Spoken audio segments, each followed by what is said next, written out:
Hello, everyone. How are you doing? I hope everyone is doing well. Happy Sunday, and welcome back to my channel.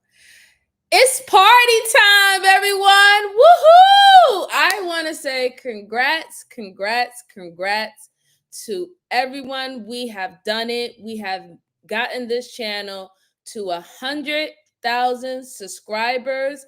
My real goal and plan was to get there by the end of this year, December, but we have actually made it earlier. So shout out to all my subscribers, all my followers. I truly appreciate you. I would not have been able to do this without you guys. Y'all were a big part on us getting to this new milestone, something that I had never ever thought about in my entire life that I would be able to do or possibly do.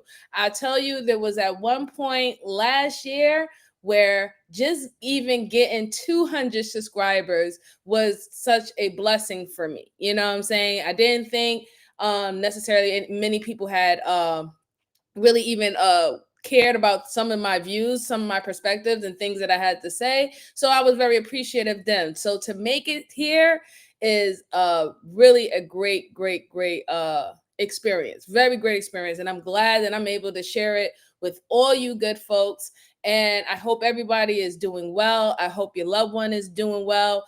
Anybody who's just chiming in to come say hi, please go ahead and hit that like button for me. Subscribe. Also share this out to anyone who is interested in these type of review of cases, closed cases that have happened already. And I just want to give a shout out to all the people that have already came in to say an appreciation. So let's go.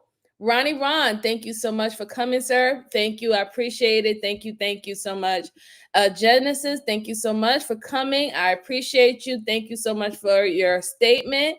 Sean, thank you so much for being here. Happy Sunday. Hope everything is well with you, sir. Thank you so much for being here. Young Riaz, little bro, thank you so much. I truly appreciate you. Thank you for being here as always. So proud of all you. So proud of it. I'm proud of us. I'm proud of us, actually. We did it. You know what I'm saying? We actually did it. And thank you for sharing it out, Young Riaz. I appreciate it. Hey, not stand up and take a bow. Oh, no. I got the dress on. Now I was gonna do that. I'll probably try to do it tomorrow. I'm gonna do a live stream tomorrow, and I'm gonna have the setup so I can actually stand up and do the commentary for you. So I think that would be a little different than me actually sitting down. But shout out to you. Shout out to you. Jonathan, how are you? Hello. Happy Sunday. Hope everything's well with you. Appreciate you for being here. So, guys, let's just hit off this 100,000 live stream the right way, the correct way, the strong way, the fun way. I have 3 cases for you. I hope that you enjoyed them. The first case that I'm going to pull up is about a husband. And I guess that he became instantly a suspect to his wife's murder. I thought that we should review it. It looked very interesting to me. So let me go ahead and pull this up and then we can get into it, right? All right, let me see. I hope that you guys can see my screen. And here we go. Call work 1. Archer County Sheriff's Office. I got a dead body out here at Lake Cooper. What? Yeah, this is going to be the one he's looking for. What the officer just alluded to was the discovery of 49-year-old Manuela Allen's body dead at the Lake Cooper State Park in Texas. At the time of this discovery, her husband, 55-year-old Peter Allen, was back at the station being interrogated by detectives. I mean, it could be somebody in the household. It could be you. It could be, And I'll be honest with you, Peter, and we've been sitting here for probably 4 or 5 hours right now talking. I think there's more to it than what you're telling me. I'm innocent, and I know it. I did not harm my wife. Clearly, Peter is quickly being thrusted into the position of prime suspect. But is this just a case of tunnel vision, or did Peter really assassinate his wife of 23 years? In order to answer that question, we need to go back to the early morning hours of July 7th, 2019, when an officer was dispatched to the Allen household following a frantic 911 call from Peter. The officer was met by Peter on the driveway. Jalen, how Peter was are you? clearly still distraught about the Sunday. discovery he just made. Morning, Mr. Allen. What's going on this morning? I have no idea. My wife's gone. Her car is gone. My daughter comes and says, "Hey, Dad, where's Mom?" And I go, "Well, just in the room sleeping." And she goes, "Well, no, the door's locked." I slept on the couch. Car's gone, so she goes through there and unlocks it. She comes up and said, "Dad, there's blood all over the place." Okay. And I have no idea. You have your ID with you, Mr. Allen? Yeah. Peter led the officer to the master bedroom. It was a bloodbath. Okay, go ahead and step out here. Go ahead and come out here. Usually her keys are hanging right there. Okay, let's go ahead and go out to the living room. And you say you looked in the garage and the car's gone. Well, the car would be parked right in front, yeah. After doing a quick scan of the scene, the officer went back to his cruiser and provided dispatch with a description of Manu's missing vehicle. Shows to be a white Arcadia. Pass the information along for our officers to look for it. Dispatch relayed this information to all law enforcement on duty and directed Sergeant Dan Burbeck to accompany the officer at the scene. This is him. This is his daughter. They tenaciously tried to get a hold of Manu, but their calls weren't going through, so they wondered if they could pinpoint her cell phone's last. All right. So before we continue on, shout out to Miss Jalen for gifting 5 memberships to the Let's Talk About It community. I truly appreciate you, sis. Thank you so much. And let's welcome our new members. We have Genesis, I Am. Thank you for joining the Let's Talk About It community. We have Ronnie Ron. Thank you so much for joining the Let's Talk About It community. We have Journey Shift. Thank you so much for welcome for joining the Let's Talk About It community. We have Beans 14. Welcome. Thank you so much for joining the Let's Talk About It community. And we have Sadie Rose. Thank you so much. And welcome for joining the Let's Talk About It community. Again, thank you so much, Ms. Jalen, for gifting those 5 membership. Guys, I hope that you enjoy your membership. I will be coming out with membership content. Truly appreciate all of you. Thank you so much. Thank you so much.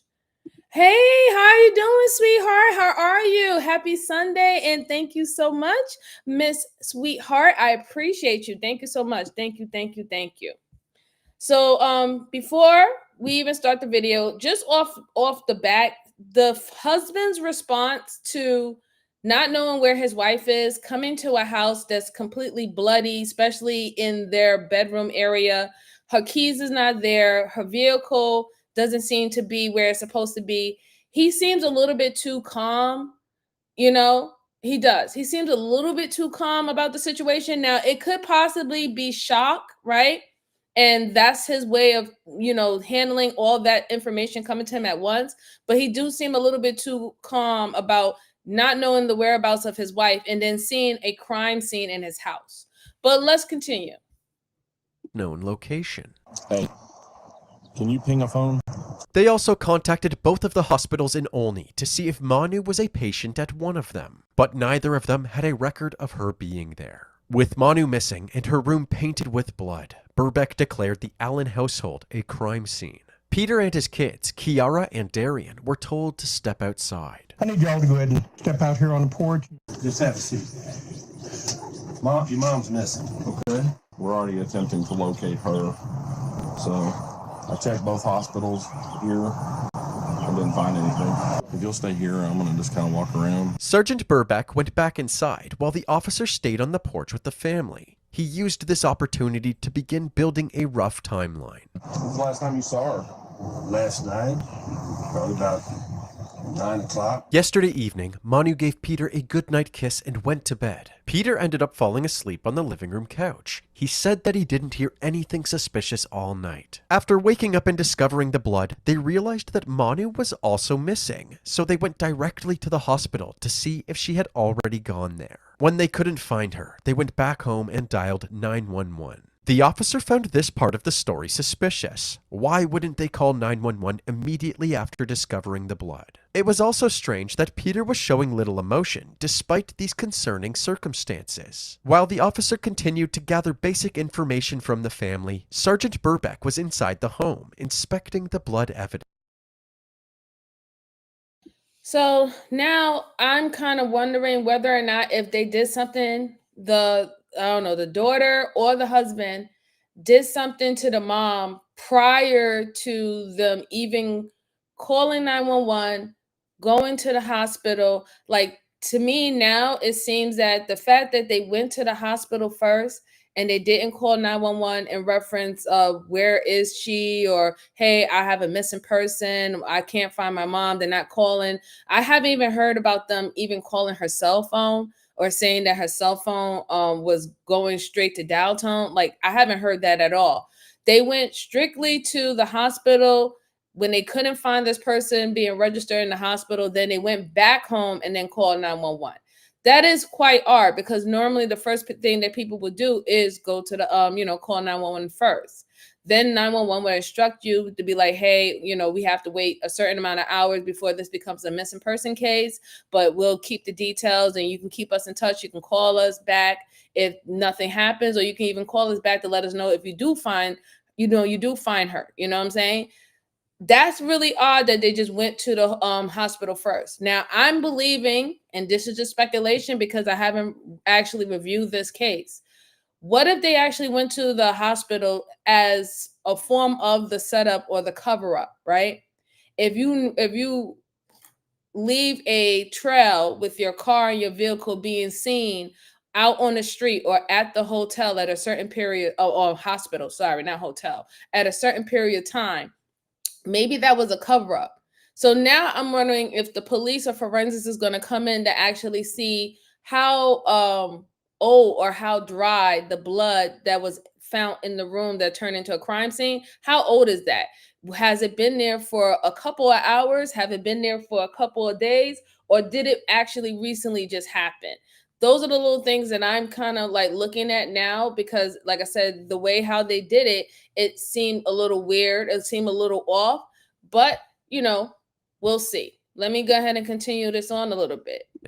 He peered into the kitchen and noticed 2 bloody footprints. One of the footprints had a distinct pattern in the center, likely from a therapeutic sock. There was also a bloody handprint on the kitchen door frame. The trail of blood led Burbeck across the hall and into the master bedroom. The bedroom and closet doors were covered with blood, and several more handprints were smeared across them. There was also a large pool of blood at the foot of the bed, and a pocket knife on the floor beside it. Strangely, Manu's blanket and bedsheet were missing, but the puzzle pieces began to fall into place as Burbeck made his way through the laundry room and into the garage. A streak of blood ran across the floor and out the back door. as if a body had been dragged outside. The trail continued to the side of the garage and stopped near a set of tire tracks which extended to the driveway, potentially indicating that a body was loaded into a vehicle which was parked on the grass. Manu kept her car keys hanging on a hook on the kitchen wall. Since the trail of bloody footprints led directly to the keys, the detective believed that the perpetrator had previously been inside the household and already knew where to find them. Sergeant Burbeck returned to the front porch and pulled the officer away from the family to share his troubling observations. Hey, Rakisha, how you doing? Happy Sunday. Tracks going along the side of the house here, like somebody pulled around and loaded her in. There are drag marks through the garage where she was drugged out the back door. The officer told Burbeck that despite the clear struggle that had taken place, Peter supposedly didn't hear anything throughout the night. This, along with his strangely calm behavior, raised some red flags for the officers. He's probably going to be our number. Yes, that seems very, reasonable as to why he would now, they would be starting to look at him, because like I said, his mannerism is not of a worry or actual concerned husband to a wife that is missing, that it seems like it has been a whole crime scene that started in his bedroom, that led into the living room, that went towards the back door, that also went to the garage, and literally out into a car. So the car is missing. The blood trails of the body being dragged was showing that it was coming out out from the back of the garage. There was handprints of blood and everything, not only in the room, but out on the wall and stuff like that. So it seemed like it was somewhat of a struggle before the body was actually dragged. Then also where it was the placing of the keys. Like most people who do killings, and let's say if it was a killing that was someone just broke in and they decided that they wanted to kill somebody, whatever, right? Even with those type of home invasion, normally you will see things like being taken, right? Or some type of shuffling happened trying to find something. There was no other disturbance in the house except the bloody marks and the bloody footprints on everything, the walls, the closets, and all that stuff. The sheets was taken off the bed. So again, everything is lining up for it to be personal, and that the person had to know the victim, not some outside person who came in and just randomly decided to, unalive whoever was in the house, right? And then whoever took the vehicle, that's somebody who felt comfortable and knew how to operate her vehicle, which also leads again to it had to be someone who knows her, someone that was close to proximity to her at all time. And we know when we deal with certain cases like this, homicide cases, the first people that they usually like to interview is going to be your closest family members, which would be your spouse, which will be your children, which would be your grandparents, which would be your siblings, right? So that's normally how it go. But let's go on a little bit more. They reconvened with the family and made it clear that they believed foul play was involved. I'm going to tell you, if something sinister happened and there's somebody involved in it. Just in case any of the family members were responsible for Manu's disappearance, the officers wanted to question each person separately. So, after securing the scene, they brought Peter, Kiara, and Darian down to the station while the officers got in touch with Peter and Manu's other children, Melanie and William. But rather than questioning them themselves, Burbeck asked the Texas Rangers to assist in the investigation. Ranger Michael Schraub was put in charge of the case. His first order of business was instructing several other rangers to help process the crime scene. He also requested that the neighboring counties help locate Manu's vehicle. Meanwhile, he went to the Young County Sheriff's Office to interview Manu's family. First up was their number one suspect, Peter. I don't know that, but if somebody came in, she put up one hell of a fight, I'll tell you that. She's tough. Peter tried to brainstorm what exactly had happened to Manu. He seemed to believe that she had survived the attack and spread her blood around afterwards. The way there was blood, it looked like there was a firearm attack, is what it looked like to me. Yeah. But then if she bled that much, she could have been kind of silly for not having blood. And then it was like something and wiped it on the door. But none of that makes sense to me, because then why would she There was blood on the outside of the door. And then a little blood in the hallway. I don't know. Nothing makes sense to me right now. Considering the sheer amount of blood at the scene, it was obvious that Manu had not survived the initial attack. Either Peter was in denial about this, or he was intentionally playing dumb. The detective wanted to know if Peter had a motive to kill Manu. Is she involved with anybody else? Did you suspect that? Or were you involved with anybody else? Did you suspect? Did she something like My that? wife is a old school Roman Catholic. Okay. From Germany, in Bavaria. That's where we just were for the 3 weeks. Goes to church every Sunday. No. Okay. I mean, I'm a man, so I'm a dog. I look, but I don't touch. I'm married. No. Peter was adamant that his relationship with Manu was solid, but he also said that he had slept on the living room couch all night. The detective wondered. Yeah, I mean, like, all going into all that type of situation, saying, what her religion is and all that stuff, like, that doesn't fucking matter. Like, that doesn't matter at all. That doesn't mean that you're not acceptable of doing things of the flesh, right? But the reason why they really asked that, because if they're not trying to point him as the main suspect or the primary suspect for his wife's disappearance, right? Because they haven't even found the body yet. So they can't even really declare it that it's a murder. All they know that it was a gruesome crime scene and there's blood all over the place, and that somebody's body was, or something of a body was removed, right? Dragged out. That's all they know. So until they know what happened to the body and they can officially declare this person dead, they know that they need to make sure they hit every avenue. And one of that is asking about whether or not if there was any type of infidelity happening within your marriage. Could it have been somebody else outside that might would want to take revenge on her or hurt her in some type of form of faction? So this is why he acts. This is exactly why he acts. But it's just really weird. It's just really weird how, he's want to say, oh yeah, I look, but I don't touch. I mean, I'm a human. I mean, look, you're a man. We get that, right? Like, your eyes don't disappear once you become married and stuff like that.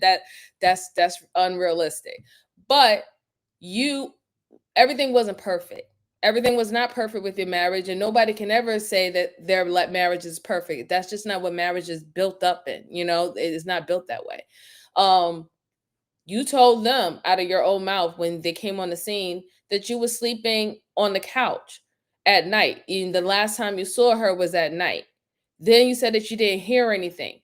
The amount of blood that was found all over the house, on the walls, on the closet, on the floor, literally your bedding was removed because of the blood stains and everything that was on it. The knife, the murder weapon was found on the ground in the house, in the room where it happened at, right? So you mean to tell me that you have all the signs of struggle, and you know that obviously your wife was fighting, and you're sleeping on the couch and you didn't hear nothing? Nothing. You didn't hear a tussle. You didn't hear something get knocked over. You didn't hear a scream. You're that heavy of a sleeper that you didn't hear any type of commotion? I don't buy it. I really don't buy it. Let's see. Wakisha says something ain't right. Yeah. Did they find her body? No, not yet. They have not found her body yet. Wakisha said, ain't no way you didn't hear nothing. Right. There's no way that you did not hear anything.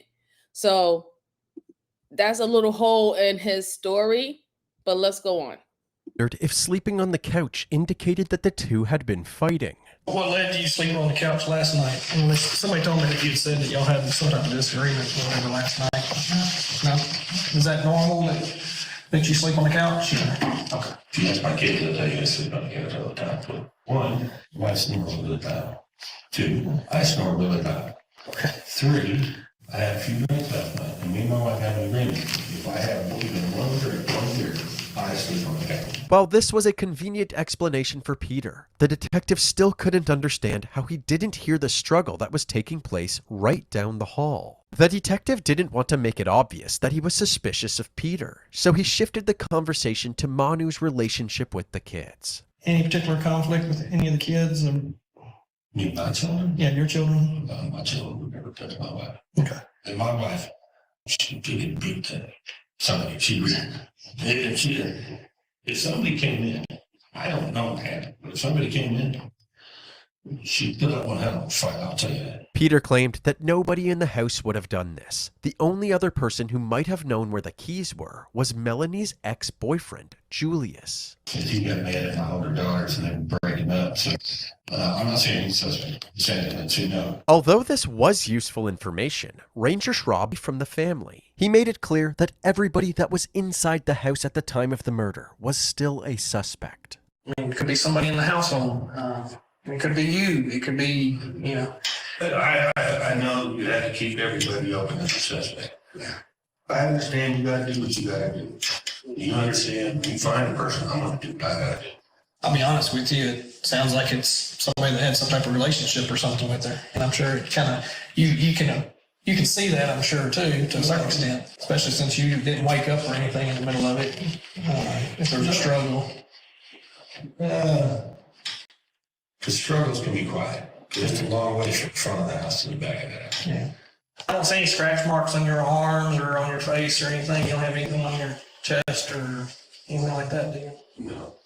If it was a fist fight with my wife, there'd be bruises, trust me. While this interview was taking place, an officer with the Archer County Sheriff's Office was looking for Manu at the Lake Cooper State Park when he saw her vehicle, abandoned in the middle of a field.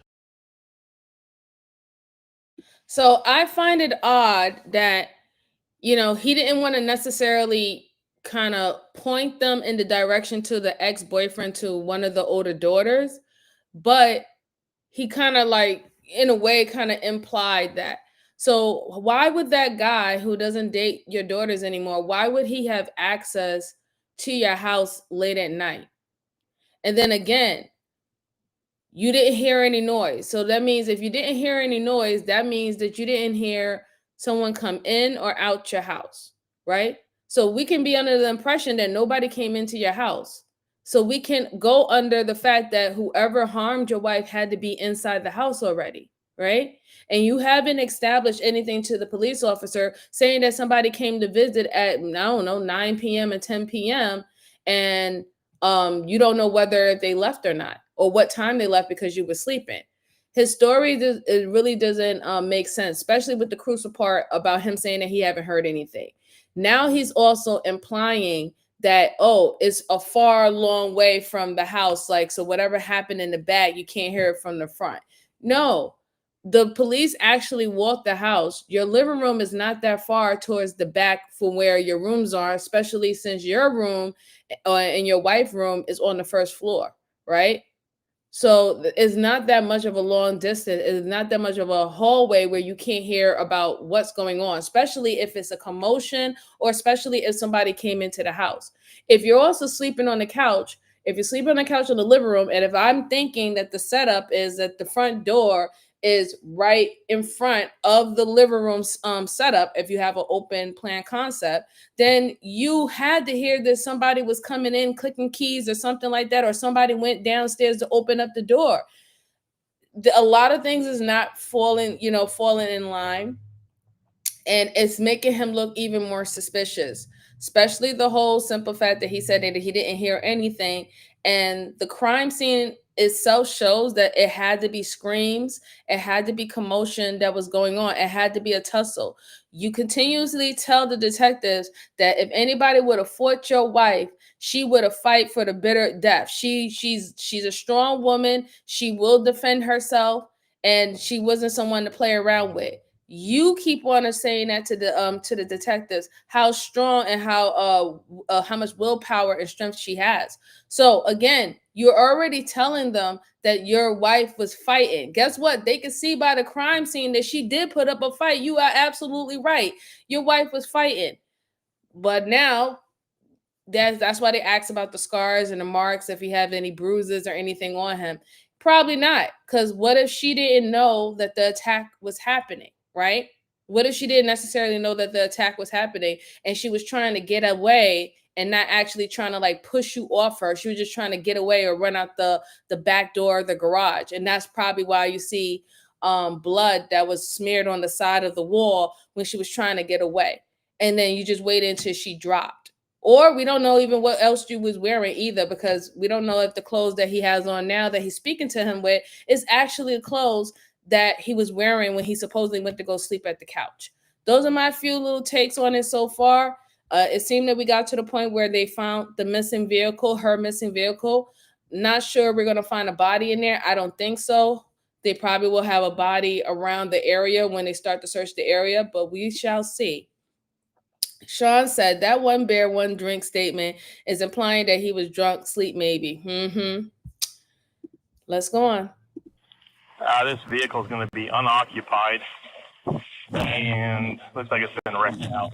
It seemed that the vehicle had gotten stuck while driving over a small hill, and the bumper plate had fallen off in the process. Upon closer inspection, the officer saw traces of blood all over it. 28 is going to be Texas, Lincoln, Sam, Victor. With the help of dispatch, the officer was able to confirm that this was in fact Manu's vehicle. So, he began searching the surrounding area for Manu. He walked towards the fence line, and when he turned to his left, he saw a white cloth in the distance. The cloth was partially hidden under some plants, but as the officer got closer, he realized that the cloth was actually a blood-soaked sheet. A body was wrapped inside of it. With a sigh of defeat, the officer walked back to his cruiser to inform dispatch and the other investigators about his discovery. I got a dead body out here at Lake Cooper. Say a command or say help. Call work 1. Archer County Sheriff's Office. Hey, this is going to be the one he's looking for. What? Yeah. After receiving the news, Sergeant Burbeck, along with a team of Texas Rangers, drove to Lake Cooper to process the scene. We have a whole crime scene back there at the house. The sheets that Manu was wrapped in were the missing blankets from her room. Her injuries can be aptly described with 2 words: complete overkill. She had dozens of stab wounds all over her body, mostly concentrated on the back of her head. Also, her neck had been broken by strangulation, and she was shot in the face. The presence of a bullet casing at the scene indicated that Manu was shot after she was already dead. Based on her injuries, this appeared to be an unfiltered emotional. So that's a good thing that they found her body. So now that you know whoever did it, it was personal. That amount of stab wounds is personal, right? The amount of force that you have to use to stab someone is so, so personal. Then on top of that, she was stabbed in her head. That is hatred. Then even after already being gone, she was shot. So there was another weapon that was used on her. That shows hatred. That doesn't show spare the moment, or I'm just doing this for sport. Like there's certain things that you could tell when people do for sport, especially when they realm into like the serial killer type of atmosphere. You know, they take things as trophies and stuff like that. There's certain type of rituals that they like to take place that, you know, that made the whole killing of their prey worthwhile. What was done to this woman is just pure hatred, pure aggression, pure anger. This person wanted to not only stomp out their life force, they wanted to stomp out their soul. Whatever they were angry or mad at them about, the particular person who did it loathed them. Loathed them. That amount of wounds, and then also shooting the body afterwards, you can't get no more hate than that. It's crazy. So that's really that's really good. I'm glad that they actually did find the body. It's terrible that she was found that way though. Whoever moved her body was muscle bound. She wasn't a small woman, even to drag out the house. Right, exactly. So I was looking at the picture of their daughters or their children. They wouldn't be able to do it by themselves. If all 3 of her children help, then I could see that happening. But not one child by themselves would be able to drag that woman. However, you see how husky and muscle bound the husband is. He will be able to drag her by himself. So I guess we'll have to wait and see if they find anything back from toxicology, find any of his DNA on the sheet, and we'll take it from there. Let's go on. Killing. Thankfully, the investigators found several clues pointing to who the killer might be. For starters, there were several bloody fingerprints on the vehicle. There was also a distinct footprint in the mud next to the driver's side door. The pattern was from an Air Jordan Legacy shoe. Additionally, there were several bicycle tracks in the mud. Since it was a recreational area, it wasn't unusual to see bike tracks, but it was also possible that the killer fled the scene on a bike. The investigators wondered if anybody had witnessed this, and in a stroke of luck, they ran into someone who might have. An oil field worker just down the road from the crime scene said that early in the morning he saw someone riding a bike towards Olney, wearing a gray sweater, black pants, and a backpack. A team of investigators headed in the same direction to see if there were any nearby surveillance cameras. Back at the station, as Ranger Schraub interrogated Peter, he received a message asking him to step out of the room for a moment. Hi, Turkey. Happy Sunday to you. Hope everything's well. He was pulled aside and advised that Manu's body had been found. When Schraub went back to the interrogation room, he gauged Peter's reaction as he broke the tragic news. They have found her vehicle. Where? It's in the neighboring county, and there's a body next to it. Dead body. Right now. Yeah, but we haven't confirmed 100% that it's her, but considering the circumstances, we believe it is. We have people, I think there's going to be a criminal investigation. Yeah. And so your house is going to be part of the crime scene. Peter seemed genuinely heartbroken, struggling to hold back his tears. The detective offered to tell the kids as well, but Peter was insistent that he do it himself. Okay, I respect that. Made me cry, but I got made up. There's nothing wrong with crime in this situation.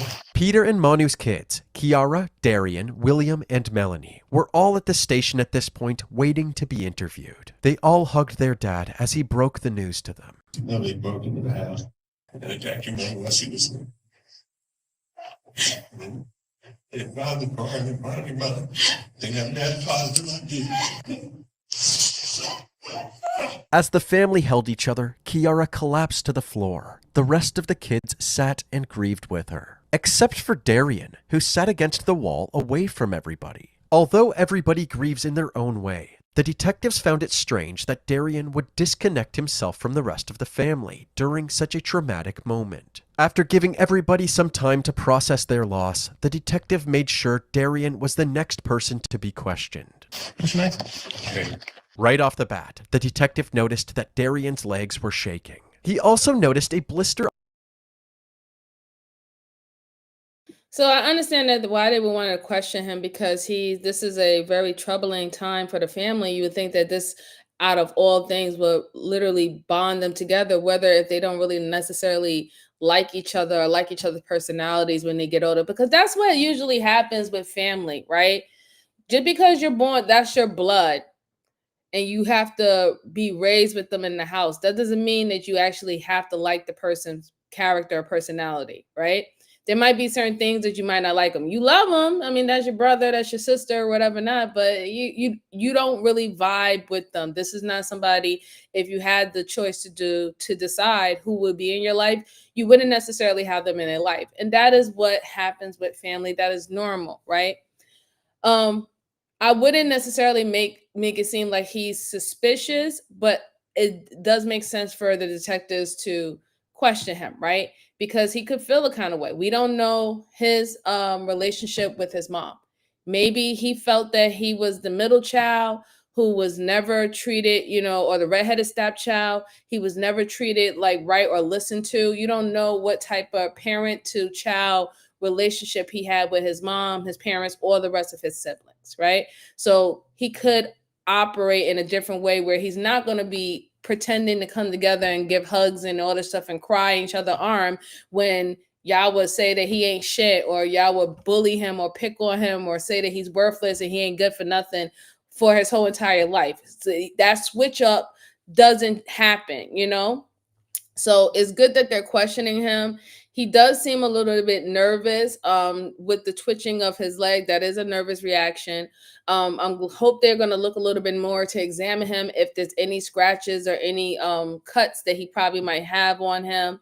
or maybe he knows something, maybe he was a part of helping getting rid of his mom's body or whatever. I hope that's not the case.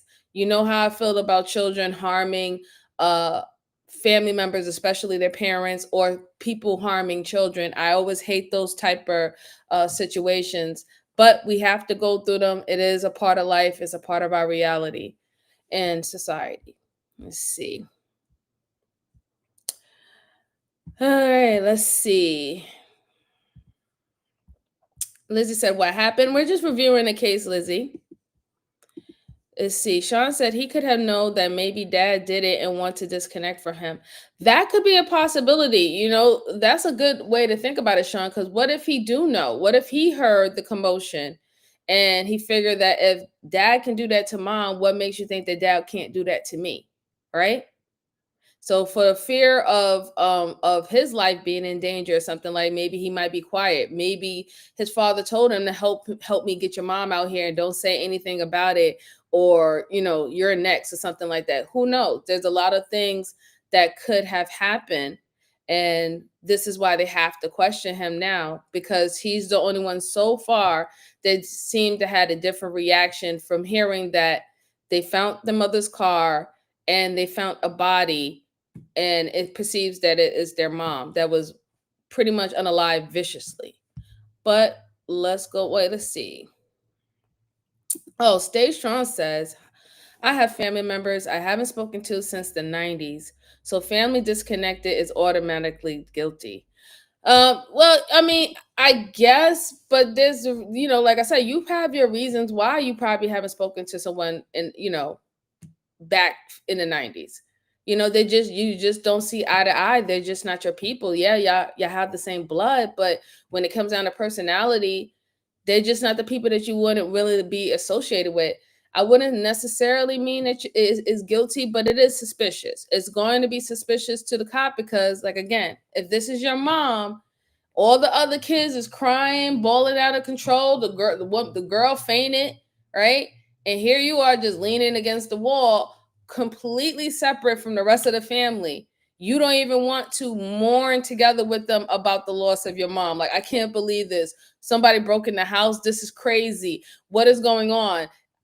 I was just there an hour ago. When did she go to sleep? So that's what makes it, like, I don't want to necessarily say that just because you're standoffish, it makes you guilty. Does it seem suspicious? Yes. Should you inquire more about what might be going on? Yes. But it doesn't automatically make you guilty. Let's go on. On Darian's hand, he wondered if this injury could have been from a repetitive stabbing motion while attacking Manu. Schraub asked Darian to describe last night from his perspective. Darian said that he arrived home from a friend's house around 11:30 p.m. and went straight to bed. However, he struggled to fall asleep, so he ended up playing video games most of the night with his headphones on. Other than some rustling in the kitchen sometime after 3 a.m., which he assumed was his dad getting himself a snack. Darian didn't hear anything for the rest of the night. The detective wanted to know if there was any tension between Darian and his mom, possibly surrounding his late-night gaming sessions or his unemployed status. Was she on to you about getting a job, or was it just... No, she was just helping me out. We kind of had a little disagreement because I don't want to go to college, but she wants. The detective then inquired about the blister on Darian's hand. What'd you do to your hand up there? This? No, the blister. Mow in the yard. Schraub had his suspicions about Darian's claims, but at this point, there was no evidence to refute them. Before he wrapped up the interview, he decided to throw a Hail Mary and ask Darian directly if he was involved. Do you have anything to do with your mother's? Yeah, do you know who it is? Darian was told to sit in the waiting room while Schraub moved on to interview the other family members. Let me get your name wrong.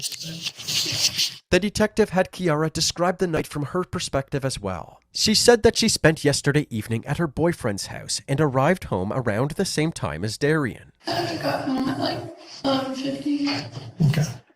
So 11:50 or so, you were home. Who was at home when you got home? My dad was there and my mom was in her room. Did you see both of them? I just saw my dad. Since they keep the doors locked at night, Peter had to let Kiara in. She went straight to her room and fell asleep while FaceTiming her boyfriend with her earbuds in. I woke up at 8:45 and I just got ready to go to the gym and I went to go put my clothes in the washing machine. So just even hearing that also lets you know more that it wasn't some random person who was able to just break into the house. They keep the doors locked. So the teenagers have to knock on the door and their father has to let them in. Apparently, all the teenagers came in home around the same time, 11:30 p.m. You went to sleep on the couch around that time. So again, you telling me that you didn't hear anything? If they're coming in at 11:30 p.m. and you was already laying up at the couch and the wife is already in the room, so obviously y'all wasn't sleeping together at this time because y'all was having issues, you was having problems, so you rather to sleep on the couch and she took the room. You had to open up the door to let your daughter in around 11:30. The son just said that he was in the house around 11:30. So everybody's in the house around 11:30, but something happened to your mother between the time of 12 in the morning until I don't know. I don't know. But nobody heard anything. She, even when she said that she came in at 11:30, she didn't go to sleep. She said she was still texting with her boyfriend and stuff. She was up still texting. So again, but now she has headphones in her ear. So she had headphones in her ear talking to her boyfriend, which I think that's quite odd because you don't need no headphones in your ear to talk to him if you're in your room. I find that weird. There's a lot of things that's not adding up. I don't know. I don't know. I'm hoping this is not no family thing, like this family get together to harm the mom. I'm hoping that it's not like that, but that's what it's starting to seem like to me. Cause I'm still not getting anything about this random person who had access to everything, who was still able to get in the house, who had keys to get in the house. Nobody heard anything. Somebody had their earplugs in their room. And all of this gruesome attack of the mom happened around that time frame from, I'll say, 11:45 p.m. and probably till like 6 o'clock, 7 o'clock in the morning. Something happened to the mom, and you telling me nobody know what happened at all. And they all woke up and saw all this blood and went to the bathroom, saw all this blood and everything all over the place, and nobody know anything. I don't buy it. I don't buy it at all. I don't buy it. Brucey, how are you? It's good to see you. Happy Sunday. Happy Sunday. How dare you come in here and not say hi to me? How dare you? But I know you got in the door. Shout out to you, Brucey. It's good to see you. It's good to see you. Hey, 40 Boom, how are you? Happy Sunday to you. Happy Sunday. Good to see you. Let's see. Stay Strong said, how many go to the gym near midnight? A few people go to the gym near midnight, especially when you have those 24-hour fitness and stuff. I don't know if they have that in their area because I don't necessarily know the location, but people who like to go work out, they do like to go to the ones that's 24 hours because the later that it is, the more emptier it is. So you don't have to worry about fighting for a machine if you use machines or free weights. And see, Sean said, let's check that insurance policy. Who benefits? Facts, right? I would start looking about that too, about their insurance policy and who's who's in control of it, right? Or who's going to benefit from the insurance policy. Gabriel Castro says, sounds like a setup. It does sound like a setup, doesn't it? It really does. It's just that I'm not I don't want to believe that it's the husband or the children, but the way how everything is happening, it just seemed like a lot of them is involved, which is quite sad if that's the case. Station says, somebody knows exactly what happened. Laundry, headphones, going to the gym at midnight. Right. It's just just too much of a coincidence that everybody was doing something. Everybody was home, but everybody was doing something exactly at the same time, where apparently they didn't hear anything. I just find that very odd. A says earbuds could be for partial privacy, and maybe someone forgot the lock. Forgot the lock. That could be a possibility. So the earbuds could be for necessary privacy. I guess if you don't want them to know what your partner is talking about, I can kind of understand that. But the whole locking of the door, like these teenagers look like they should have their own keys. But the fact is that they have to knock on the door and the dad has to open up the door. That means that the dad is normally sleeping out on the couch. Something that he lied to the detectives about, saying that night he decided to sleep out on the couch. You know, you've been probably sleeping out on the couch for a while now, because the way how your daughter said it, that dad opened up the door. Well, dad would open up the door if he's sleeping out on the couch and he's closer to the door. Let's see. Oh, Jay Ski, hi, how are you? Happy Sunday. Happy Sunday. And then AR said, or maybe he's a cheating spouse. Well, they did ask about that. That could be a possibility. You know, there could have been some cheating. They did ask about whether or not he had a mistress, or do he think that she might have been cheating, to see if there's anybody else that would have access to the house. But then one of the biggest thing about it is about the one who was comfortable to take her keys, right? The person was able to, they knew where she hung her keys at. They was able to take the keys. They was able to drive her vehicle like it was nothing. And that's another funny thing too. So if all of this happened during the wee nights of the to the night all the way into the morning, for not one neighbor to come up and say that they saw some random person that they don't know get in the wife's car and drive off, that also lets me know that whoever was driving her car did not throw up any red flags to a neighbor or anybody that this person shouldn't be there or this person shouldn't be touching her vehicle. So that's why, again, I don't believe that it's some random stranger that nobody saw. Let's see. Exactly. Who stands to gain the most, right? David said the insurance companies always benefit from your insurance policies. They do, don't they? They do. They do. Well, I didn't know how you're supposed to sound black. I don't know.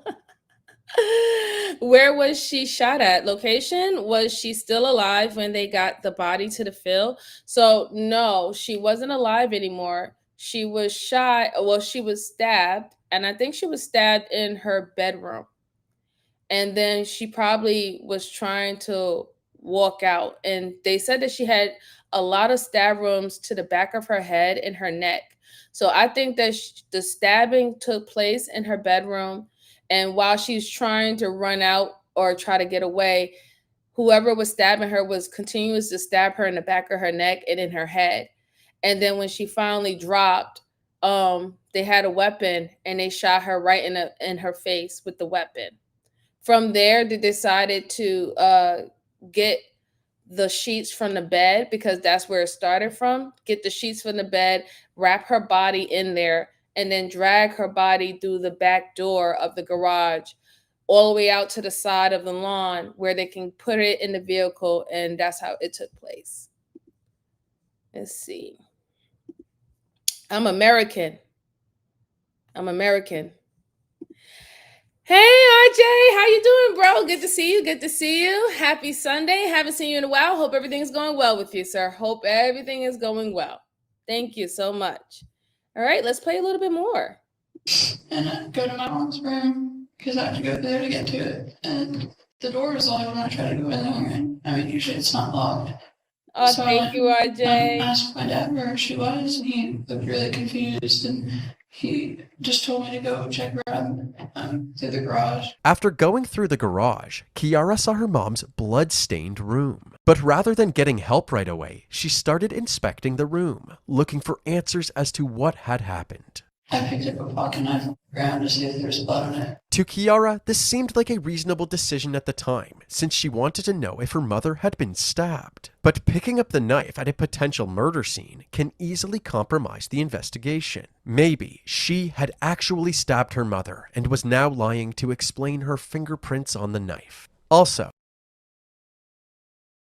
okay, see, this is what I'm talking about. It's so much weird things that's going on. So you woke up and you saw blood all over the place, but you didn't know where your mom was. Did you go and scream and say, Dad, what the hell is going on? Where's mom? Why is blood on the floor? Why is blood in the room? Why is blood on the wall? You didn't do any of that. Then you went, excuse me, you went into the room, you see the knife, and you pick up the knife. Now, looking at this girl, she doesn't look like she's 10 or 11 years old. She looked like she's almost probably about to get out the door, right? Or if she's not in college right now as a freshman, she's about to be going to college in a year or so. She should know, why would you pick up the knife? Why would you pick up the knife? And then if you said, oh, I picked up the knife to see whether or not if it was any blood on it. What? Y'all saw the pictures yourselves, everyone. That knife looked like it has been cleaned. The knife doesn't even look like it was used to do the murder. So why would you pick up the knife? That is like the weirdest thing. That doesn't make any sense. And you did all of this and still did not call 911. I still haven't heard about you notifying your dad, hey, what the hell is up? I see blood all over the place. There's a knife in mom's room, but guess what, Dad? Mom's not here. What's going on? And then both of you and your father or whoever else, instead of y'all calling 911 by seeing all this blood and stuff, you hop in the car and you go to the closest hospital to see if she registered in there. And then when you found out she wasn't registered in there, y'all drove back home and then you called 911. No. So it definitely makes sense where they probably going to look at her as she could have possibly stabbed her. But like, again, I don't think this is something that she did by herself. There's too much stuff going on in all of their stories. The brother, her, and the father, it's just really not sitting well with me. Y'all did so much things that's out of what I would expect loving children and loving husband would do if their mom or their wife was missing and their whole house is a blood scene after just going to sleep or coming in the house from 11:30 p.m. Like, no, the way how they're acting, like, no, absolutely not. Absolutely not. Let's see. Everyone in that house knows what happened. Yeah. Yep. I'm under the belief too. Oh, you've been busy. I know, RJ. I know you've been busy. I've been busy too, sir. Been really busy lately. It would be great to know about any evidence found in the house and garage. Right. I hope they talk a little bit more about what other evidence they found in the house. I would love to find for them to talk about any fingerprints or DNA. We haven't heard anything yet, but I hope they bring that up because that would just tell them right then and there. Oh yeah, sure, no problem. I'll get you a wrench. Don't worry about that. RJ. Little game stones. Okay. Was there any blood evidence on anyone in the house? So far, it doesn't seem like they have gotten any blood evidence on anyone or their clothes yet. Yeah, they didn't call 911, Jen. They didn't call 911. They didn't. She knew Dad told them all who play stupid. You don't pick up anything up. Right, exactly. Like, Dad told them all to play stupid. Yeah, I think so. That Dad has something to do with it. Yeah. Protecting his child could be a possibility. Definitely could be a possibility. And if y'all can get the likes up for me, truly appreciate it. Truly appreciate it. As always. And let's go on. Kiara's room was on the opposite side of the master bedroom wall. Were her earbuds really so soundproofed that she didn't hear any commotion from the master bedroom? But just like Darian, there wasn't enough evidence to refute any of Kiara's claims. Melanie and William were also questioned, but there weren't any major revelations during their interviews. If I told you that I suspected it was somebody close to the family, who would you think that might be responsible for it? Anybody? Honestly, I have no idea because everyone loves my parents. Any idea who may be responsible for this? No, I wish I did. I don't know anyone who would want to hurt him. Okay. Once all of the interviews were finished, the Allen family was free to leave, but since their house was still considered a crime scene, they stayed at a friend's Airbnb for the time being. The investigators were able to obtain surveillance footage from a bank that is located on West Main Street, the primary road that leads in and out of Olney. At exactly 6:31 a.m., someone was captured riding a bicycle into Olney, away from Lake Cooper, where Manu's body was found. This individual matched the description that the oil field worker provided: a gray sweater, black pants, and a backpack. But unfortunately, the suspect's face wasn't in clear view. One thing was certain: this person's stature did not match number one suspect Peter. Also, none of the bikes in the Allen's garage matched the tracks that were in the mud, so it was unlikely that the person in the video was one of the Allens. However, the investigators found another item in the Allen household that was extremely damning for Peter. In the master bedroom, they found a compression sock covered in blood. The pattern on the bottom of the sock matched the bloody footprint in the kitchen. Peter was asked to come back to the police station where Texas Ranger Jason Shea conducted another interview. Ranger Shea started off by asking. So they said whatever the camera that they found, the person who was riding the vehicle didn't match any of the descriptions of anybody in the family. But then the compression sock had to belong to them. So again, it does seem like this might have been a team effort, which is scary. Which is so scary if you think about it, right? Like people that you people that you birthed, people that you've been living with for years, married to and shit like that, and then another person outside that you probably let into your house and show love and compassion or fed or something like that, and you wouldn't even imagine or think that some people that you think you're close to will even think like that about you, that they will want to harm you in the most way or even cover it up, really, right? Participate in the covering up of your death and stuff like that. That's really sad. It's really sad. It's like yeah, I don't know. I don't know. But the things that people be doing today is I just prayed that I would never get desensitized to it. Stay Strong said, it sounds like the delay in calling 911 gave them time to collaborate and get their story straight, kind of. Yeah, I think so too. I think also is maybe the daughter called her boyfriend and used him as a decoy. That's what I'm thinking. I'm thinking that she probably called her boyfriend and used him as a decoy. Come over with your bicycle and leave around my house at such and such time. You know, just make sure that you keep your face out of the cameras. But do that while me and my dad are out of the house, and we also lead a trail to go to the hospital to make it seem like we left at this time, so nothing could have happened or we couldn't have done anything because we were out there looking for her and we was out there looking to see if she registered at the hospital. I definitely do believe that maybe the boyfriend, the girlfriend's boyfriend, is the figure that they're looking for, but he was just a decoy. He was just a decoy to make it seem like it had to be some stranger who did it. Or maybe it could be the brother, the one that was sitting on the wall being standoffish. Maybe he was a part of the plan, and they told him that you have to help us out, or we're going to jail. Do you want us to go in jail and all the stuff like that? And he acted like the decoy. He might not have been involved, but he probably did act like he was some random stranger that rode a bike away from their house. It's any way you look at it is disgusting. Any way that you would split this is really, really atrocious. Let's see.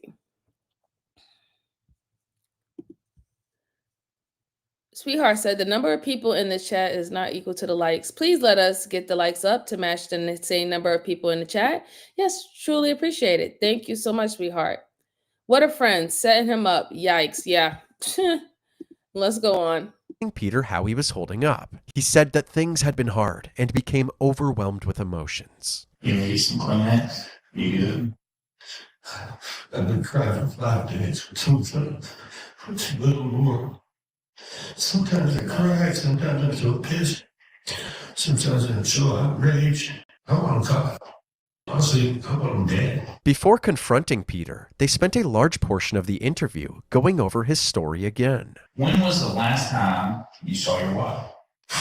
Well, I lay down and sleep that night. One drink during the day, I slept on the couch. And I said, well, just go around through the garage. We hauled ass to the emergency room at Oldie.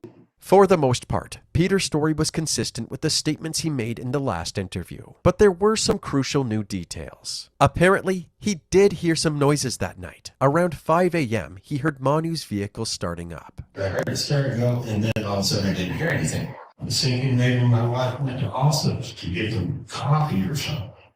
I don't know. Does she usually get up at 5 and go get coffee? Every once in a while she would get up and Oh, go that's get cool. milk, but that didn't make sense because we had just been shot the day before. Right. None of this makes sense to me. None of it. He also heard something within the house earlier that night, but didn't think much of it at the time. I thought it was my son coming down from upstairs, and that was it. And I'm like, whatever, that's got to be Darian. After several hours of letting Peter talk, Ranger Shea relentlessly called him out on how ridiculous his story sounded. And I'll be honest with you, Peter, and we've been sitting here for probably 4 or 5 hours right now talking. I think there's more to it than what you're telling me. Just listen to me. You knew whoever left that blood was not alive because that is too much blood. You knew that too because of your training. I didn't know that too. I thought my wife was hurt. I was hoping and praying she was hurt. Nobody wants to think that your wife has been murdered in their house while they sit in the living room. What kind of a man do you think it makes me feel like knowing that I was sitting in there while some was in there killing my wife? People don't go straight in the house and know exactly where your keys are at to take the keys either. I know that doesn't make sense either. He confronted Peter about the footprint in the kitchen, explaining that he was the only one that could have done this. The person who did this did not break into your house and put on your socks and kill your wife. You're wearing my socks. It makes no sense. It didn't make any sense. They sneak into your room. Is this husband bugging? Is he crazy? You really think that, I don't know, is it the movies that really make people believe that those crazy scenarios that we see in movies that is for drama to make it more exciting? They actually believe that people have that amount of time to, put things like that together, like a mastermind to set you up in that way. Like, you don't even have that type of time or that type of resources. And most people who do these type of crimes, they don't go all the way through with it, right? They don't cross all their T's or dot all their I's. They really don't. You want the detective to believe that the person that did it purposely put on your compression socks that you use for your feet just so they can walk around and have the blood spatter on your socks, then take them off and leave them right there where it could be found by the police, and then go through this whole other thing by leaving no DNA anywhere else in the house, and then drive off with the wife's body. You really want the detectives to believe this? That is insane. You went through all of that just so you can leave your DNA in somebody's socks? Do that make any sense? And you leave the socks right there after committing the crime. Oh, gosh. Stay Strong said, agreed. Disgusting. You just don't get new parents because you're unhappy. Move on and get over it. Maybe later you can work things out for the better. Yeah, I agree. Peter, you're in trouble. Yeah. RJ said, that's funny. Let me wear the socks before I unalive you. Right. Like, come on, RJ, man. Or Lil KJ. Right. I just don't understand. And then you really look there and you have this dumb look on your face. And when he says things like that, you start to look like, oh shit, maybe I shouldn't have wore socks. Maybe I should have took my socks off. I mean, I took everything else off, right? I washed the knife. I made sure I got rid of the gun. They don't even know where the gun is at, but they know that she has a bullet hole in her head. Right? Maybe I should have had not just dropped the socks there. Just maybe, right? On your socks, kill your wife, go get the keys where nobody knew except for you and your kids, and leave without anybody hearing it. It makes no sense at all. It doesn't happen. Hey, Peter? I did not, why? I did not explain this. I don't know what happened. Why would somebody put on your socks and kill your wife? I have no idea. I did not harm my wife. When this thing comes to a head and a jury believes you Yes. stabbed your wife, They know they 46 never use that times, though. They do they, are putting RJ? you in the electric chair. I did not do it. I'm innocent and I know it. And my kids know it. If I lose, I lose.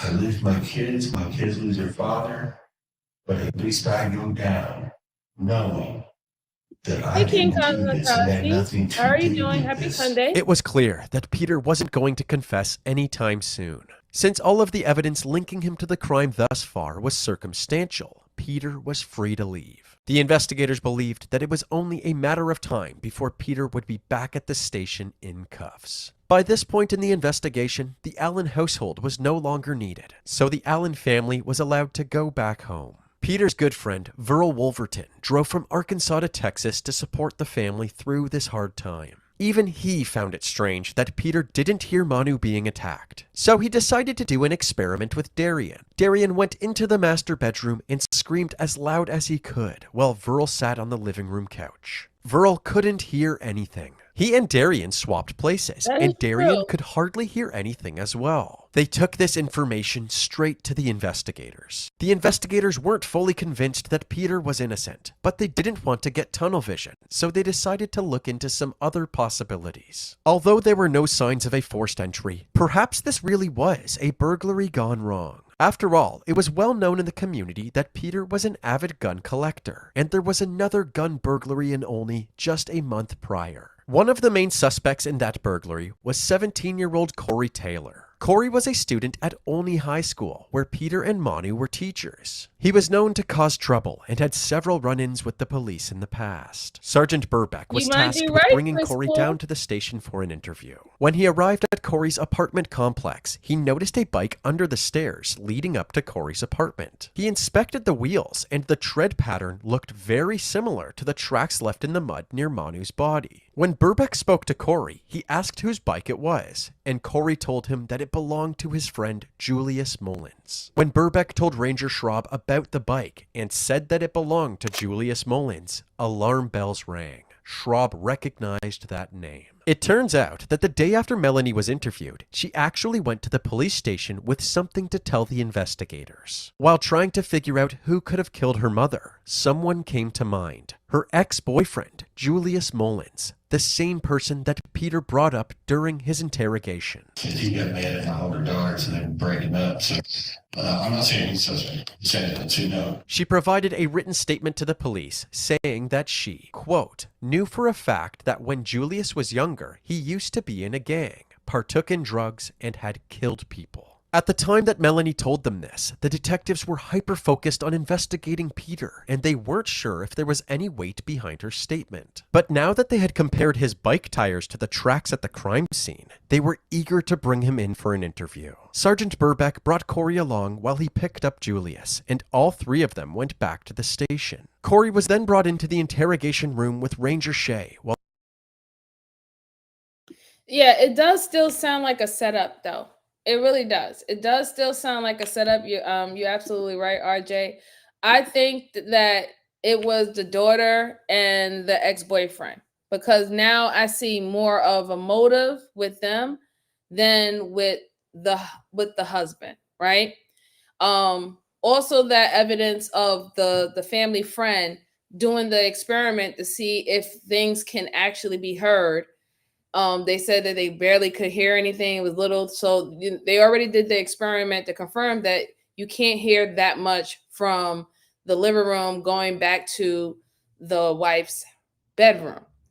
However, now with this new motive, with the bike tracks matching the ex-boyfriend, now thinking about what the father talking about, that the ex-boyfriend was really upset that the mom didn't want them together.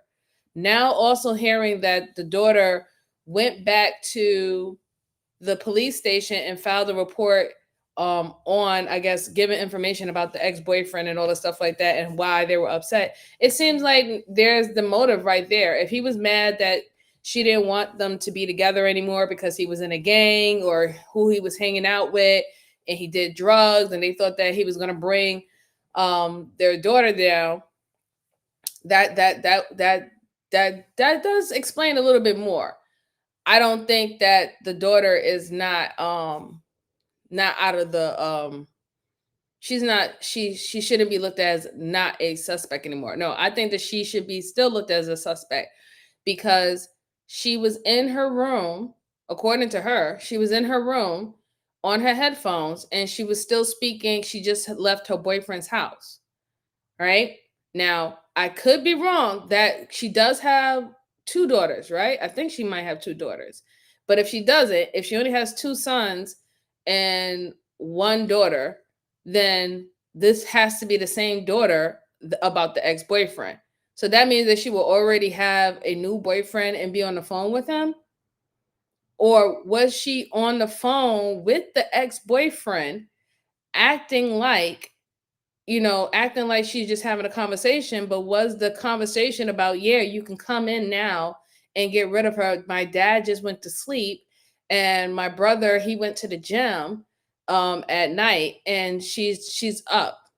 Like, was that, or and or was she instructing him where to go, where to find the mom, where the keys is at in being hanged at in the kitchen? Like, what if that's what happened? That's just weird. It's weird if you really think about that. Wow. Sean said, but did he put on Peter's socks? No, I don't think that he put on Peter. I don't think he put on Peter's socks.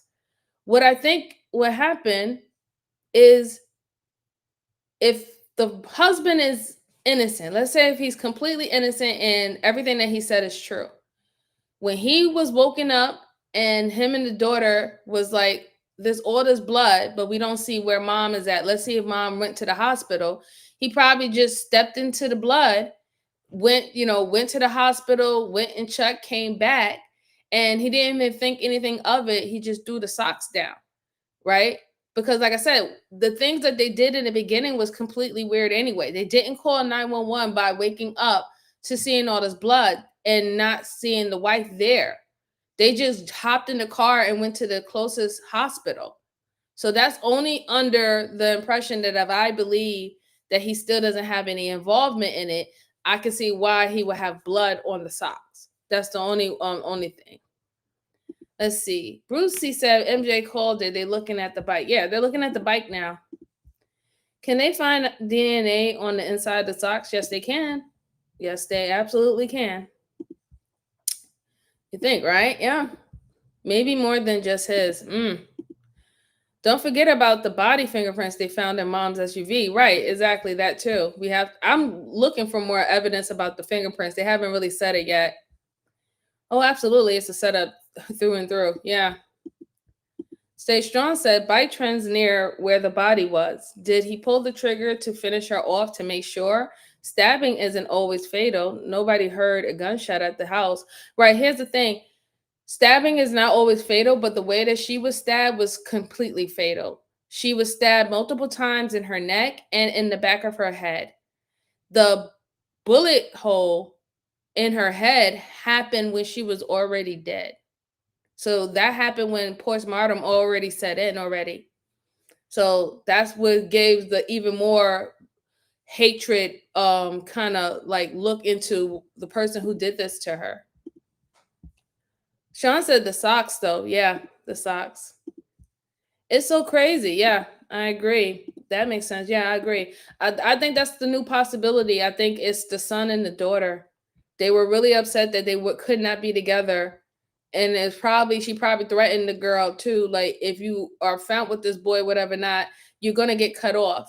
You're going to get cut off completely. You are not going to be able to come back home or anything like that. We're telling you this is for your own good. And because they still wanted to do what they do and also live under her house and, her parents' house and her protection, they felt that the only thing they needed to do was just get rid of mom, because dad, he wasn't really that involved in that. He didn't care that much. Let's go on. While Julius waited in another room. First of all, you understand you're not under arrest or anything like that. You're just... Corey said that he hardly knew the Allens and had never been inside their home. You've never been in there? With the 13 years that I lived in Albany, I barely even talked to Melanie. At this point, the investigators weren't really concerned about Corey's involvement. They were more interested in what Corey knew about Julius. Apparently, Julius had a reputation of getting in trouble with the law. When he was in middle school, he spent some time at a juvenile detention center. And more recently, he had been charged with the possession of marijuana. His father didn't want this kind of behavior around Julius's younger brothers. So he told Julius to smarten up or find somewhere else to live. Since then, Julius had been couch surfing at different people's houses, including Corey's. Apparently, when Melanie broke up with him, Julius was heartbroken. His behavior shifted and he became extremely unpredictable. Corey was especially concerned when Julius started recklessly handling guns around his family. He started bringing guns in my house. He scared me and my mom. How did he scare you? He just acted a little iffy. The investigators wondered if Julius's recent interest in guns motivated him to steal from Peter's extensive gun collection. So what has he told you about Miss Allen going missing?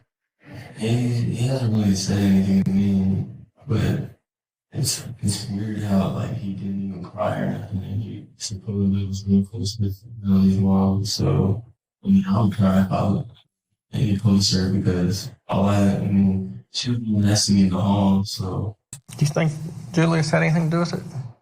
he might have something to do with it, because he's been in the house. He knows what it looks like. He probably knows where everything's at. Corey's interview was concluded, and it was now time for Julius to face questioning. Tell me about Miss Allen. Julius said that for the year that he was with Melanie, Manu had treated him like family. She even let him stay at their house for a while when he was having problems at home. She's probably one of the people that's actually helped me the most. She was basically kind of my other mom, because she helped me out and stuff. She helped me get my together. She was a really nice lady. So how long did you and Melanie date? I think about a year and a couple months. Was there any type of beef between you and her parents at all? No, the only time beef I think was just between me and her dad, because I was dating her. Why'd y'all break up? She said she wanted a break, and then I was like, okay, I'm fine with that. Although Julius was acting nonchalant about his breakup with Melanie, Corey said that the breakup left Julius devastated. He became antisocial at school and constantly texted Melanie saying that he wanted to get back together. Julius said that he was in disbelief when she told him about her mom's death. She was like, my mom was murdered, and I was like, what do you mean? And she said, my mother's blood all over the way and blood and stuff. And I was shocked, it hit me hard. Who do you think did this? really don't know. Is there a daughter torn up pretty bad? Hey, William, I'm it's gonna be good to honest with see you. you. Thank you so Just much and for being They so think you concerned. did. I'm doing much better now. Yeah. Thank you so much. Apparently, Happy Sunday. Melanie had accused Julius of being involved in her mother's murder. She was like a murderous bastard, killed my mother, and then she said all these other things like towards me. She was like, was it you a friend home? I think maybe both. I wanted to like look at her and be like, are you serious? I was like, Melanie, I was like, I still love you. I would never do something like that to you. When the detective asked Julius where he was on the night of the murder, he said that he was at Corey's house playing video games. At this point, the detectives were unable to make any more progress questioning Julius, so they collected his DNA and fingerprints and he was free to leave. They immediately compared these fingerprints to the ones found on Manu's car. They were a match. They also obtained a warrant for Julius's phone data, and on the night of Manu's murder, his phone connected to the Allen House Wi-Fi. Julius was swiftly brought back in for another interview, and he was confronted with this evidence. There's stuff that Okay, so then it's definitely Julius, the ex-boyfriend.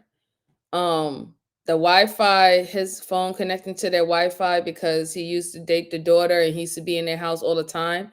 I think one of the biggest motive, not only is that because he couldn't be with the daughter anymore, is because he looked at the daughter's mom as his mom. She took him in. She gave him the motherly love and attention that I guess he wanted from his own family, especially his parents. Because you notice how they showed the picture, it seemed that he was a son to a single parent father, a single father. I didn't see the mom there. So he was getting motherly love and motherly attention and feeling like he belonged when it came to the family. And it was also because of dating the daughter. Now, him not dating the daughter anymore, he felt that connection that he had with the mom was going to be over. That motherly instinct of her looking out for him and all that stuff that was going to disappear now because she doesn't have to do it. You're not dating his daughter anymore. And the whole thing upset him. And he felt that probably the mom did it on purpose. He felt that the mom kind of betrayed him, probably did it on purpose, took everything away from him, really. Took everything away from him. He can't be with your daughter and you're not going to show him love like that anymore. That's sad. That's really, really sad if that's the case.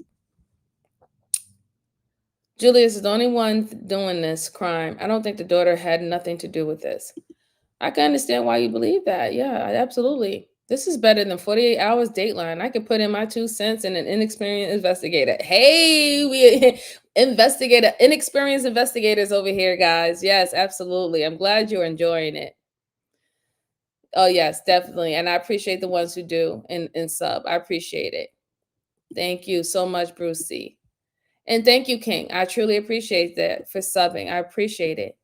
Thank you, AR. I appreciate you. Thank you so much. Let's go on. I already know that you don't know, I already know. So don't lie to me. Yes, okay? This is your opportunity to help yourself out as much as you can. Because you're wrapped up in this deal and you don't want to get any deeper than what you already are. Okay? When was the last time you were over there at their house? A month ago? So it's been a month since you've been over there. Yeah. Why the night that Miss Allen was killed would your phone be pinging off their Wi-Fi? My phone, I didn't go over there that night. I was literally at Corey's. Why would your fingerprints be on that vehicle in blood? I don't know.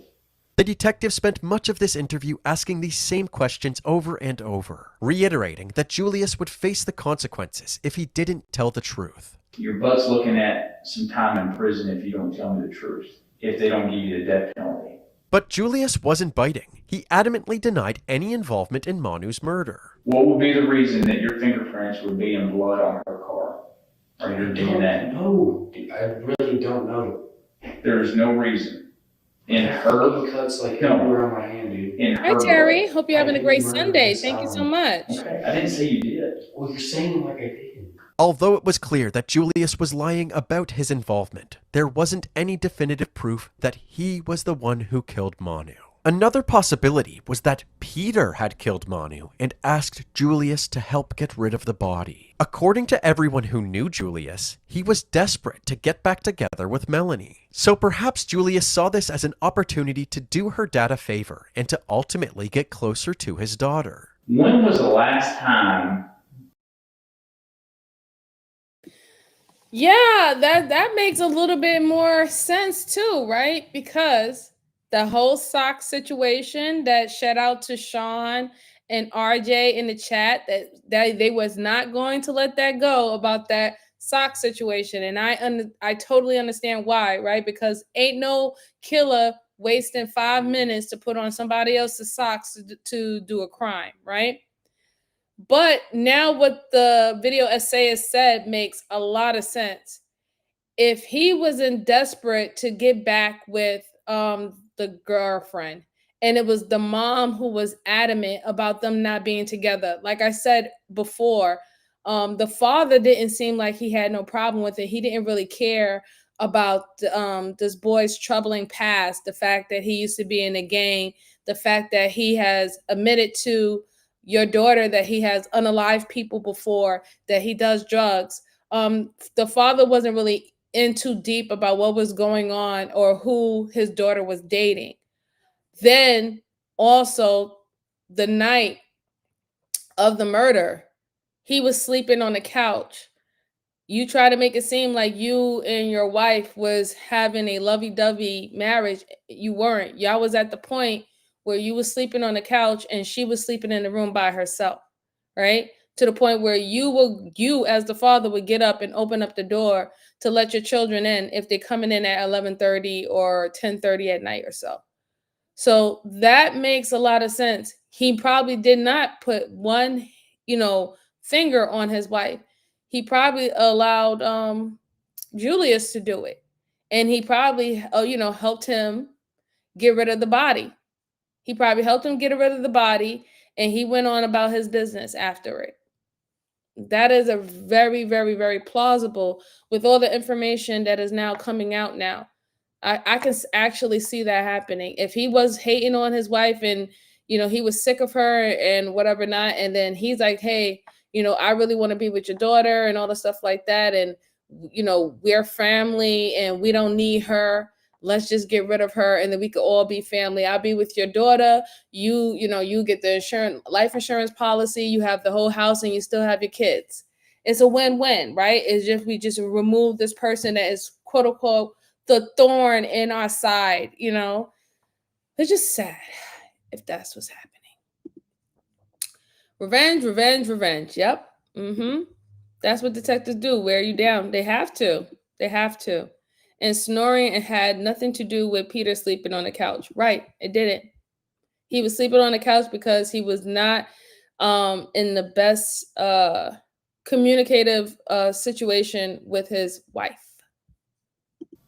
That you communicated with Peter. Okay, because if there's communication and you're not telling me there's communication. I promise you there's not. I don't have his phone number. I literally don't have I don't have a SIM card.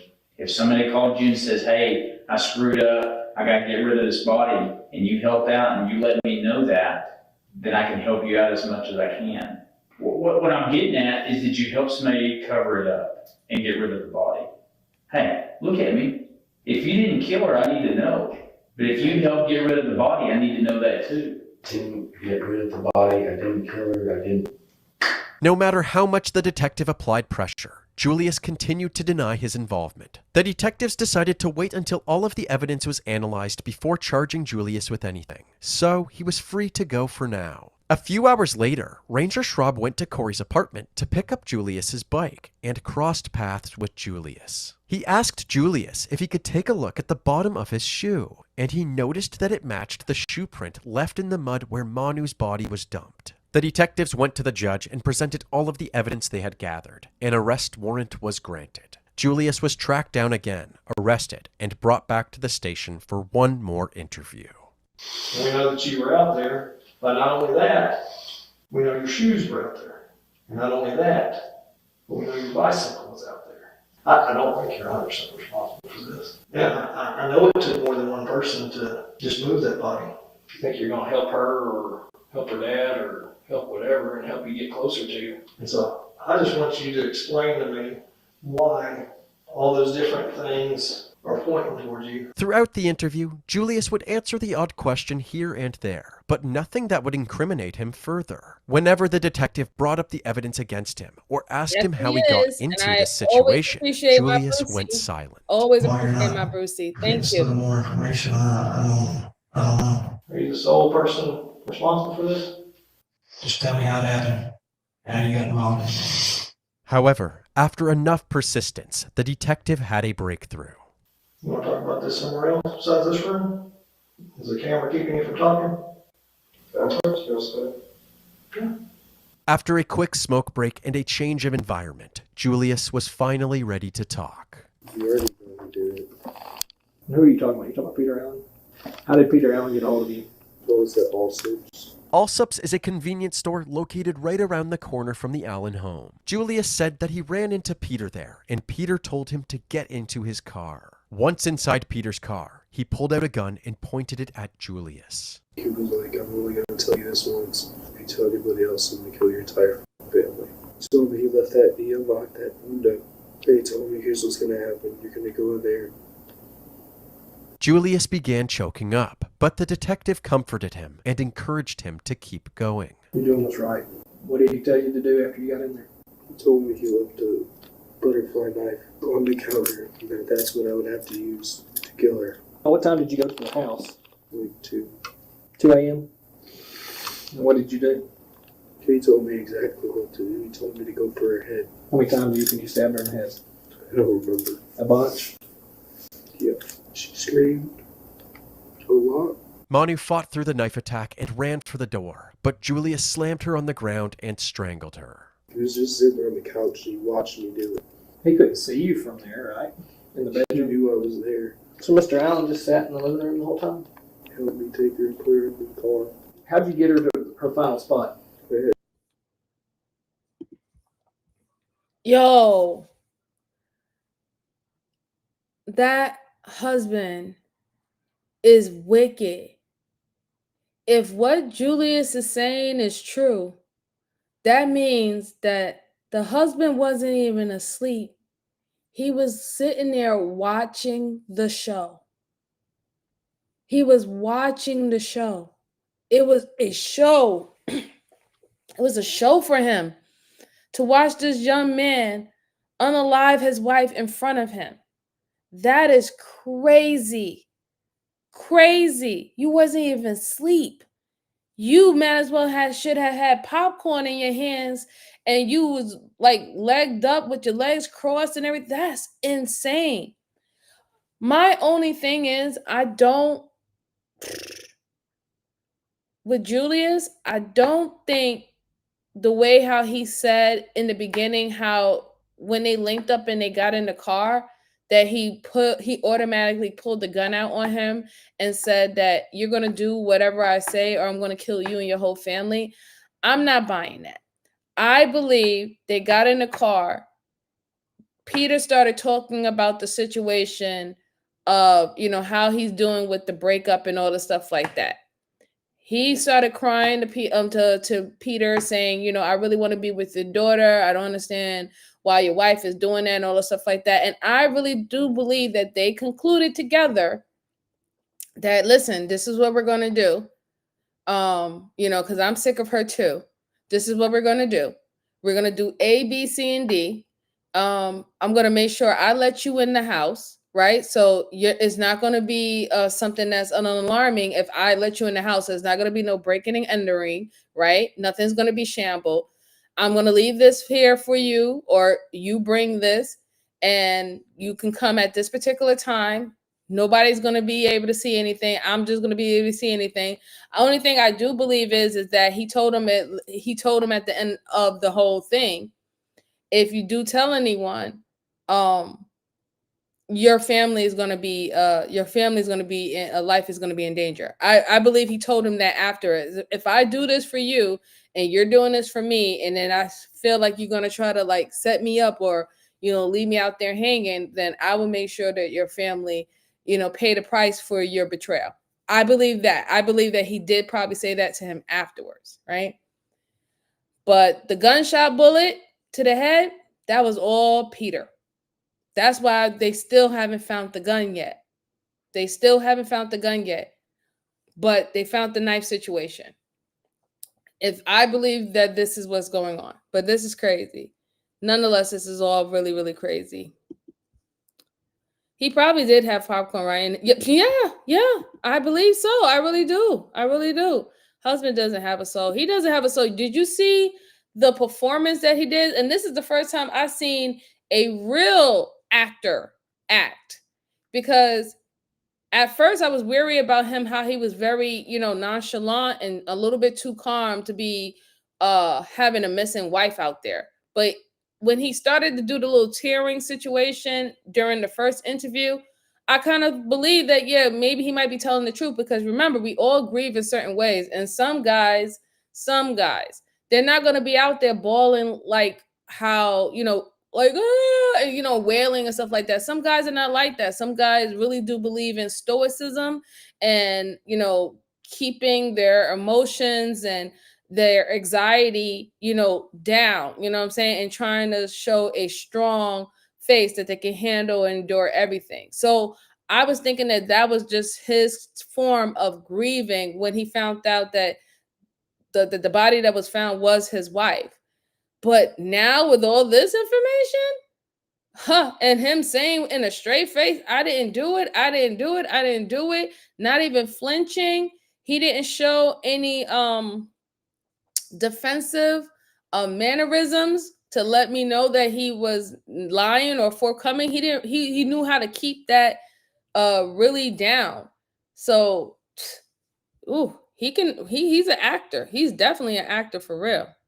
That's some real acting stuff. The husband is really evil. Yeah. Sean said, I don't believe the Peter threatened me part. Yeah, I don't think so. I really don't. I really, really, really don't.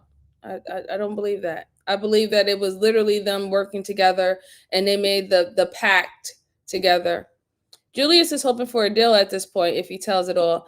He knows he's going to do some time. The thing about it is, if he's, I don't know what state this is, but if he's under the age of 18, he'll do juvie.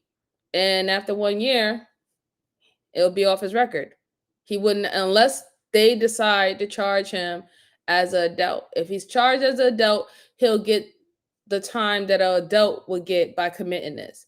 But if he's underage and they decide to charge him as a juvie, and then him leading with the story saying that he was at gunpoint and pretty much coerced with the fear of losing his life or his family being attacked, they would charge him in juvie.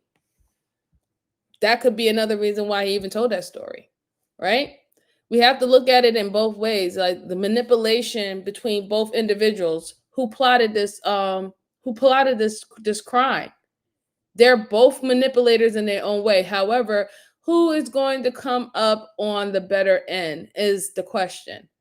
And since he's the first one that kind of ratted right now, he's going to definitely do anything to position himself to get the best bet out of this situation. Let's see. Stay Strong said Julius is hoping for a deal at this point. Yep. Julius got that gun. Yeah, he's probably holding it. He's playing the guilty victim. Yes, he is. Definitely. Absolutely, definitely. And shout out to Brucey for putting up the store link. I appreciate it as always. And yes, please hit the live. I truly appreciate it. Brucey also says years of hate makes you unemotional. Yeah, you tend to get numb. Texas? Okay. So yeah, so if it's Texas, they probably going to charge him as an adult. William says, scratch my back, I scratch yours, but don't double cross me or your family will suffer. Yeah, conclusion, big time. Yeah, absolutely, William. Absolutely.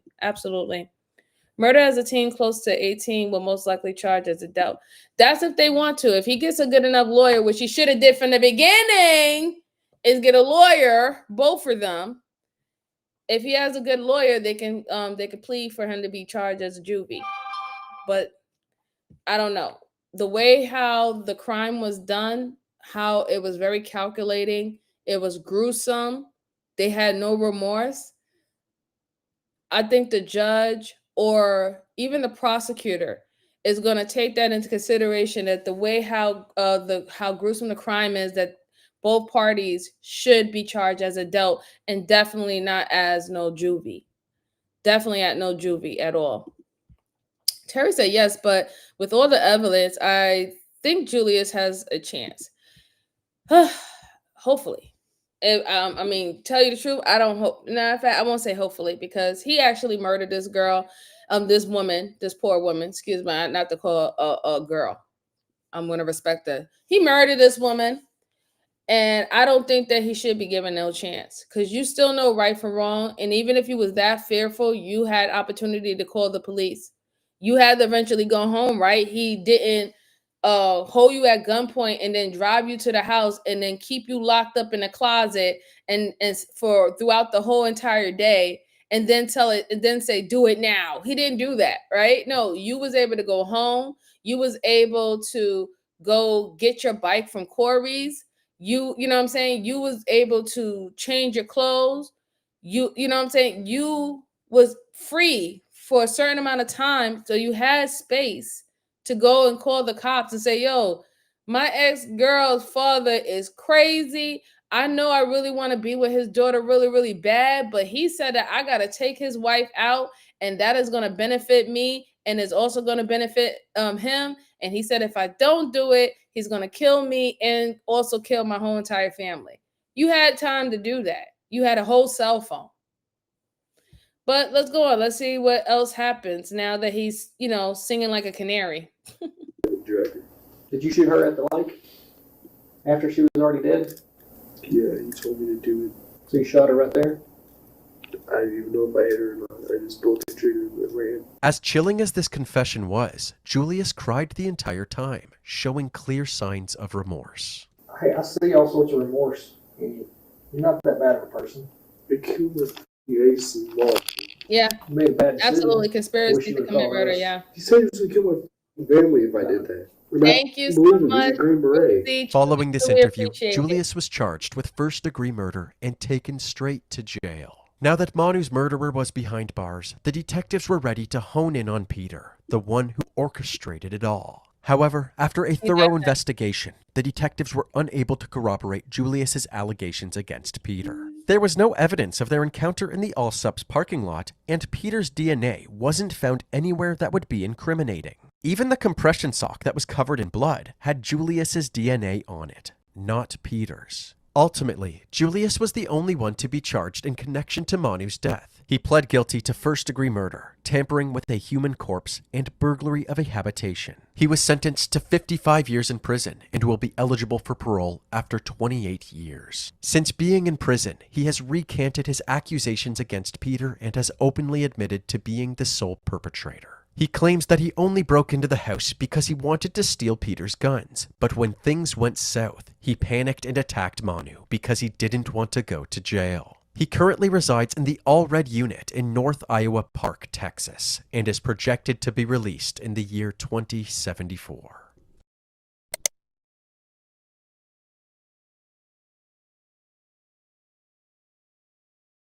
So this crime was really crazy, very, very crazy. It seemed like it was definitely a crime of passion. Now, I still think, even though they said that they don't think that Peter had any involvement, I still believe that he did. I'm going to say that. I still believe that he did. However, even though he recanted and he said more situation that he wanted to steal his weapon, why would you want to steal his weapon? What would be the point to steal his weapon? What was you going to use it for? You were going to use it on the wife. So you're telling me that it was the wife that saw you. She saw that you broke into the house. And then from there, you just panicked and decided to just unalive her the way that you did. No, I don't believe that. 55 years, obviously they didn't charge him as a juvie. I don't know why they gave him parole. I really don't. After 28 years, I don't know why. But prayers to the woman and prayers to that family. That woman should not have lost her life that way. This young man had a lot of issue, a lot of problems. No means no, right? No means no. If you can't be with that person, you can't be with that person. And even the fact is that the daughter eventually realized that she didn't want to be with you either, and that her mother and her parents was right. It's sad. Definitely sad if you really think about that. Whole big thing. So basically, he pulled the Charles Manson. Yep, pretty much. Julie did have the socks. Yeah, he had the socks. That's crazy. That is crazy. He had the socks, yo. That boy was bonkers. He was losing it, man. He was losing it. All right. So make sure y'all get the likes up for me. Truly appreciate it. Truly appreciate it. As always, I have another case for you, good folks. This one is about an evil daughter. Evil daughter realizes that they found her father's body. So here goes another flip side. So let's look into this and see how this goes. Hey, John Drummond, how are you? Shout out to England. Shout out to England. Appreciate it. Appreciate it. Apex says, I think you're wrong about everything that you have believed he did in his own. He went in there to steal the guns. She caught him. He killed her. Sometimes life is just that simple, honey. Well, I mean, we can agree to disagree. I still believe that the father has something to do with it. I don't believe everything played out exactly the way it was. But nonetheless, I appreciate you being here, sir.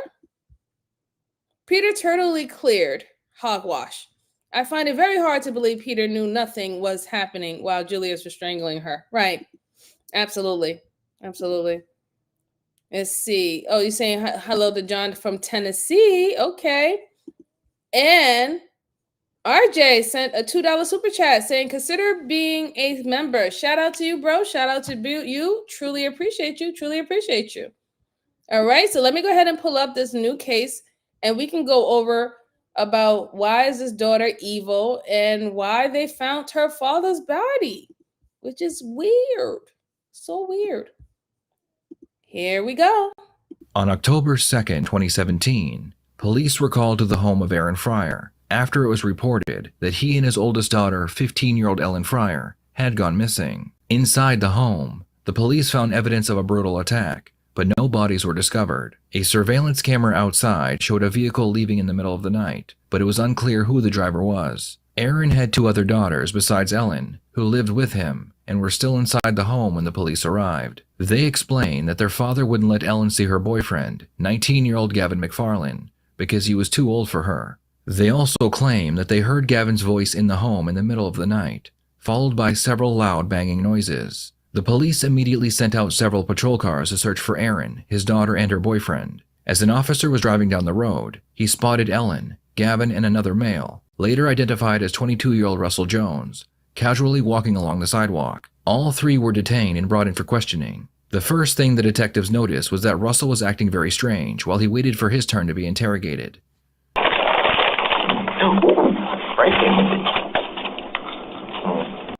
That's soft. You're listening in on my conversations, aren't you? Camera off. I don't care if you're fed or not. I can still twist your little mind. You do know I know you're listening, right? So listen here. I know you're looking directly at me, aren't you? Let's make a deal. Before you released Ellie to her parents, or parent, you are to release her to me. Do I make myself clear? No, it's not a threat. Don't take it out of context. Alright? But if you're one of those 2-timing, donut-eating piece of crap that don't like rules, that think they are a high school bully with a badge, but I eat high school bullies for breakfast. Did you get all that? Gavin was only protecting Ellie because the assault her father did the morning of the incident I know the cops' twisted little pathetic rule game. I use reverse psychology, which makes me be able to make you think it's not Gavin, but in fact, your own kid. By reverse psychology, making you look like the lunatic. You want to play hardball? I played baseball when I was younger. Okay. Yeah. This guy. Whoo. He's watched a lot of movies or shows. He's trying to do reverse psychology on the detectives. He's trying to establish that he's in control of the situation. Ooh, yeah, and he's intense, isn't he? He's intense there, boy. Wow. They didn't even get down to the questioning yet. Like, what's all this? Are you telling on yourself there, sir? Already? This is crazy. But let's go on. I find this very interesting. Huh? I'm not the one with the donut fetish. I know your sick, twisted games, boy. Ellie and Gavin are to be put in this room with me. And I'll give you a total of, let's set our clock, shall we?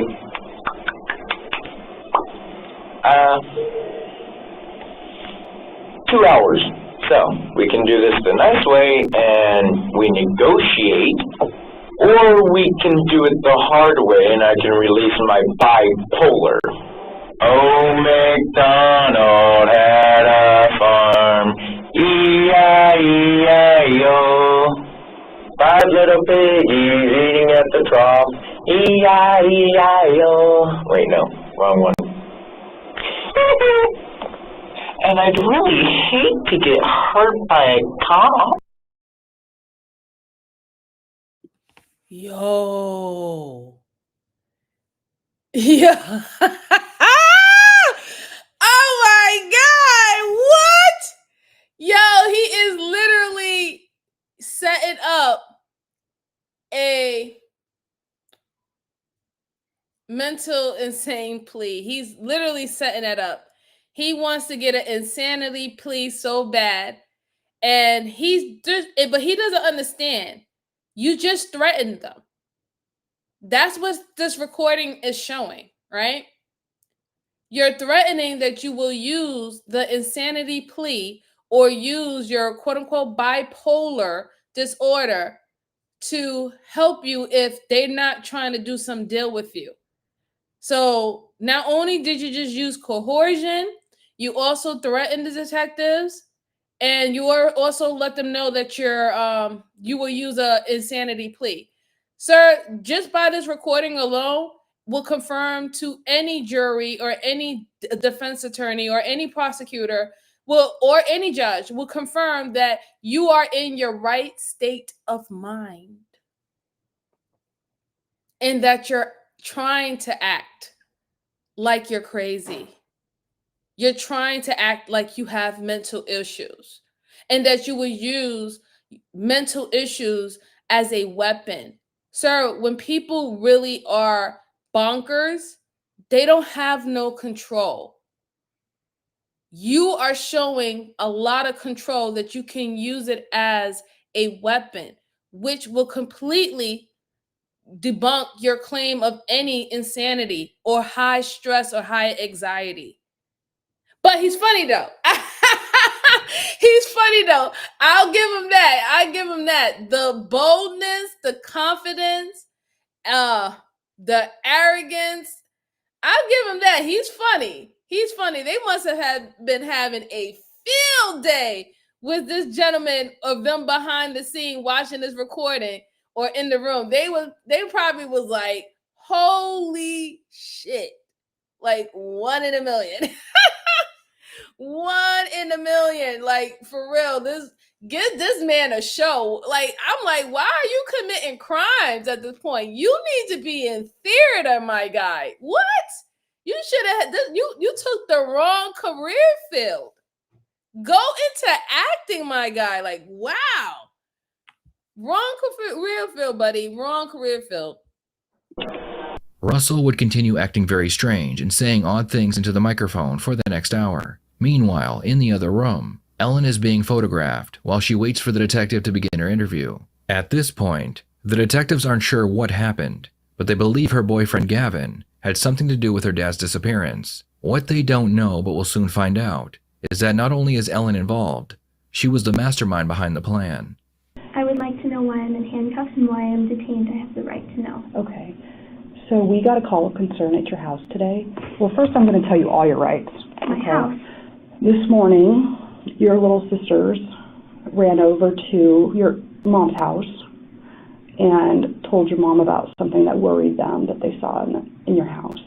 Okay? And what that was a large amount of blood. And they described a few things that you had been doing at the house. And kind of the way you said goodbye and that it worried them because they weren't sure if they were going to see you again and they love you. What did your sisters see? Why are they worried? Yeah, what did they see? To be honest, I don't have a clue. No.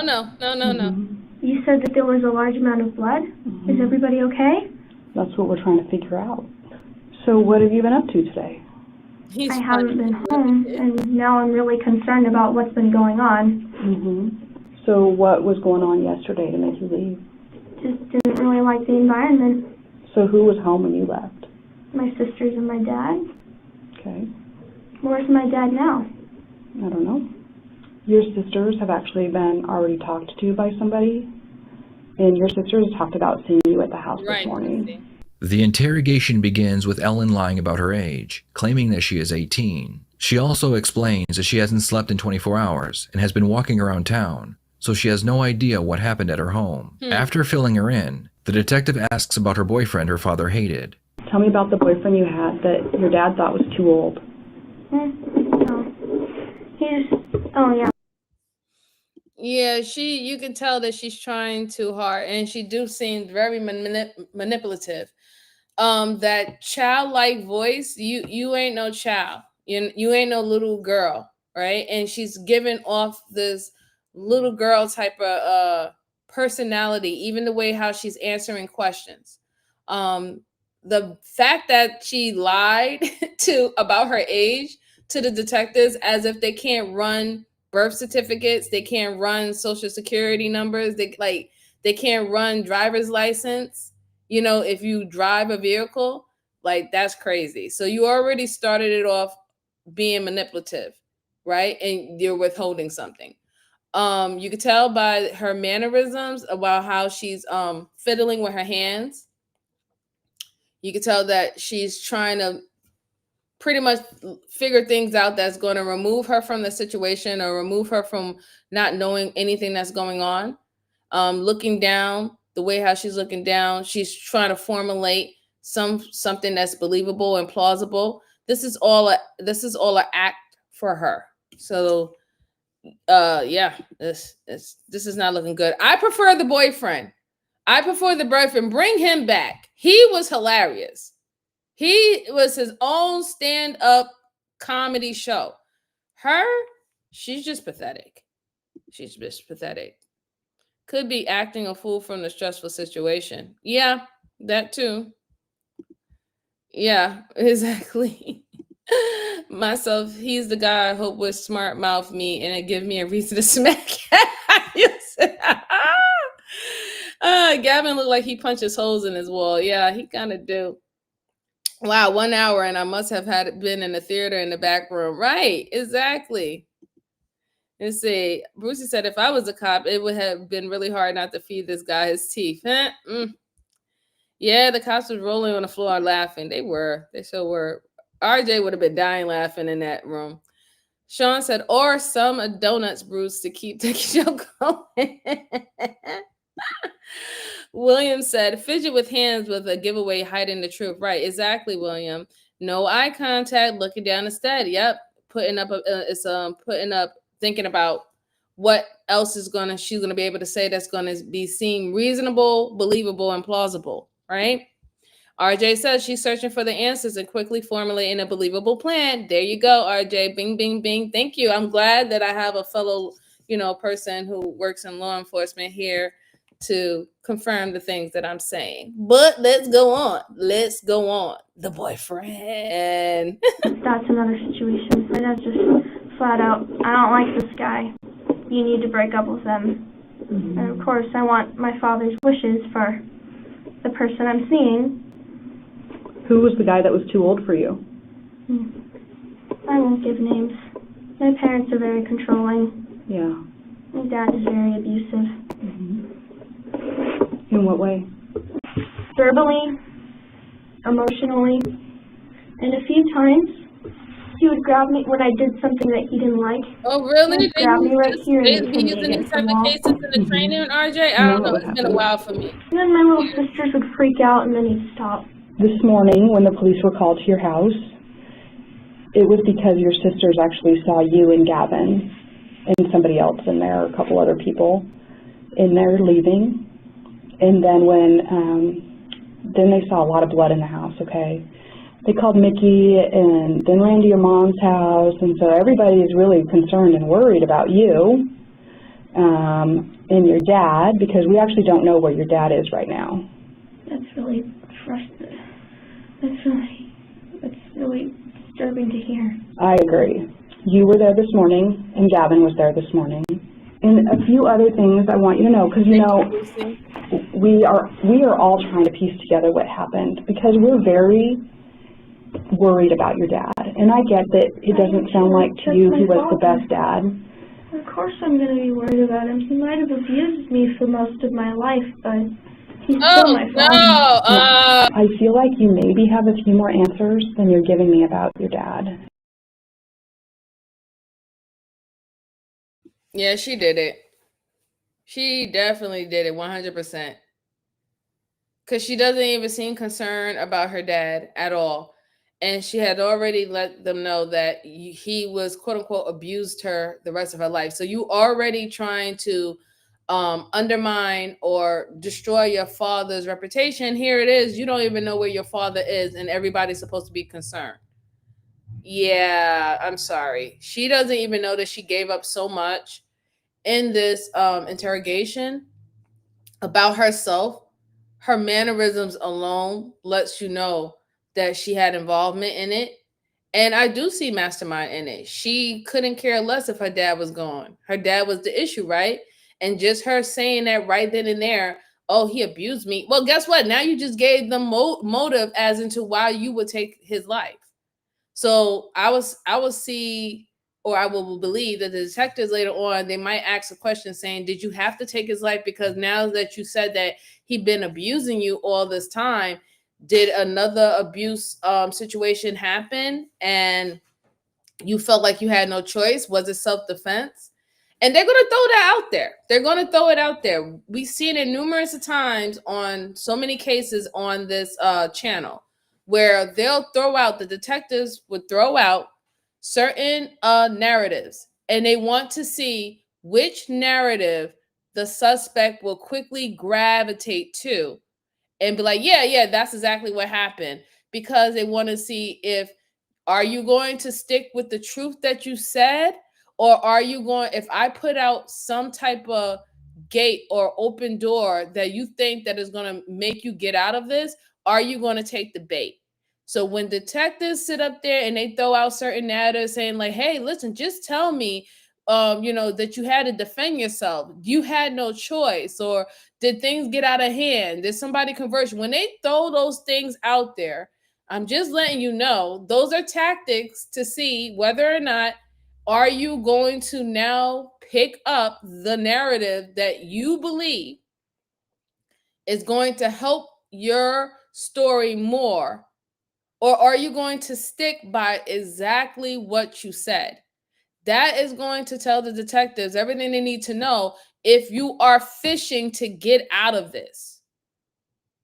So, we're gonna have to. We'll see what else she has to say.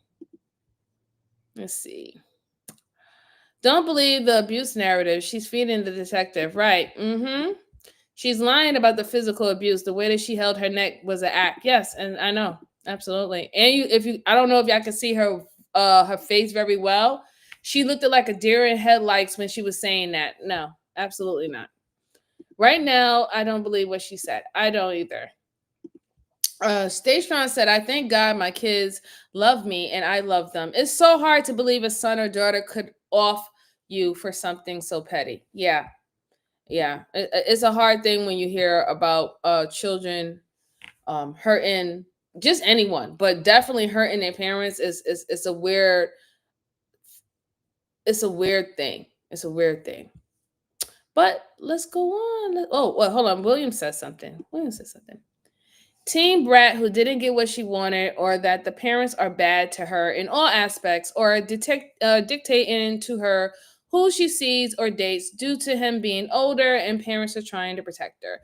That is definitely one of the scenarios, William. I think so. She does seem like, she have gotten everything that she ever wanted, and she probably don't necessarily know no means no, right?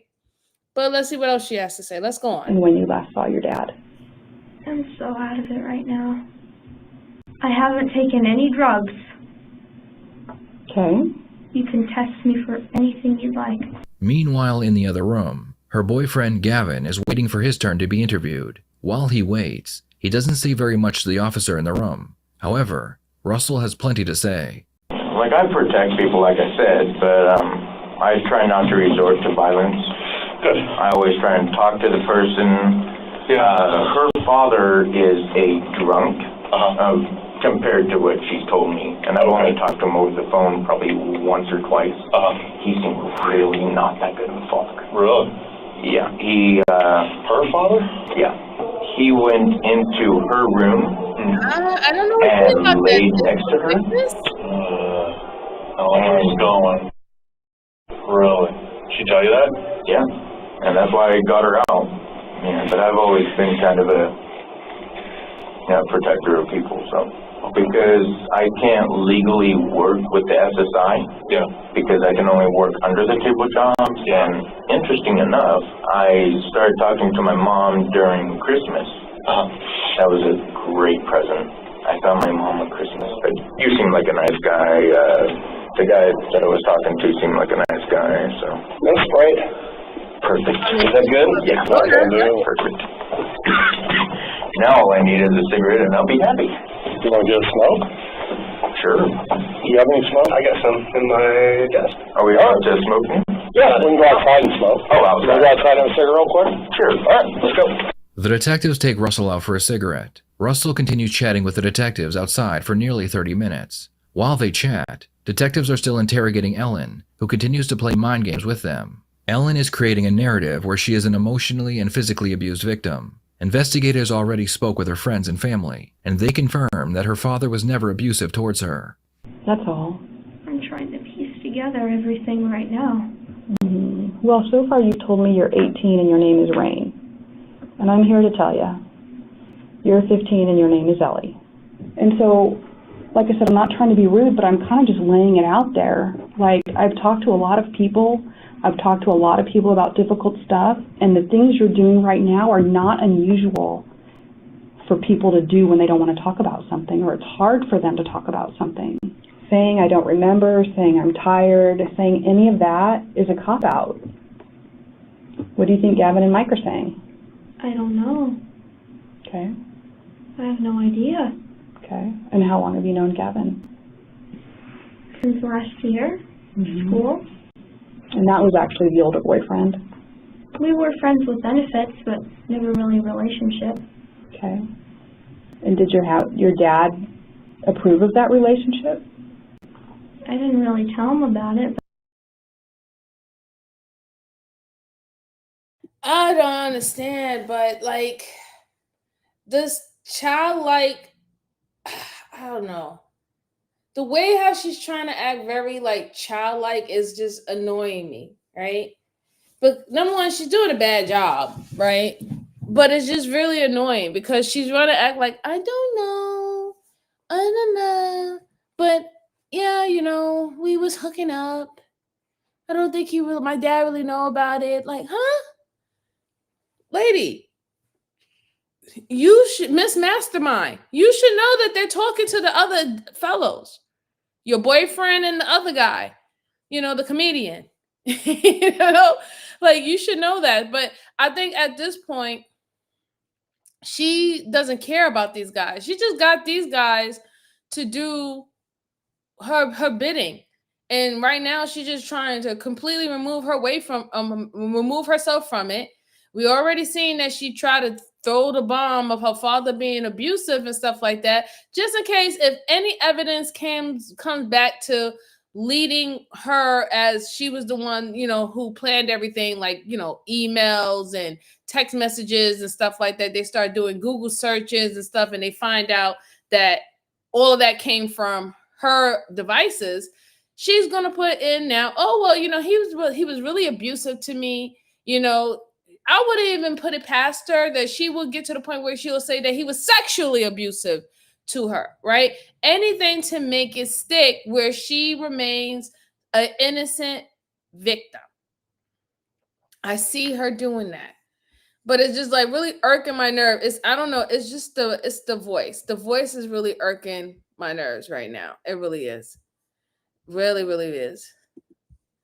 Oh, the trolls is having fun today. It's not only but once do you hit a milestone.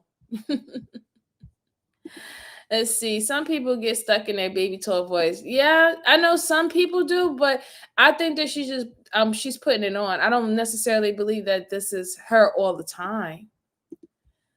Let's see. Bruce says, dude didn't know about the abuse, but that was the first thing out of his mouth, that you were abused. Right. Exactly. He had to heard it from her. Right. He had to hear it from her. There's no other way where he would get that information about her being abused. Let's go on. But he saw us holding hands and he freaked out. Mm-hmm. What if your dad can still be helped? Then let's find him. Mm-hmm. Why was Gavin at your house? Why was Mike standing outside your house, or Russell, or whatever you call him? Why did you guys go down there? Why did you guys end up out on Highway 140? Well, I actually know the answer to that. We were moving my stuff to Gavin's house. My situation with my father abusing me had gotten worse, so I was looking for a way out. So I started a plan to run away. So I started transporting all of my clothes to Gavin's house. What happened at your house? What Russell attacked my father. Okay. And his machete is over by the Northern Walmart. Okay. Tell me everything you know about that. Well, I guess my dad woke up and he attacked. As soon as I heard screaming, I ran. Okay. I took my stuff and I ran, and Gavin caught up to me, and Russell caught up to me. Okay. I don't know if Gavin was in on it. I don't know what their intentions were. All I was trying to do was get out of the house. Yeah. I couldn't deal with the abuse anymore. Okay. All right. So tell me not what you're suspicious of, but what you know about your dad being in the trunk. He was in the trunk with a tarp. Mm-hmm. I was asking them about it, like, what's in the trunk with the tarp? And they're like, a body. I'm like, whose body? Why, is my dad in there? Mm-hmm. And then Russell says yes. Mm-hmm. I believe that Russell's the one that killed my father. Okay. Ellen claims that it was Russell who killed her father, while she and Gavin were trying to move her belongings out of the home, so she would be safe from her father's abuse. The problem is, Gavin is telling a different story. When did you first learn from Ellie what was going on with her and her dad? How long ago do you think? 4 or 5 months ago, somewhere around there. Okay. And I know her mom would sit in front of the fridge and not let any of the kids get food. I know that her dad has slapped her. Her dad's an alcoholic, and he goes and she said that he's beaten her and locked her in the bathroom before. What Ellie told me happened was that he was being really creepy and being really touchy-feely with her. He basically laid next to her naked and started. And did she tell you that in the text message? In the text message. And then. I'm sorry. I'm sitting up here trying to make something. Did I call it or did I call it? Didn't I tell you that she was going to make the claim that he was sexually being sexually creepy or with her? Didn't I say it? I I called it. I called it. I knew that she was going to throw it out some way that he was sexually abusing her and stuff like that. I knew it. Oh wow. Wow. I'm good. Let's go on. So you mentioned that kind of set you off, upset you. Obviously, it would upset me too. So did she know you were coming over? Yeah. Okay. So do you text her and said I'll be over? She's poking her head out the window, being like, "Hey, come on in." Out of her bedroom window? RJ and I, we were like in the yard, and we were like, "Okay, what do we do?" And Ellie's like, "Just come in." I mean, we both helped. So. Okay. So you and Ellie are handing stuff out to RJ outside the window. Do you know what he's doing with those items when he gets them? He's moving them into the car. And had Dad been asleep in his room or in the front room or something? He was asleep in the front room, yeah. When you got there, did you actually see Dad asleep in the front room, or did she tell you he was asleep in the front room? She told me he was in the front of the thing.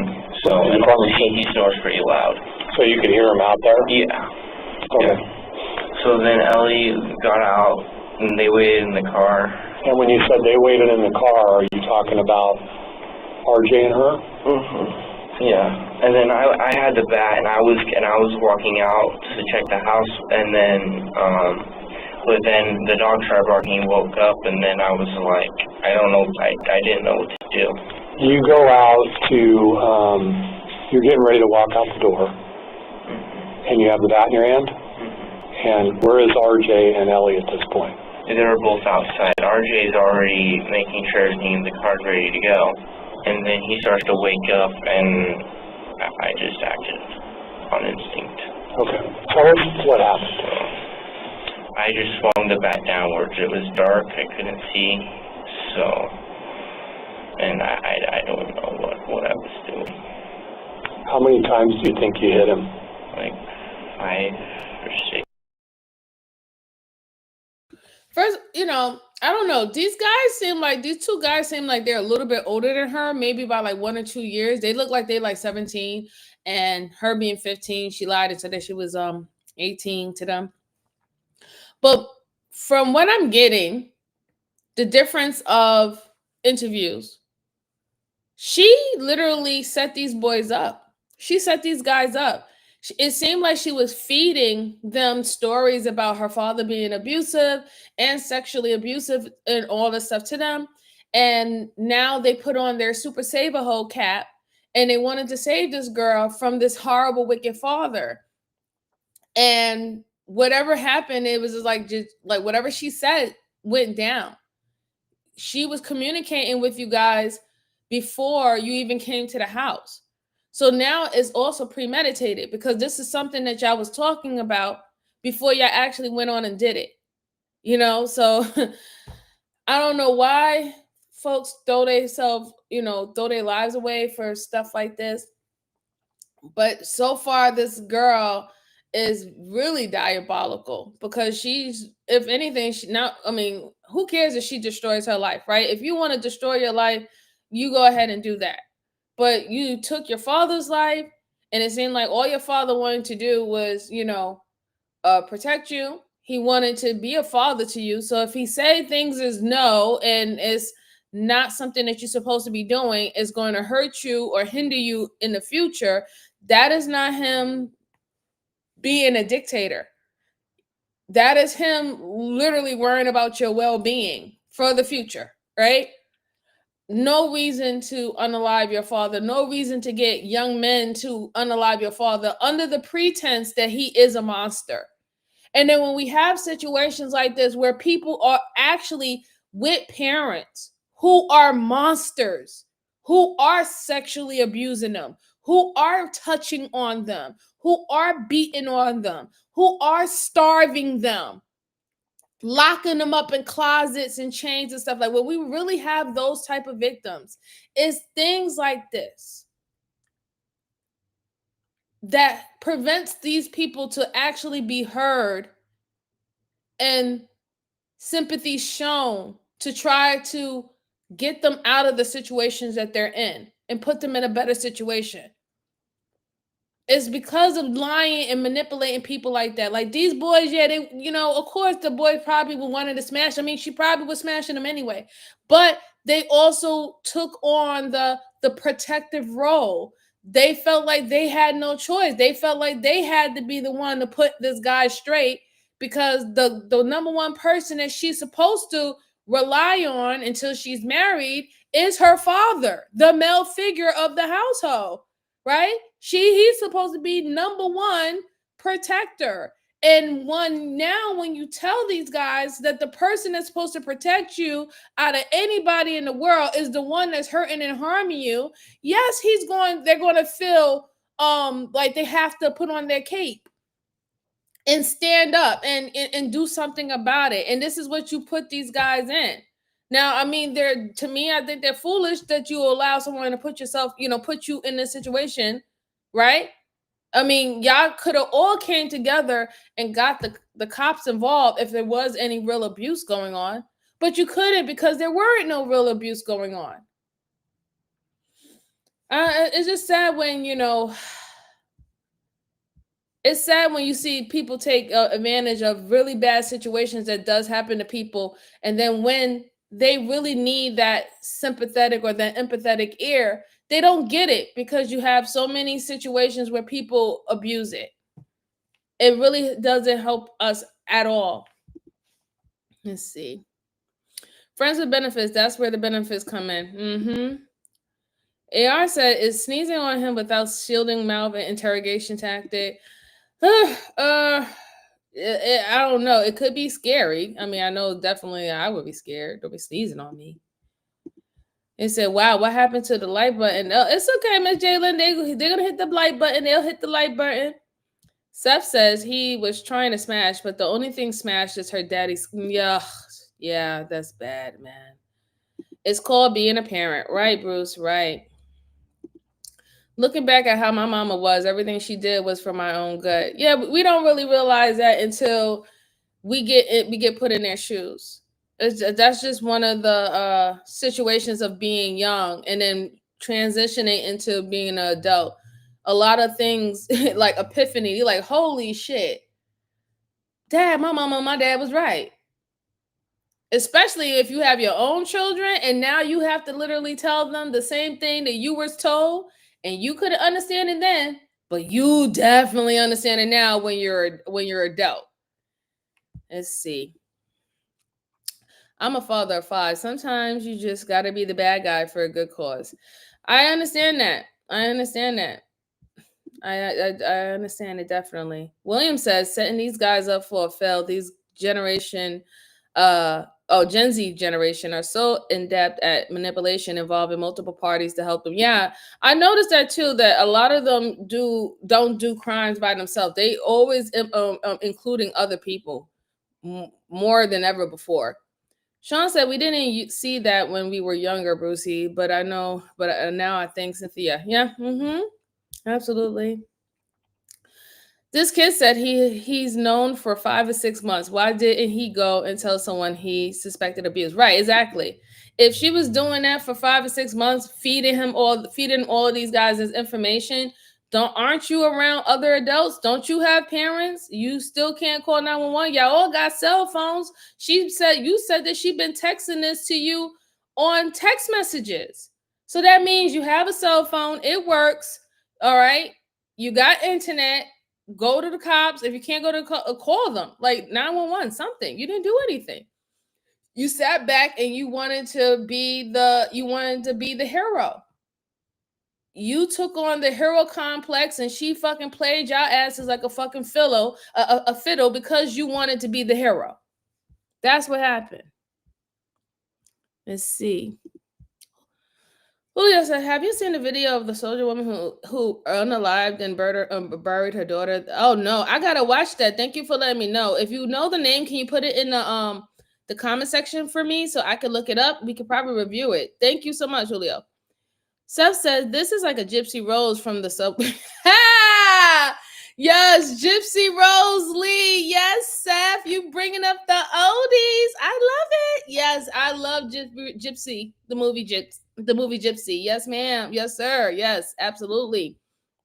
Bruce said, yes, ma'am, MJ. Stay Strong said, in school, the authorities rather urge kids to rather rat on their parents. It's sad. It's sadly been abused and twisted to a means to leave an uncomfortable situation. Life is tough. Yeah, you know what happens when we have so many different options. People abuse it, right? That's the great thing about the freedoms that we do have, right? You have options, and then the consequences is you're going to always have people who is going to abuse it. What we're going to have to decide, I will prefer to have more options and have those availabilities for people who actually need it in when a serious time happened, than for them to not have it at all, right? That's just only on me though.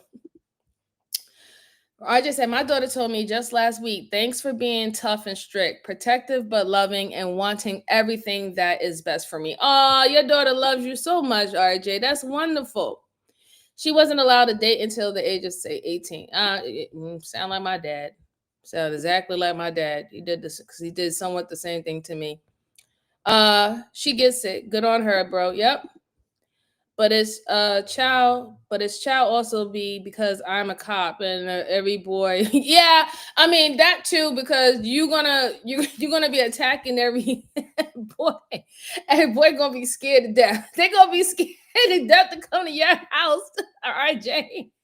They like, oh no, absolutely not.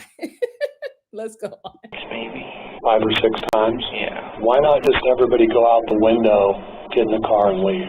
Were you upset? I guess what I'm asking you is, I was upset. I see that. Was it ever talked about between you, Ellie, and RJ for you to hit him with the bat? Was that ever discussed prior? I didn't want to kill him. Right, but why not at 4:30 when you know she has the keys? Why not just everybody go out the window and leave? Was there something that you decided to do at a certain point during the night? Ellie hates her parents. She doesn't want to go back there again. She wanted him dead, but I didn't want to kill him. And I was like, I'm not going to kill him. Prison for murder, aren't I? Well, that's what we need to figure out here. We need to figure out what your intent was, and it's important to know. I'm trying to protect Ellie. Ellie is basically telling you that she doesn't want her dad alive anymore. Doesn't want her dad to be around the other girls and stuff. So she's basically telling you that she wants dad dead, right? Yeah. It appears that Ellen was tired of being told what to do by her father, and told that she wasn't allowed to see Gavin. She was able to manipulate Gavin by telling him lies about her father, hoping he would want to protect her. With Gavin's confession out of the way, the detectives speak with Russell one last time before confronting Ellen. Can I use Mike instead of RJ? I don't really want to use Mike. The name Mike, you can use Mike. Yeah. You wanted to have a cigarette. We went outside. Yeah. Gave you a cigarette. Yep. I advised you of your Miranda rights. You remember that? Yeah. Said you understood your rights. Yeah. And then we started talking, and all of a sudden you told us that the body was out by Agate Lake, and we jumped in our car and went to Agate Lake. Yep. Handled that. Went through a whole walkthrough with you. Yeah. And now we're back here. This room's recorded. It's got a mic. And so he comes in. Yeah, he comes in, shows me the text. He says, "Get your stuff ready. We're going." Mm-hmm. And I was not happy with the text that she had sent. And that's the one that talked about the abuse? Yeah. Okay. So we headed over. We waited across the street, down the alley. We were waiting there till she texted saying that he's asleep or whatever, I don't know. So I started wanting to head over, and right when I wanted to head over, she texts. So it's almost like she read my mind. And so we headed over. He went through the gate, went through her window. I followed shortly after. Kind of nervous about it, but it is what I do for a living. So I followed. I stayed out the window. We were loading bags out and stuff. And we got all the bags loaded out, and she said that she's going to grab the keys and pull the car around. While Gavin, I say, talks to the guy, but that's far from. So Gavin is still in the house? Yes. Ellie and you are outside the house? Yes. Okay, and then what happens? Because all the bags were all packed up, and he goes into the living room, beats the crap out of the guy. I walk through the front door, and I see dead body. How did Ellie know to come in, and how did you know to come in afterwards? Because she told me that she's going to pull the car around, and then, well, he's taking care of business, and then I hear the loud thuds, and she told me, okay, time to go in the front door. Oh man, funny guy ain't funny anymore. Y'all notice that? He's not funny anymore. Where did all the confidence go? Where did it go? You know, you was acting like you was Jim Carrey in a minute. You know what I'm saying? You was acting like a scene out of Dick Tracy. And now it just disappeared. Aw. Did it sink in now after you had your 30-minute smoke break?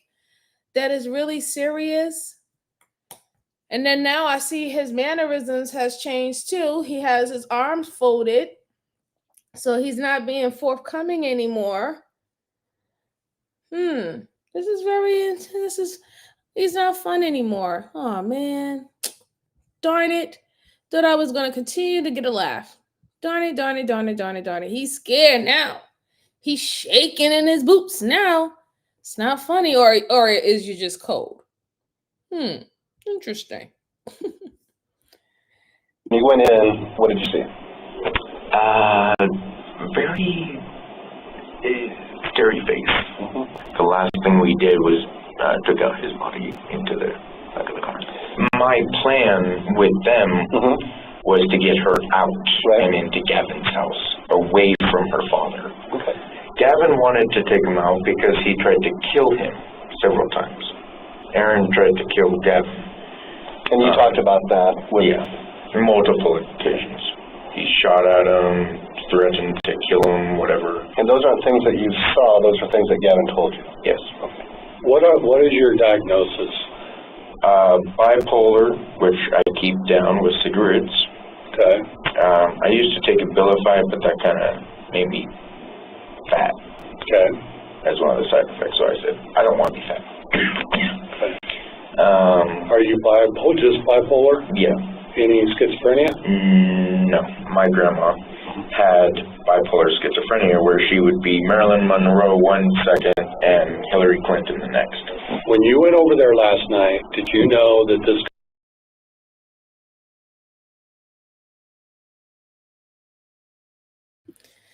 Wow. So he's landing on Vic. He's bipolar. Okay. And your grandmother used to think that she was Marilyn Monroe and Hillary Clinton. Okay. So that's why you came on acting like you was Jim Carrey or you was Dick Tracy. That's why you came on like that. I don't know. But he did say something that was very alarming to me. You notice how when Gavin spoke, he said it was in defense of the girl and that he never wanted to kill her. It was her idea and he did it because he had to get away from him. However, he's saying that Gavin had issues with the father, something that was not told by Gavin to the police, right? He made it seem like he had no strife with him, that he was just only doing it from the information that he got from the daughter.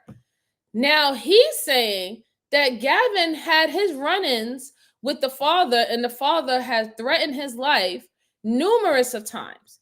So that would make perfect sense and give more motive as into why Gavin took the hammer and start swinging on Pop's head. If you already had problems and issues with him, or y'all had a little altercation before, because he didn't want you with his daughter. But it seemed like this trio, they starting to rat on each other now. The only one so far, who's only worrying about herself is Miss Mastermind. She's not really throwing them under the bus. All she's doing is just kind of like removing herself from the situation. Whereas the two boys, they know, since they had more of the heavy lifting involvement into the situation, now they're pinning it against each other. That's what I'm seeing. It's crazy. Absolutely crazy. Bruce said that's a lie. Amplify isn't a bipolar drug, right? Bad news, funny boy. No cigarettes in prison, right? No cigarettes in prison. Well, I mean, they do have cigarettes in prison now. You know what? I forgot to say that. I was working in the prisons not too long ago, a couple months ago. Them motherfuckers be smoking in them prisons. I don't know where they're getting the cigarettes from, but they be smoking in there. I don't know where they're getting it from though. Okay, I ain't the only one who caught that. Julio said, I found the video I watched, and it was mom realizes police discovered her horrifying secret by Explore With Us. It was over an hour ago, not so sure. Oh, okay. Thank you so much, Julio. I appreciate it. Appreciate it. So all the mentally ill people who are mentally ill in your family are deceased. How convenient. Right. Right. You can't go and talk to them or get those records. But even if he says that he's bipolar, that would have to be on record. And that's something that would have been identified when as a adolescent.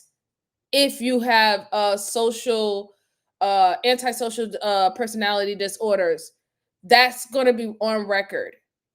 But let's go on. You just can't self-diagnose yourself and say that I'm bipolar when you feel like it, but then I'm strategic the next time. Okay. Could ultimately wind up with Aaron getting assaulted by Gavin. Assaulted, yes. Killed, no. I kind of feel like I'm on Law and Order right now. You go blonde hair, blue eyes. That actually made that song pop into my head.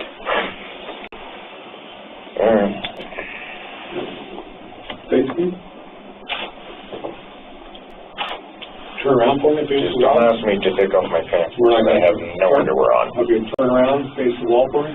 Prior to this interrogation, Russell had confessed while he was outside smoking a cigarette with the detectives. He then showed the detectives where they could find Aaron's body and the murder weapon, which Ellen had thrown up into a tree. Now that they had both Russell's and Gavin's confessions, it's time to confront Ellen, who is continuing to play mind games. We have found your dad, and we know he is dead. And I know you know that. I mean, I don't know that you know we found him, but I know you know he's dead. And we know that you and Gavin were there when he was taken out of the trunk. That's just things we know, okay? They did pull over somewhere. That must have been where it was. Yeah. And then Russell threw the body over. One of the things also out there by your dad is the baseball bat. Times have A changed. baseball bat? Is that what he used? Because my dad kept a baseball bat by the front door for protection. Okay. He always kept one there, along with his rifle. The information we have is that you actually threw that baseball bat up into the tree. What? But I was in the car. Well, I'm a little bit thinking maybe you weren't in the car. I got out of the car for about a minute, Okay. but I wasn't out there when they threw the body over. Okay. And what did you throw? I threw a shirt, and I kicked the baseball bat. Okay. You kicked the baseball bat. Well, now it's up in a tree. And we, like I said, it sounds like you're the one that threw it up in that tree. It's kind of neither here nor there, but that's why I'm just asking you about the baseball bat. Did you put it up in the tree? I kicked it. Ellen claims that she kicked the bat so hard, it got stuck up in a tree. For the next hour, Ellen goes through the story again. Ellen makes sure to make herself look like the victim every chance she gets. Watch Ellen's acting as she lies about the many horrifying things her father has done to her. And on one account, my dad tried to make advances towards me. Yep. Okay. Tell me about that. He was drunk, and I was in the back room sleeping. Oh my God. Oh my God. Yes, exactly, William. She had no reaction about her father's death. She said that she was in the car the whole entire time, so she didn't know what Gavin or the other boy was doing inside the house. But you were texting with them. You told them when to come, and you supposedly sitting in the car. You wasn't sitting in the car. Now you want to make up the story that you kicked the bat so hard that it flung up in the tree. Girl, are you crazy? That's not happening. Okay, it's not happening. That doesn't happen. That doesn't happen. And you will have a real purple and black bruise on your leg if you actually really did kick that bat. You didn't kick the bat. You threw the bat up there. That's what you did. You threw the bat up there. And then now, because the pressure is on and her story is not sticking, what is her go-to now? She has to lay it on thick about destroying her father's character and say that he was sexually touching her and violating her. And here she is trying to bring on the waterworks and act like she's she has emotions and this is traumatizing. Now she wants to be traumatized. The whole entire time she had the deer in the headlights look. And now all of a sudden she wants to close her eyes and be so traumatized. You know, at one time in band camp, dad tried to touch me. He was drinking a beer all night. Yeah, she's toast. She's definitely toast. But let's go on. Let's hear her lies a little bit more. And he came back and he tried to take my clothes off. And I slapped him away. And I just kind of barricaded myself in the room and I didn't sleep. How old were you when that happened? 14. Okay. And are you 15 now? Mm-hmm. Okay. He was trying to pull down like this, my shoulder, my little nightgown that I was wearing. Mm-hmm. And what did he say? He's like, come on, just give in. And so then you slapped him away and he left? Mm-hmm. Okay. And I kind of put stuff against the door so we couldn't get in. Mm-hmm. Has anything ever, do you know what it means? Yeah. Has he ever? Yes. Okay. It got on my hand, but then I went and I just started scrubbing and scrubbing and scrubbing because I felt so dirty. When was that? And so ashamed of myself. Like right after I turned 15, like in the new year. Okay. I felt so ashamed. Why would he do that to his dog?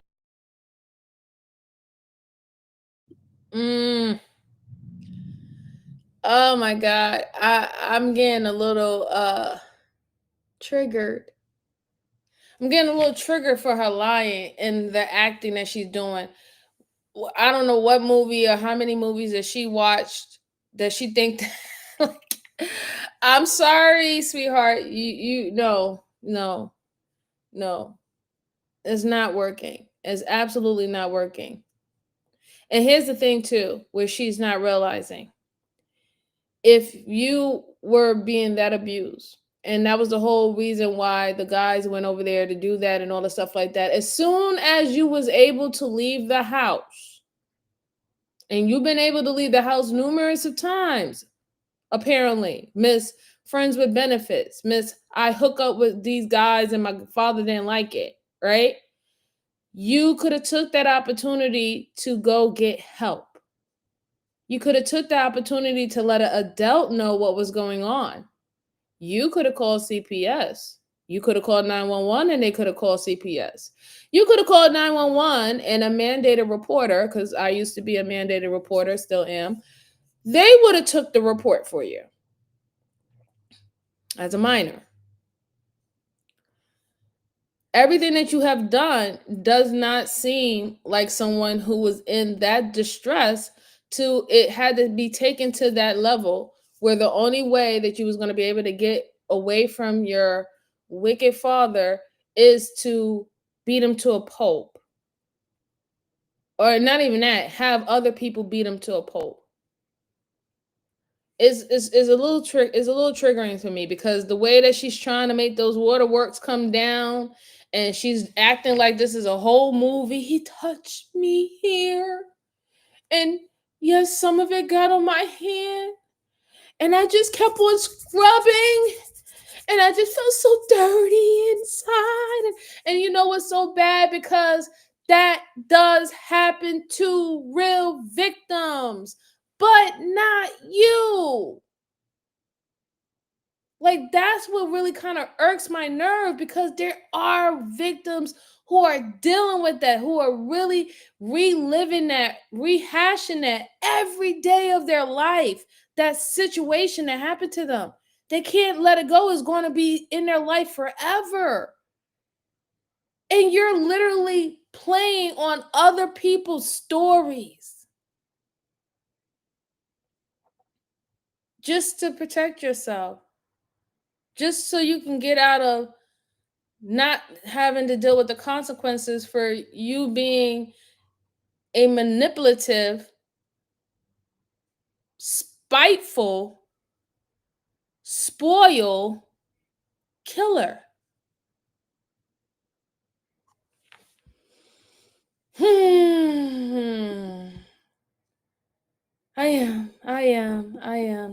I will. Thank you, William.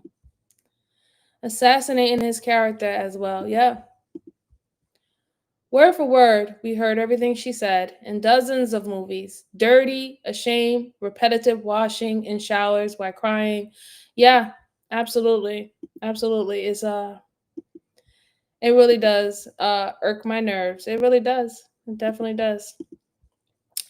Interviewer not buying it, and they are trained or experienced in dealing with the abused people. She ain't convincing this detective. No, absolutely not. And it's annoying too, because I have experience of dealing with people who were sexual assault victims, and this kind of irks my nerve, because you can really tell when somebody is dealing with a trauma, that's something that no amount of therapy is going to remove what this person experienced. It completely changed their psyche and the way that they view life, relationships, humans, society, trust. Everything completely changed. Everything about them completely changed, and it will never come back. She doesn't have any of the signs of an abused child. Closed off, quiet, and unsocial. She doesn't. She really doesn't. All right, let's go on. Father shouldn't do that to my little girls. And I woke up because I heard him talking, and I found it on my hand. And I knew what it was because I saw what he was doing. He was standing over me. I know. Why me? Why did he do this to me? I have no idea what he's done to my sisters. My dad would hit me when I cried. Now I don't cry in front of a lot of people anymore. Okay. Oh, so much tears. Ellen is doing her best to appear like she's crying. She even shows the detective her coat sleeve so she can see her tears. The detective is going to give it one last try to get Ellen to admit that she knew about the plan to kill her father. It sounds like there's been some talk about your dad and the way he treats you, and like what to do about that and how to fix that. Gavin said that he was upset about what he had done to me. And what else did he say? He said, like, I want to punch him in the face for what he's been doing to you. Well, you're the only one I'm talking to right now. I mean, when I leave, I know other people are being talked to, so I get little bits of information here and there. But it seems like this was planned. We all planned to get me out of the house. But that's all I was involved in. Okay. Because you told Gavin what was happening to you, so it would make sense for Gavin to be mad. Yeah, Gavin told Mike. Apparently Mike has had a past with people doing that, so he gets really upset when people do it. I guess he just couldn't control himself. I don't know. Maybe they did plan something. Because I wasn't with them all of this weekend. Yeah. They had plenty of an opportunity to do that. So I've been watching Gavin, the other detectives talk to Gavin. And Gavin is being 100% honest right now. And you are not. I told you everything So I know. we need to talk about the conversation that you and Gavin have had regarding your dad. Gavin right now is being pretty honest. He is telling the detectives what his part in this was, and he is telling the detectives what your part in this was. And I've known all along you were really minimizing Gavin's part in this because you care for him. And that makes sense to me. Well, when you tell Gavin, I want him dead, those are pretty specific words. I said he's dead to me. You know, you kind of have been playing games with me. You know darn good and well what was going to happen today. Absolutely, she knew what was going to happen today because she set everything up. Now she's talking about, she said that he's dead to me. Ma'am, little girl, if your father was abusing you and hurting you the way that he was dead to you emotionally a long, long time ago before this particular incident. And again, if this is something that you've been telling Gavin for 5 to 6 months, why would it take 5 to 6 months to get you out the house? You have already established this whole story to Gavin and the other guy about what's going on with your dad. Why this day, 6 months later, now it's the whole plan to get you out the house? Why couldn't they get you out the house the first time you told them? Why didn't they go take you to go get checked up at the hospital? Why isn't there no rape kit? Why isn't there a report from the hospital that, you know what, this young girl has bruises on her and we have traces of semen on her or in her hair or on her clothes? Why is none of that available? Because it didn't happen. Because that wasn't the plan.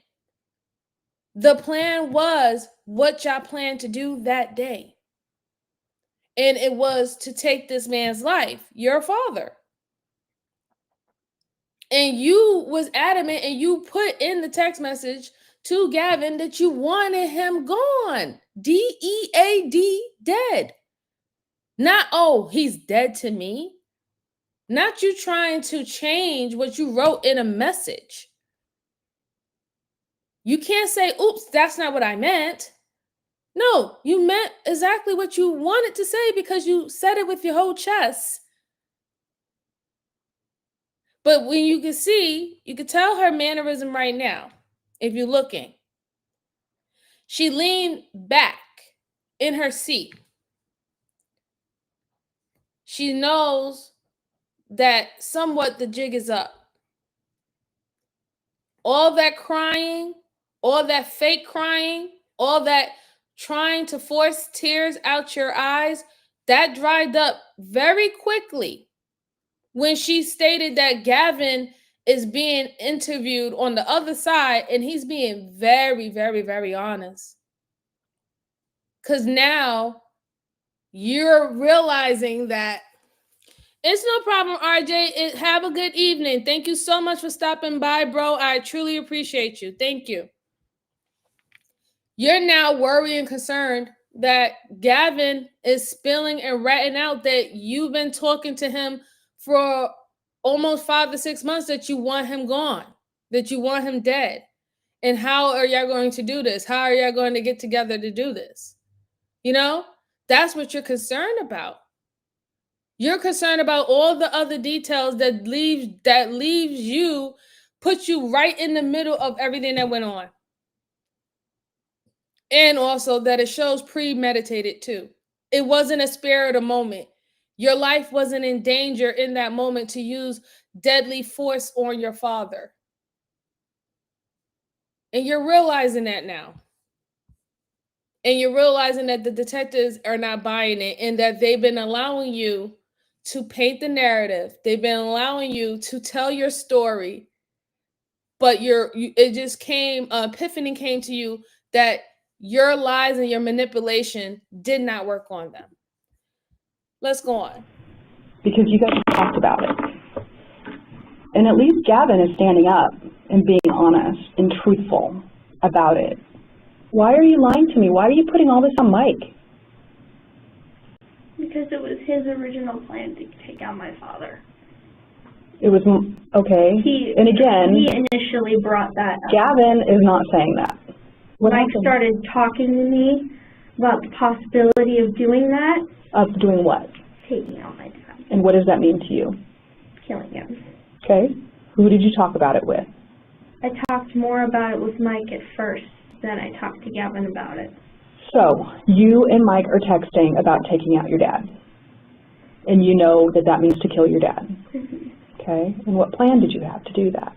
Arranging a time. So what was your arrangement that you had kind of? My original plan was to wait until December. Okay. Why did you want to wait until December? So I would be 16. And what did that have to do with it? Because there aren't any runaway laws after you turn 16, but if the police find you, they can take you back to your parents. So you go to Gavin and say, could you help me and Mike take out my dad? Mm-hmm. And when did you do that? When Mike started talking about it. So you say this to Gavin, and what did Gavin say? He said, I don't know, I really don't want to get involved with that, but Mike started being more adamant about it too. I want to hear your part, because I feel like you're really minimizing your part in this, Ellie. Okay? What was said between you two to prompt whoever did this to do this? All of what my dad was doing to me. Who did kill your dad? Gavin. Okay, and you know that. So why have we been going in circles? I don't know.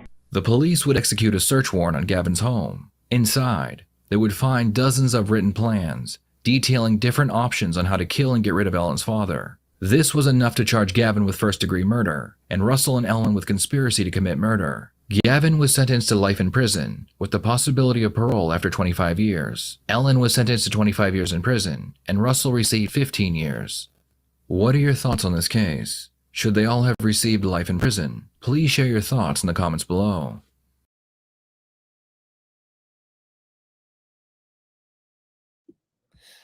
I think they was all supposed to get life in prison. That's just me. That's what I get from it. They all planned it. They found all those notes and stuff like that. They've been planning it for months. She tried to play on as a little girl, trying to be like, I don't know what happened. Then she tried to take the route of the sexual abuse and all the physical abuse and stuff. But like I said, if all that happened 5 to 6 months ago, they had opportunity to remove you from the house. You was not being locked and chained in the house from your dad. You was out. You could have had contacted police. You could have had went to another friend's house. You could have had spoken to an aunt or something. We don't even know where your mom's at. We don't know if she passed away or did she leave or whatever. We haven't heard anything about the mom. They was all supposed to get life in prison, I believe. But I understand why Gavin got more, because of the simple fact he's actually the one who committed the murder. But y'all all plotted to commit the murder, right? Y'all all planned it together. Y'all had everything figured out. You had the item that you wanted to use, what month, what day y'all was going to do this. They should have all gotten the same charges. I don't think that 25 for her was long enough, because all the lying and the manipulating and even the coercing of the other guys for them to actually believe that your life was in danger, when in fact all you was just a spoiled little brat who wanted to be able to go around and mess around and drink drugs and all the stuff like that, and not have your parent tell you, no, this is not going to be allowed in my house, and unless you still live under my roof, you're not going to do that. How funny how she knew what the doggone laws was for whether the kidnapping charges or the runaway charges. You knew the laws for that, but you didn't know the route and the steps you need to take if you was actually being physically or sexually abused. But you knew the laws that by 16 you won't have to worry about being a runaway. You're just a person that decides to run away no cops is going to come after you or bring you back home. Right. Yeah, sure, Brucey. Brucey, you can definitely drop it. You can drop your channel in here. Absolutely. Thank you. Yes, and please hit the like button for me. I truly appreciate it. It helps the channel. You can share this out to anyone who's interested in reviewing these type of cases. Truly appreciate it. And I know, guys, it is Sunday and it is 8 o'clock. So I appreciate the ones that are still rocking out with me. Even if you just can have to come in and say hi and disappear and do what you got to do to get ready for the work week, I truly appreciate it nonetheless, because you came here to just support, and that's a lot. That's definitely a lot for me. Truly appreciate it. And Crazy Man got the least time. Yeah, Mr. Character, Mr. Funny Man got the least time out of all of them. I don't know. Maybe because he was he was just only the driver per se. You know, like he was the one who established having the vehicle for them, the getaway vehicle. Who knows? All right, so I have one more case for you good folks, and then we're going to go ahead and wrap this up so y'all can go ahead and enjoy the remaining of your Sunday evening and prepare for Monday. This one has to do with a police chief. So this is when a police chief realizes that he is going to prison forever. It's unfortunate when we have individuals who are in law enforcement that are found to be doing the same crimes that they're expecting. We are expecting them to help, put an end to or provide as much fairness and judgment to. It's always unfortunate when we have these situations, really. But we are human. And just because you put on a uniform, that doesn't mean that takes away the fact that you are a human and that you can still do things that you're not supposed to do. But let's go ahead and look into it. Let me go ahead and pull this up.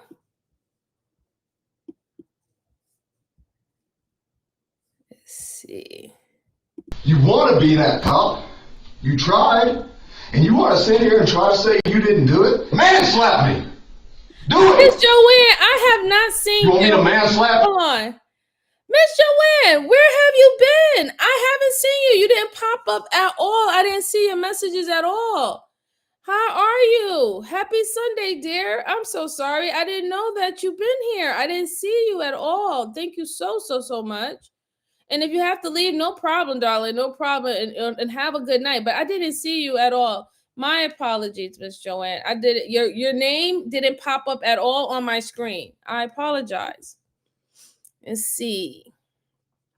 Woohoo! The best Sunday is ever spent with. Oh, thank you, Brucey. Truly appreciate it. Truly appreciate it. Oh, you out of the house? Oh, okay, girl. Go ahead and enjoy your Sunday. All right. I love it. Be safe out there too. Be safe. There are so many crooked cops. Yeah, it's humans are humans, right? It's just a part of the situation. But let's go on. I'll give you the shot. Do it.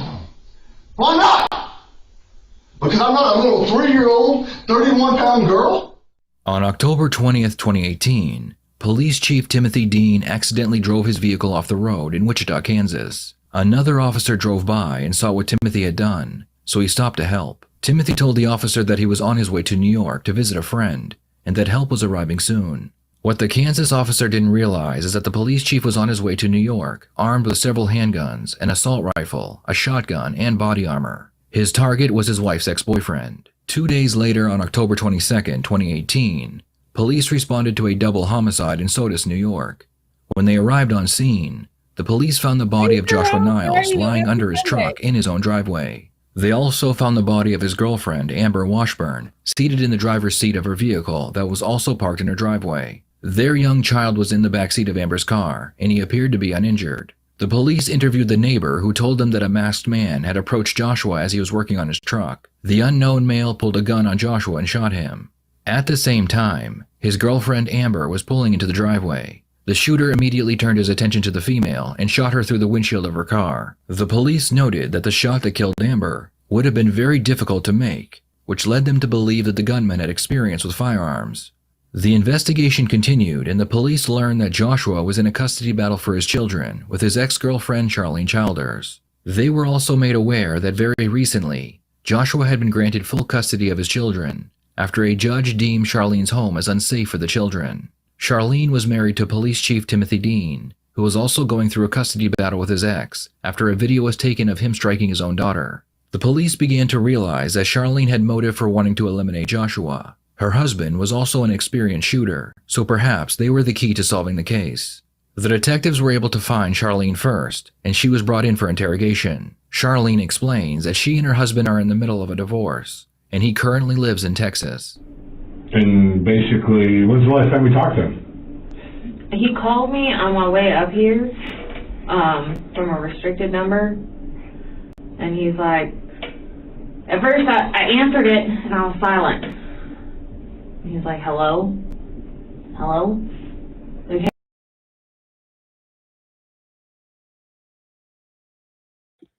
So, Stay Strong says, you have a better attitude towards cops than I do. I've been convicted of things because of lying cops. They were minor incidents, but nonetheless, lies convicted me. No, I understand. Like, it's the system has loopholes. So the system is going to have loopholes because anything that is supposed to be a well-oiled machine is going to break, especially when people don't necessarily uphold what they're supposed to do when using this system. So it goes back to what I said before, right? You can have all the good intentions in your world, right? All the good intentions in the world. Things are supposed to be fair, things are supposed to be just, but it's literally based on the individuals who are in control of holding it down and doing what you're necessarily supposed to do with the system. The system would actually work exactly perfect to the T, but it's always going to be individuals that is going to change the system for exactly for how it's supposed to operate, right? But that's one thing that we don't want to do. We don't want to get rid of systems. We have to have structure. We have to have standards. We have to have a foundation. Because if we remove that, all that's going to be last is chaos. And that's what you don't want to want. That's what you're really not going to want, right? You're not going to want crazy chaos where people can literally come in and savagely violate you and your family or your property or anything and have no consequences whatsoever, where nobody even feel obligated to, hey, this is a wrongdoing, let's do something about it. You don't want that. Law, like a lot of people talk like they don't want laws. A lot of people, you need laws. Okay? You need laws. Laws are needed. Structures are needed. That whole lawless shit is not funny. It's not funny. It's not a game. And I'm sorry, most people cannot be trusted to live a lawless type of environment or society. No, most people don't have it in them to do the right thing at all times without any fear or any consequences being hovered over their head. You give them the opportunity to not have that fear, people is always going to go the different route. I'm just going to keep it 100 with you. I'm going to keep it 100 with you. It's always happens that way. Always happens that way. I can give you a prime example. Think about it in school. When the teacher's there, class of 12 students, the teachers from the beginning of school tells you the rules and the policies of the class.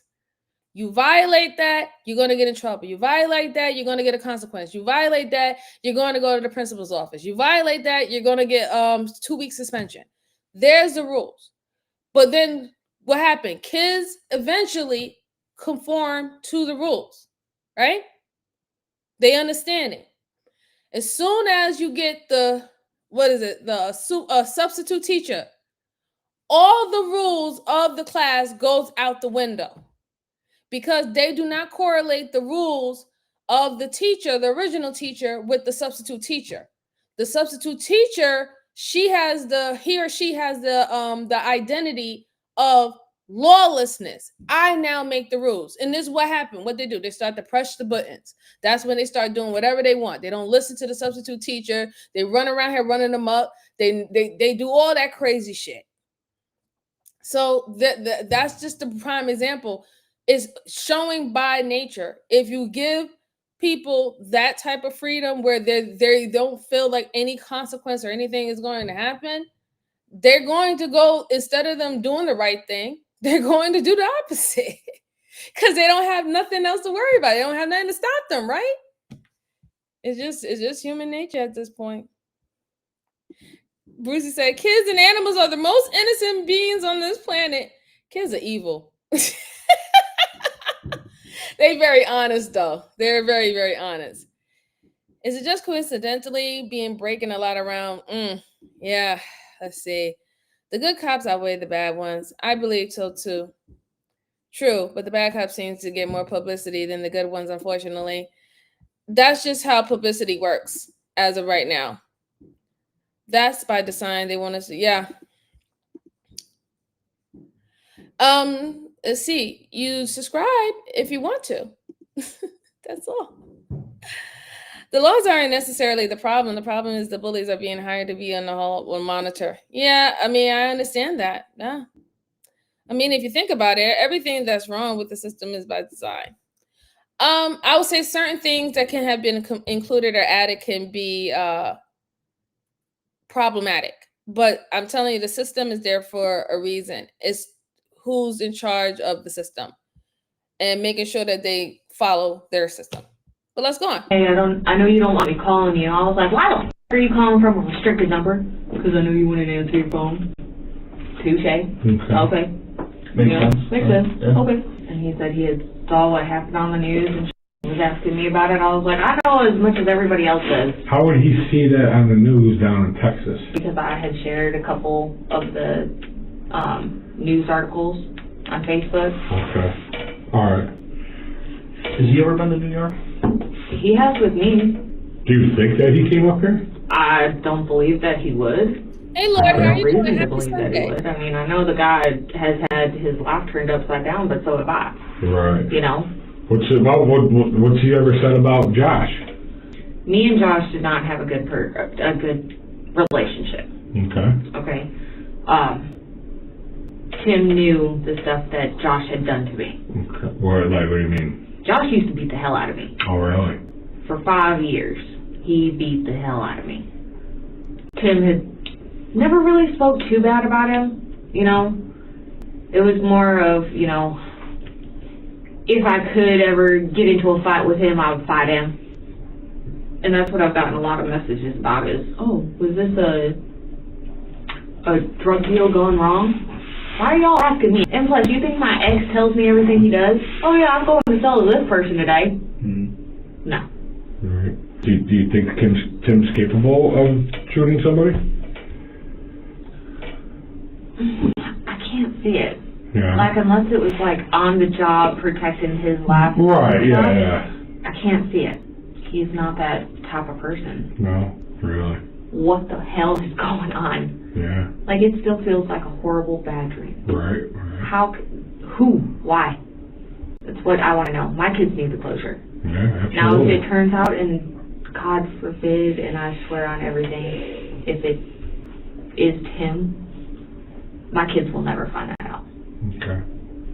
Because they don't need to be crushed even more. Right. What's your thoughts right now? What's going on? And I am blown away. Yeah. I'm not sure what to think. Do you see though? I mean, that we're here. This happens to Josh, and So she says that she was with him for 5 years. He was beating her. Where are, I agree with Brucey. Where are the records of that? I'm also looking at her mannerisms as well. She's not telling the truth about a few things. And she started off at the bat about destroying someone's character. You know, the abuse situation, what she would do. So if he was abusing you for 5 years, you're telling me that within those, within year one, year two, year three, if you would have fought him, you said it yourself, if that you would have fought him or smacked him or something like that. But you didn't do that. You didn't do that. I want to know how much involvement she's in this. I want to know whether or not if she set a lot of this up, or was she helping that guy do this? Because it seemed like it was like a triangle type of situation, love affair. Everybody's this is everybody ex-wife, so it's the ex-wife, the wife, the ex-boyfriend, the new boyfriend. Is this situation is kind of weird and ugly. And then on top of that, like, my thing is like, you know, when you're a police officer or any form of law enforcement, you know, you have to be held to a higher standard than civilians. You have access to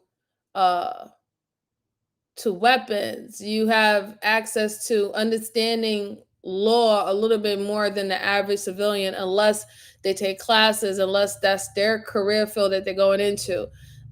You have access to representation a little bit different than what civilian have. Like, I hate when I see law enforcement kind of like snap and kind of go rogue, really, and start to use some of the privileges that, you know, they swore to not abuse, and use them for self gain. They start to use it. I can't stand when that happens, because it doesn't help. It doesn't help the system. It doesn't help the system. It doesn't help what is actually needs to be done out here, you know, and it poisons what is the real mission statement. It poisons it. It hurts more than it does help, really. Well, if the person or any animal is a cop, then no Bruce. Oh, Lord, not the... She took a 5-year whooping. Can't imagine that. She doesn't seem like she would do that either. Neighbors would know. Friends would know. Someone would know he's beating you. Women talk. Yeah, I mean, listen, we know that some victims, you know, they go on about their business, and some of them get, you know, put in a situation where they feel like this is a norm, or this is a form of love, right? That's what usually happens with victims who are suffering from abuse, and that's why it's so hard for them to get away, because they think that the things that they've been going through is a form of love, is an act of love. If he's not going oops upside my head, he doesn't love me. If he's not cursing me out like a dog, he doesn't love me. If he's not taking, you know, like, and this is the same for men too. Oh, you know, if she's not being emotionally unstable, she doesn't love me. You know what I'm saying? Like, if she's not worrying about me being with another woman, or acting like very possessive, or, you know, have to follow me everywhere she's going, it's not, she doesn't love me, or she doesn't care about me. It's weird. It's weird how abuse shows up, really, in different people. Miss Johansson, it's much harder to get the woman to admit abuse when she truly abused. Yeah. They get online and they cry when a guy wants to take them on a coffee date. You don't think they would say that their boyfriend is beating on them? Brucey. Nah, she would have evidence, pictures, and friends who know. Yeah, I would think with her personally, she would have had all that documentation, because she would have want to get the kids, or that would have probably been some part of the divorce situation. The way how she's even speaking with the detectives, you know, she seemed like she has a quite handle on things. So I don't get the passive vibe from her. I don't get that. Not saying that she's not a victim of anything. I just don't get the passive, aggressive vibe with her. But let's go on. For some reason, Tim's in Wichita, Kansas. Charlene claims that prior to the murder, she received a call from her husband. Timothy told her that he had wrecked his vehicle and he needed a ride to rent a car. Charlene explains that she did pick him up in Kansas, but only to give him a ride to rent a car. The detectives believe that she drove him all the way to New York and helped him map out the plan to kill her ex. So, but it was definitely at night that you went up to Wichita? Yes. Okay. It was after 3 o'clock. Okay, where did you say you picked him up? At a Motel 6 in Empolia. Okay. You picked him up at the motel? Yes. So you're saying you picked him up at the hotel and took him to the rental place? Yes. The one in Wichita? Wichita, at the airport.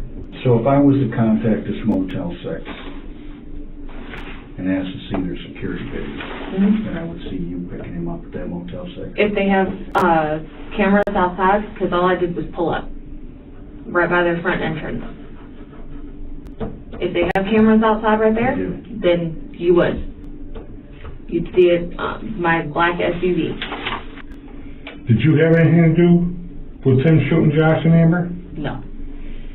Did you put Tim up to it? No. Why do we think Tim did this, and knowing what we know now? I'm going to give you just my quick look at this from what I'm getting this morning, okay? I have your husband that back in May gets arrested for this child abuse on a video that you had videotaped, but not the purpose of videotaping wasn't to show the alleged abuse. It was to show the child's attitude that was going on and the trouble that the child was causing for the family. Now you got to figure out your children have been taken away from you for something you didn't do. Okay. Now I think you might know some more because it's like, okay, so this, I don't want to say love and hate relationship because in your own words, he's not a bad guy. He's just, it ain't working out for us. Right. And that you may not want to think that he did this, but you have more knowledge about what's going on than what you're letting me know. And I want. Oh, she definitely have more knowledge about what is going on. She didn't just randomly just pick somebody, pick her husband up at the Motel 6 and wonder why not even question why pick me up at the Motel 6.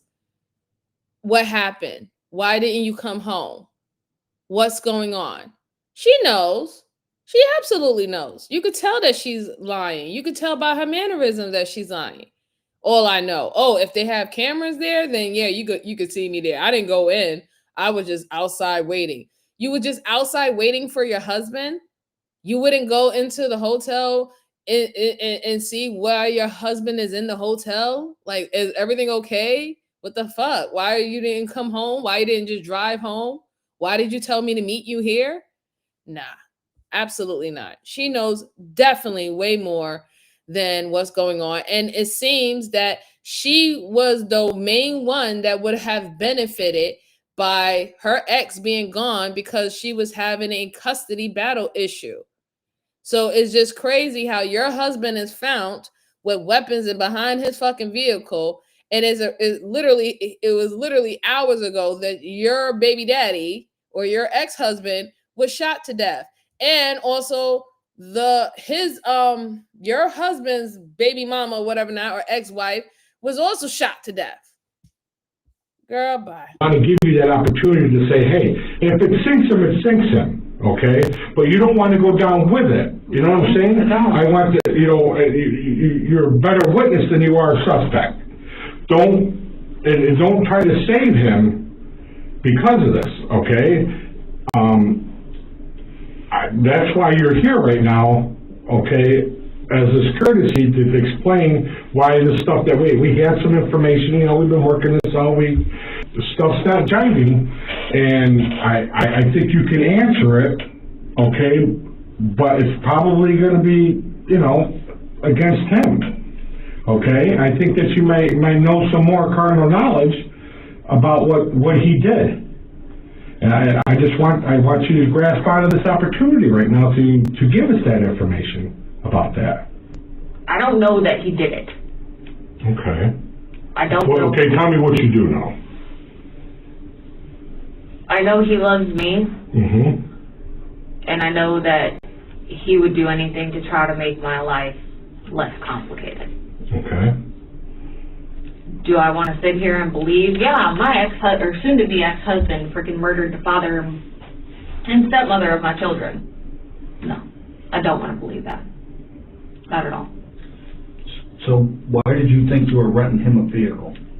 I thought I was renting him a vehicle just to get around. You know he was.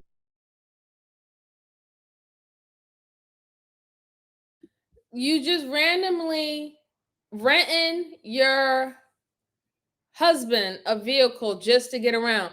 Why don't he have a vehicle? In fact, if that's the case, then why didn't he rent his own vehicle? And then if that was the case, why did you have to come pick him up at the Motel 6 with your vehicle? It doesn't make any sense. And there's nothing random of the fact that the ex-husband and the stepmother is gone, knowing that you had a crazy divorce or child custody happening that was supposed to be finalized. You're the only one that benefited from this. And then now you just threw your husband under the bus. Did y'all see that? How quick she threw her husband under the bus? You just said that your husband would do anything for you. He would do anything for you. He loved you. He would love to make your life easy. Okay, so there go motive number one. Motive number two, now you talking about, oh, my ex-husband. So here you are already planning to divorce this man, even though you're saying that if he did do this, he did it for you. Crazy. Yes, King, I will be live tomorrow, sir. Yes. And I appreciate that you're enjoying this. Thank you so much. I will be live tomorrow. I will. The absence of evidence doesn't mean is evidence of absence. Yeah, absolutely. But let's go on. Was taking a trip up this way. You know he was running vehicles to do that. He got in the accident, you're the first one he calls. He does the deal, you're the first one he calls afterwards. It has quite the lengthy conversation. Okay, I got the car being rented on Saturday at 1 something, but you're saying he got it at 11 the night before. You're saying you picked him up from Motel 6. We have video from the hotel showing an Uber driver picking him up at the hotel, not you.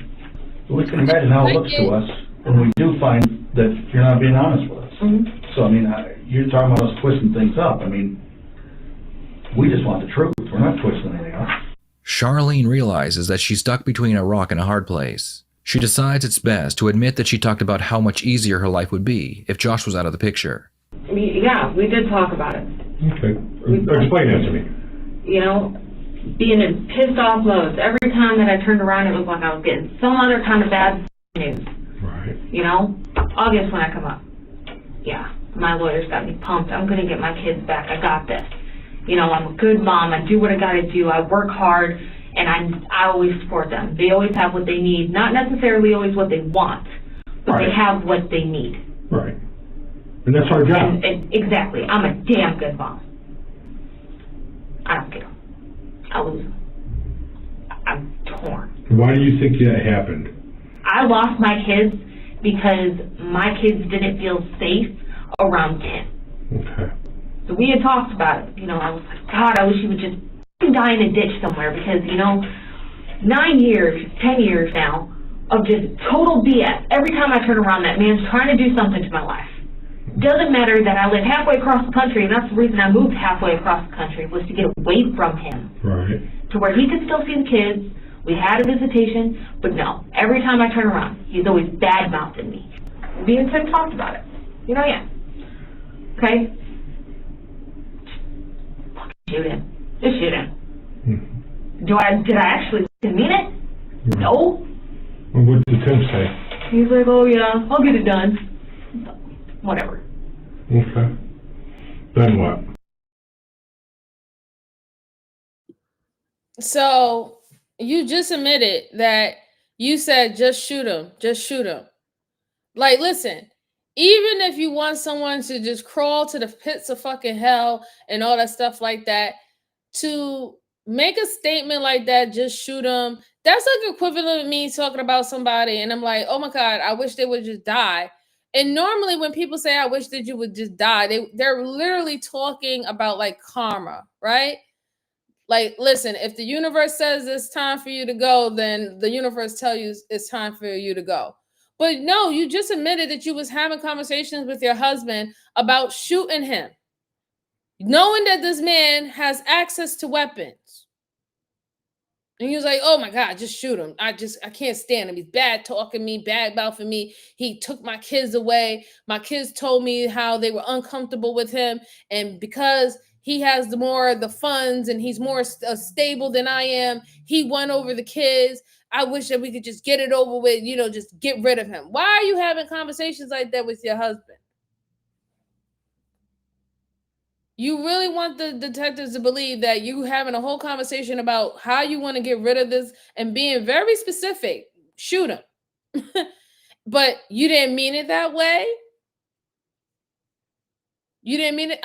Many people have said, oh my God, I wish this person would die. Oh my God, I think this person was annoying. Even wishing doesn't necessarily imply that you're going to create a scenario for this person to die in this particular type of way.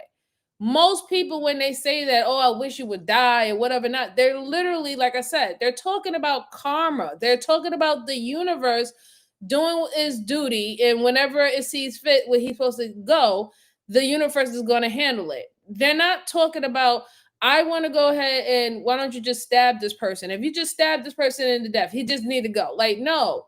When you start labeling ways how you want people to die, and then they start dying in that way, yeah, I mean, there has to be a little bit more that happened with that conversation. Especially now that you're talking about your husband said, don't worry about it. I'll take care of it. So when he said that, what did you say? When he said those words, I got it. What did you say? Did you say, what do you mean you got it? Are you fucking kidding me? I was just fucking joking. You know he get on my fucking nerves. Or did you say, okay, I'm going to let you handle it? I will take number 2. That's what you said. But let's go on. Let's go on. Then it's been a few months. Yeah, we've stayed in contact. And then Thursday, prior to that, he said, I'm going to make a trip to New York. Okay. That's all he said was, I'm going to make a trip to New York. And you didn't ask I him? said, why? Okay. He's like, just to go get some business done. What kind of business? Nothing you need to know about. Oh. That's no problem, stay strong. Do you think he was ever under the impression that if you were to get custody back, that things would work out between you and him? He was at first. He was. Because, I was like, if I ever get custody back, then we'll do the whole, slowly. Date for a little bit, bring you back into the kids' lives slowly, reintroduce kind of thing. Makes sense. Make them, see that you're not such a bad guy that everybody's made you out to be. Well, you said you should just shoot him. But I just need to be clear on that, okay? What was actually said? Yeah, it was just shoot him, get him out of my life. I didn't think that he actually would. But you are very. So the detectives is pointing out that people don't just have random conversations where you just say, just shoot him and get him out of my life, unless you was already framing the conversations about taking this man out intentionally. That's what the detectives is trying to get her to understand. You're sitting up here saying, oh, you was just like, oh, I can't take it anymore. Just shoot him and get him out of my life. Well, how did you even get to that point where you can even say a statement like that? That means a question was asked to you. What do you want me to do about it? What do you want me to do with him? That's how you get led to that type of statement. A question had to be asked. It doesn't just randomly just come out like, oh my fucking God, I just wish that you would shoot him. Well, how did you even get the idea that this person wanted to shoot him? Where did you get the idea that that your husband wanted to harm him? Those conversations had to happen. And she doesn't understand that because she thinks that it was harmless. And now she's trying to position herself that her words or the discussions that she was having with her husband Wasn't planning, wasn't intentional. It was just talking out of anger and frustration about the whole situation. No, you was having full-on conversations with your husband, and to the point where you was able to make a statement saying, well, yeah, I want him out my life, just shoot him. You know, words mean things, right? This is why we have dictionaries, thesauruses. Words mean things, especially in our language. Many different words mean things, and the way how you position them and frame them in sentences, it gives you a different understanding to what you meant about it, right? So she can go ahead and try to play all she want, but they're already reading through all her bullshit that you was actually having those conversations, which means because you had those conversations and the way how these people lost their life, it was premeditated. It was premeditated. Yeah. King says, say it with me, class. Premeditation. Yes, it was. Joanne said, men just want to fix the problem. Women just want to vent. Yeah. Men do want to fix the problem. Women do want to vent. And then we have women like this who wants to plan. Okay? Yep. Yes, you got it, Miss Joanne. Sorry, but not her. She wanted that guy on the live. Yes, she wanted the plan. She planned it, and she knew that her husband was going to do whatever he want to make her happy. She knew. She didn't have to ask twice. But let's go on. Very powerful young lady, okay? Besides being beautiful, you have a lot of persuasion about you. Like, you're a persuasive young lady, okay? You know that you got that kind of power. And there's nothing wrong with that. You don't smile. I do. Okay? Yeah, there's nothing wrong with that, okay?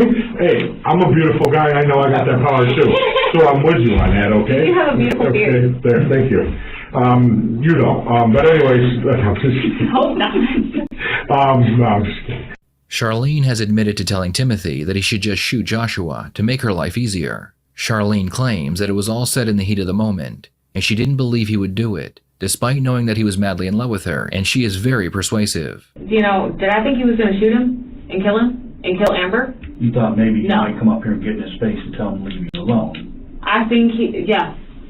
That was about the most, if even that. I figured he would have pulled up by his house, sat there for a little while, watched them, see the kids from a distance, and left. You knew damn well he was going up to New York. Yeah. Okay, you knew damn well he was going to Sodas.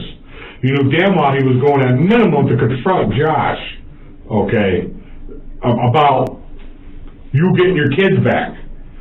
What do you're going to try to sell to the powers that be that you thought Tim was going to talk to Josh, and then Josh said, you know what, Tim, that's the way I think it should happen. Take the kids back with you in your rental car. No. Okay, all right. So. Right, exactly. And I'm glad that the detective is calling her on her bullshit. Because you knew everything. You didn't just randomly just go pick up your husband at Motel 6 and apparently get him a rental car if you didn't know any of this stuff was going on. You got him a rental car for him to travel to go up to New York. You trying to say you didn't know? That doesn't make no sense. You did know. You knew. You knew everything that was going on. And then on top of that, again, why would he make such a long ride up to New York just to go sit in the car and stalk your ex or to watch the kids from the sideline? And if that's the case, why didn't you go?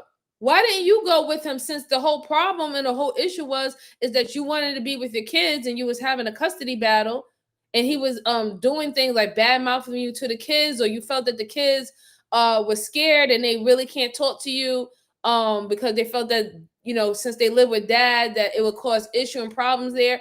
Why wouldn't you go and see your own kids? Why would you send your husband up there to go stalk and see your kids? That don't make no sense at all. Those are your kids from a prior relationship, a prior marriage. That's not his kids. Why would he go up there to go check? And you really want them to believe that he went up there just to stalk? like drive hours, spent money on a rental and everything just to go up there to stalk?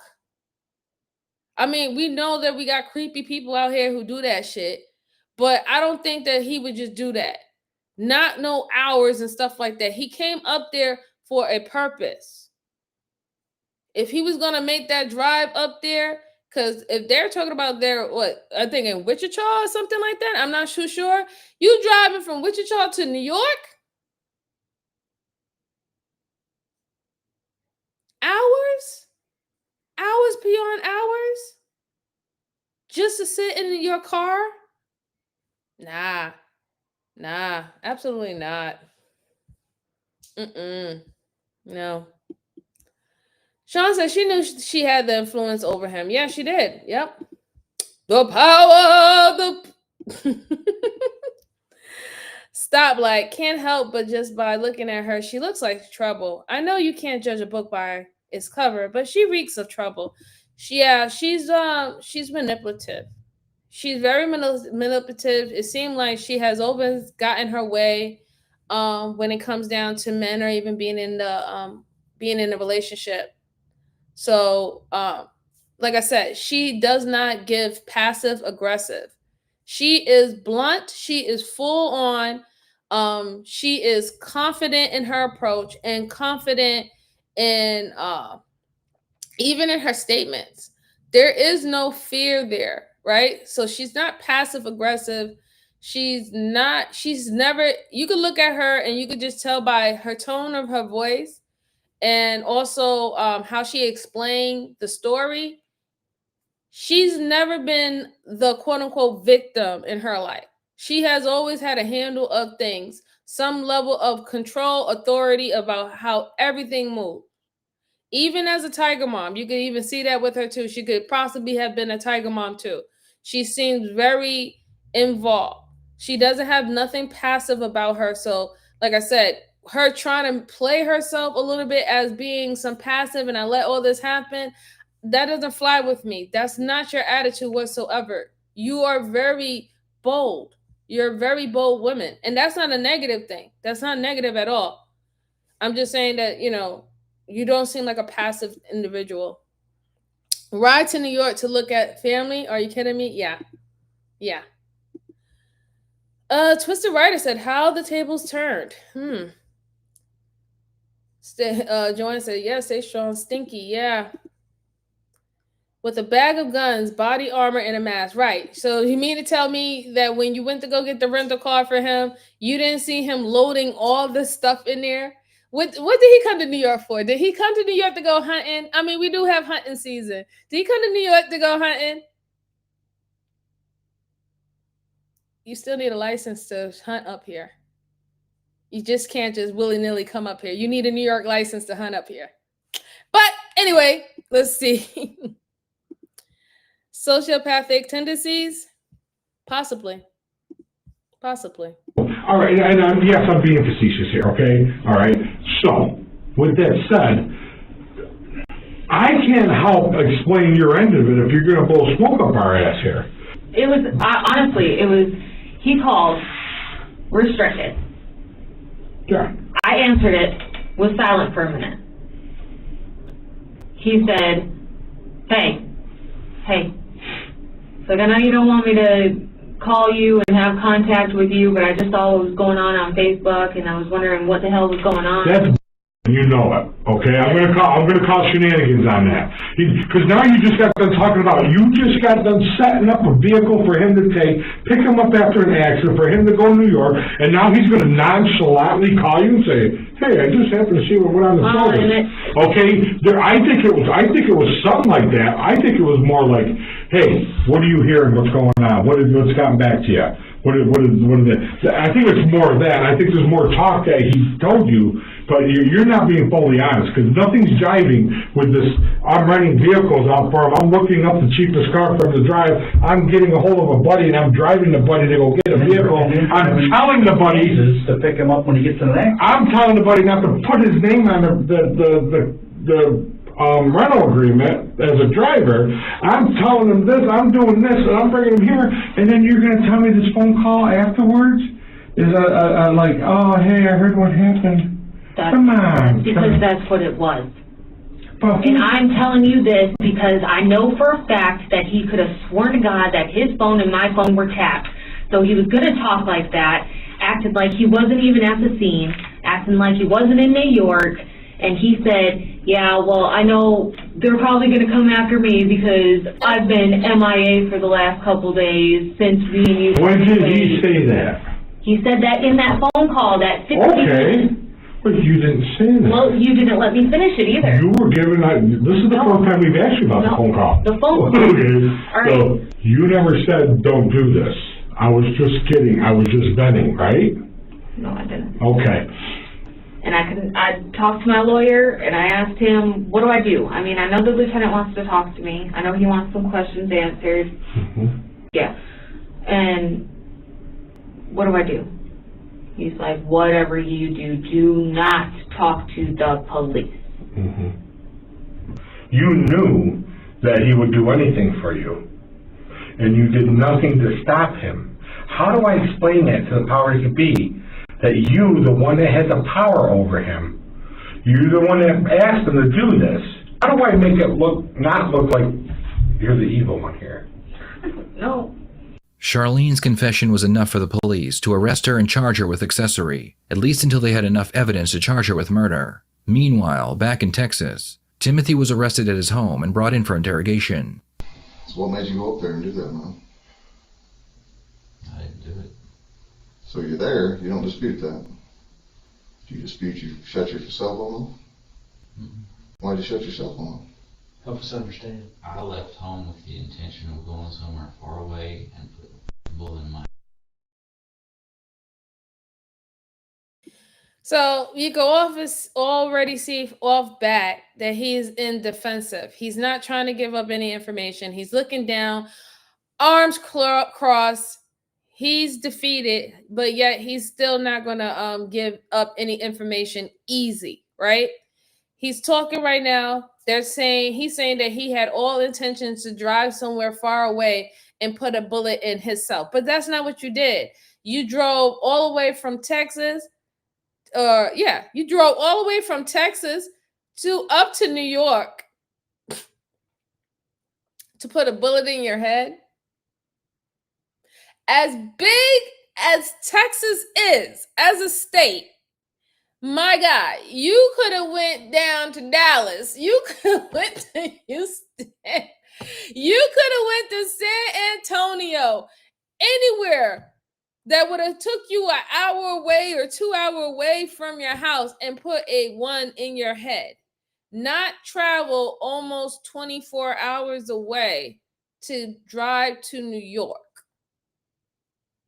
To put a bullet in your head? You really want me to believe that? Yeah, I don't think so. I absolutely do not think so at all. So this is going to get good because I can already tell, because the way how he is positioning himself already in the beginning of the interrogation, that the detectives in the office are going to have to switch their roles. They're going to realize that the soft guy approach, the ego approach is not going to work with this man. He's expecting it. They're going to have to take the muscle up approach. They're going to have to show who's in control and who is dominating the interrogation with this guy. He has to realize that he is not in control and that he had, you better start answering. You better start being real. You better start thinking very clear about this because your life is on the line right now. But let's go on. Oh my God, stay Sean. Like he says, the Sheriff Woody, skinny cowboy, and yeah. I didn't even think about that. Wow. Yeah. A little bit. Damn right. Oh my goodness. Okay. So nobody that knows me would have to be the one to find me and work it. Okay. What changed? And I turned my phone off so nobody could call me and figure out what I was doing and try and talk me out of it. Okay. So what changed? What made it change to what happened that day? If you think I'm gonna sit here and say that I did that, you're crazy. I think you're crazy if you don't, quite honestly. And Tim, I mean that. Tim, it's not a question if you did it. It's a question of why, and are you sorry? You think these 5 different detectives from New York drove down here for no reason? You're wearing the same jacket you're wearing on that video. Actually, 2 videos. Witnesses describe you in that jacket. You can see the green hat inside your vehicle on the camera. The same green hat you were wearing to do the murder. What are you talking about? What do you mean, what am I talking about? Let's own a green hat. We can argue hat colors or whatever's on the head, but the dark hoodie or the black jacket and the hoodie. Who doesn't have a Hey, you can argue that all you want, but you're going to try to say it's a coincidence. You travel up there, you have this guy lie and not put your name on there, and then you rent another one with this tack gear. Who the takes tack gear up there, Tim? Who? I take it with Don't tell me that bullshit. You're full of shit. You want to put yourself out to be this tactical operator. You are a small town cop. You are a coward that can't even keep a job. You want to see somebody? You saw about 20 guys that are the real deal tonight. You're looking at 2 right here. You see what his shirt says? I come from the same freaking place, man. I've been in those houses when those guys wouldn't come out and didn't give up like a little like you did. It's exactly what I told them you were going to do. You want to be that cop. You tried. And you want to sit here and try to say you didn't do it? You will take the full ride for it. You are going to let her manipulate you and screw you over into this. And I'm telling you right now, I don't think you would. That's exactly what she is doing to you. When she is not contacting you this week, don't you see the writing on the wall? What, are you mad because I'm here as a man? Do I look mad? No, you look scared. You look scared like you did earlier. I ain't a lady in a car with a child in there with me, am I? That is a cowardly act, and you know it. I know. You put it on yourself. And your dad is fixing to know it. Your mother's fixing to know it. The whole world's fixing to know it. You will never see your daughter again. They already know the videos out there, and you want to sit here and minimize that you didn't do anything wrong and try to put that on me? Man slap me like that, motherfucker. Do it right now. I'll let you do it. Man slap me. Do it! You want me to man slap you? I'll give you the shot. Do it. Why not? Because I'm not a little 3-year-old, 31-pound girl? You coward? Is that why? That is what you are. It's time to stop being a coward, Tim. And for once in your life, own up to something you did. Quit trying to blame me. Quit trying to blame your daughter. Quit trying to blame your first wife. You couldn't even kill you, could you? Could you? Answer the question, Tim. Are you a cold-blooded killer and a coward? Yes, he is a cold-blooded killer and a coward. Absolutely. You have to be a coward to shoot inside a vehicle and kill a woman with her children in the car. Okay? You have to be a coward to ambush a man and shoot him down like a dog. Okay? That is a coward. You are a coward because you know that you had access to weapons and military style assault rifles and all that, knowing that it wasn't going to be a fair fight. And it wasn't expecting you to even come anywhere near New York, knowing that you're from Texas.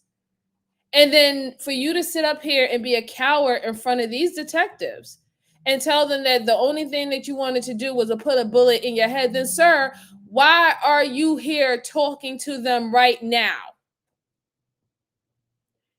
You didn't punk out when it was about taking somebody else's life, but it was you. You punked out when you was about to take yours, though. Right. You're a coward. You're a coward all the way through. all the way through. But let's go on.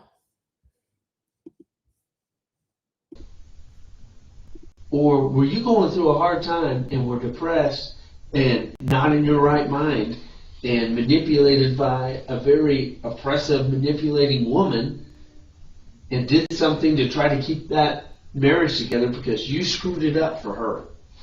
I want to start over. Why do you go to New York? Well, let me ask you this. Why does Charlie, what do you and Charlie talk about why you go to New York? She didn't know I was going to New York. Tim, she didn't know I was going to New York. So you're doing this all on your own? I didn't have a plan to go to New York. I didn't have a plan when I left the house. I was just going. So you load your gun, and it's on your person. Always. You fill a tote. Okay, yeah. You fill a tote. I'm with you. I'm always The on. tote stays full. With 2 guns and a bulletproof vest. It's been How many people do you know ride around with that in their personal car? I don't. The detectives use the tried and true good cop, bad cop routine. The goal here is to have one detective induce as much stress as possible in the suspect, and then have the second detective offer a path of relief. Humans tend to gravitate toward anyone who appears to reduce danger, so the second detective's job is to offer emotional comfort at the price of a confession. Yes. So you're there. That on is the the afternoon tactic of the good guy, Joshua bad cop. Miles and Amber Washburn are shot and killed. And they can put you on the street. You decide, hey, I'm sticking with my story, I didn't do this, then that's the gamble you take. And you're gonna lose. Or you can say, hey, look, my life's a complete wreck, I'm not in my right mind, and this is what happened, and we can sit down and talk about it and sort it out right now. I already told you I want my attorney. Okay, you're not under arrest for murder. You know that, right? At this point. Okay. Okay. And you think when you say attorney, when you're not under arrest for something, that starts something? No. You don't know the law. You don't know what you're talking about, and that's what you don't understand. You think you're so smart and so much smarter than everybody else. I don't think that Yes, you do. You thought you could go do this in the middle of the day and you get away with it. But you know what? The thing is, you know, I'll give this to her. I actually disliked your wife more than you. And I'm still going to lean that way. But I will give her something. Faced with the overwhelming evidence, She told the truth. she is telling the truth. And guess who is going to have a chance to see her kids before she's old or ever again? Guess who? It just shows me what you didn't know as a cop. I mean, I wouldn't have been prepared to be an investigator after 4 years on the road as a highway patrolman, I guarantee you. And certainly not with the little bit of experience y'all get at Sunray. But your incompetence and ineptitude as a police is shocking to me. Because you don't know half of what you do. And let me tell you where you're wrong, Tim. That most people sit in the seat and don't say anything. Not true. No. Most people go, I can't believe I'm here. I feel terrible. Let me tell you what happened.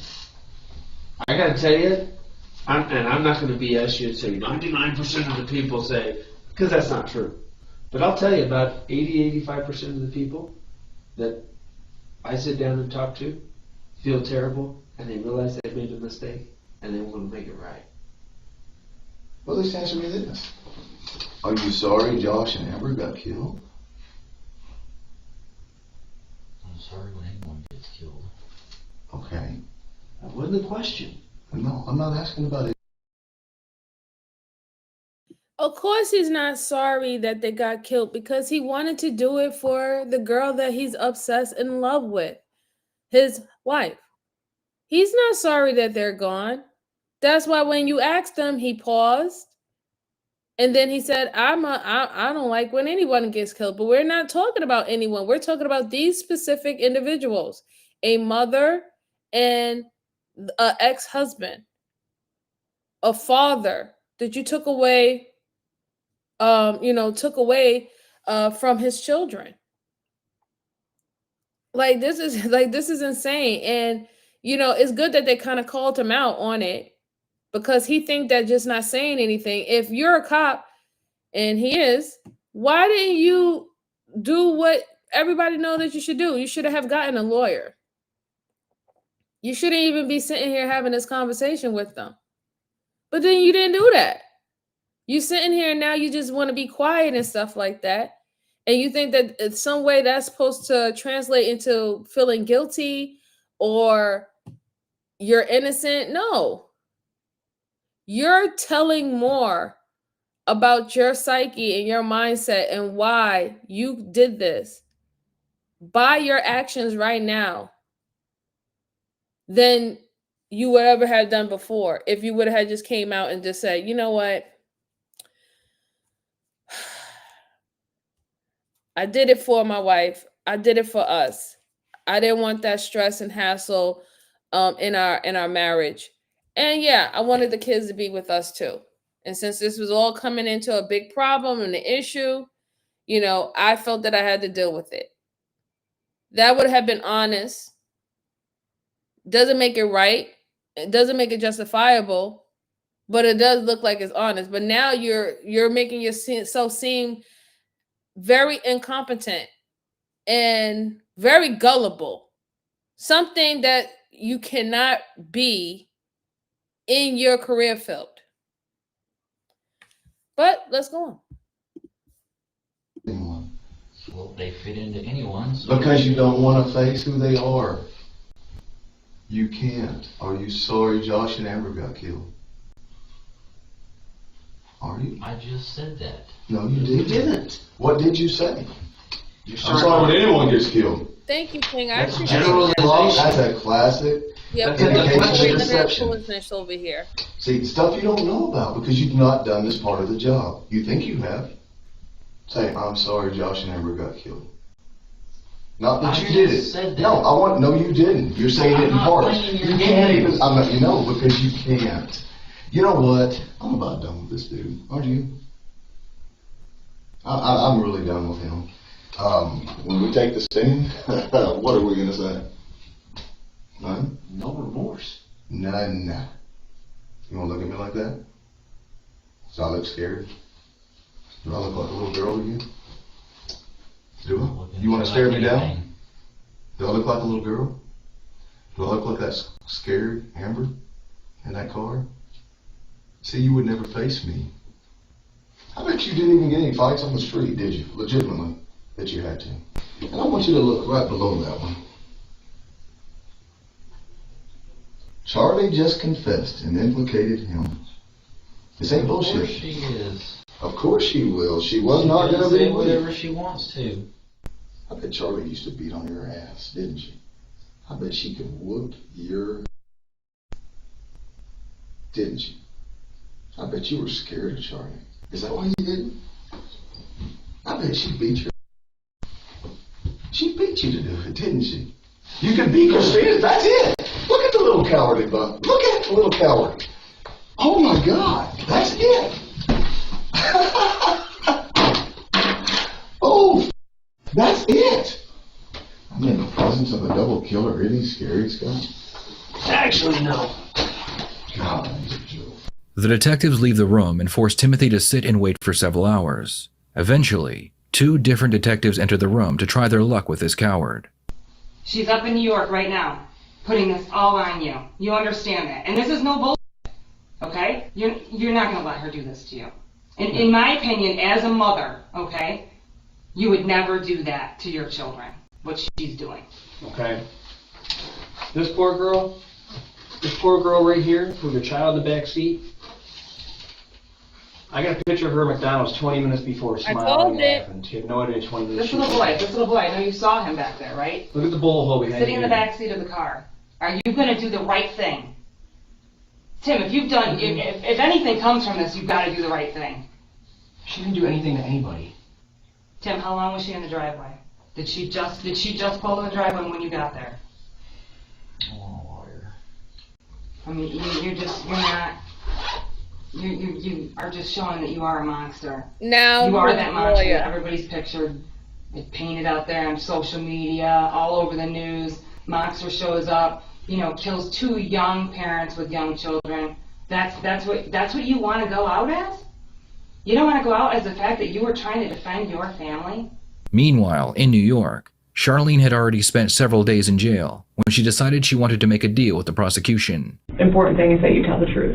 If I think at any time, just to be honest with you, there's any bullshit, we'll leave. I've got plenty of other stuff to be working on and doing, so there's just no time for any of it. I've been on the case since the shooting happened. So is he. Yeah, so let's just start at the beginning then, with what happened on October 22nd happened on October 22nd. At first, he told us that it was for the, because his car wasn't working. And that's what he told us. But then it ended up coming out to... And look at it. Look at it. You do all that goofiness for this woman, and here she is throwing you completely under the bus, trying to get a plea deal to make sure that she gets out at a certain time, that she's able to see her kids. She don't even give a damn about you, bruh. And you was willing to go ahead and take the whole rap for her. Still right now, you willing to take the whole rap for her, and she's sitting up here throwing you under the bus. And you clearly did this for her in y'all family unit. And I'm not trying to say that what he did is not, I wouldn't say it's, how can I put it? I'm not trying to say what him doing what he needs to do for his family is not a good thing, but it's just not honorable. What you did is not honorable. There's no way that you can slice this that's going to make it honorable if anybody was to actually hear this situation. Even when your kids grow up, they're not going to believe that what you did was honorable. They're not going to sit back and be like, good old dad. He really did everything. He really, really uphold his oath, his vows. You are supposed to uphold your vows. But there is right and wrong. You knew that it was wrong. You knew that what she was asking you was wrong. This is not justified. Yeah, it's not justifiable. It's not. Nothing is going to justify what you did. Nothing. Nothing at all. And here she is throwing your ass under the bus like it's nothing. Throwing you right under the bus. And you know what? Maybe the detective had it on point. Maybe this woman is abusive. Maybe she's verbally abusive. If she's not physically abusive, she's definitely verbally abusive. And she had homie under a chokehold. He didn't have no say so in that house. He was literally under her control with every little thing. And now when push comes to shove, look who she's making sure that she's protecting. Herself and not you.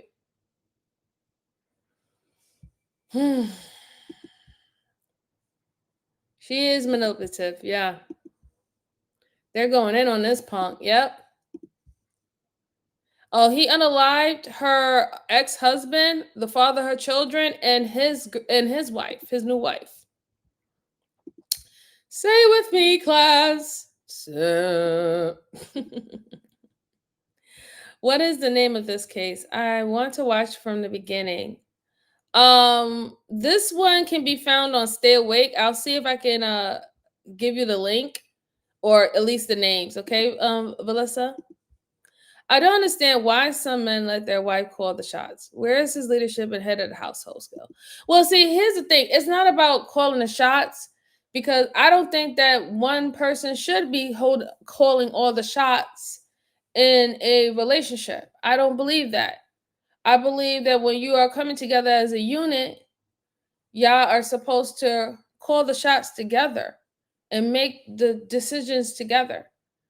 I think that it's too much of authority, or I guess too much of a responsibility just for one person to have. I truly believe that. I just don't think that in those relationships it should only just be one person.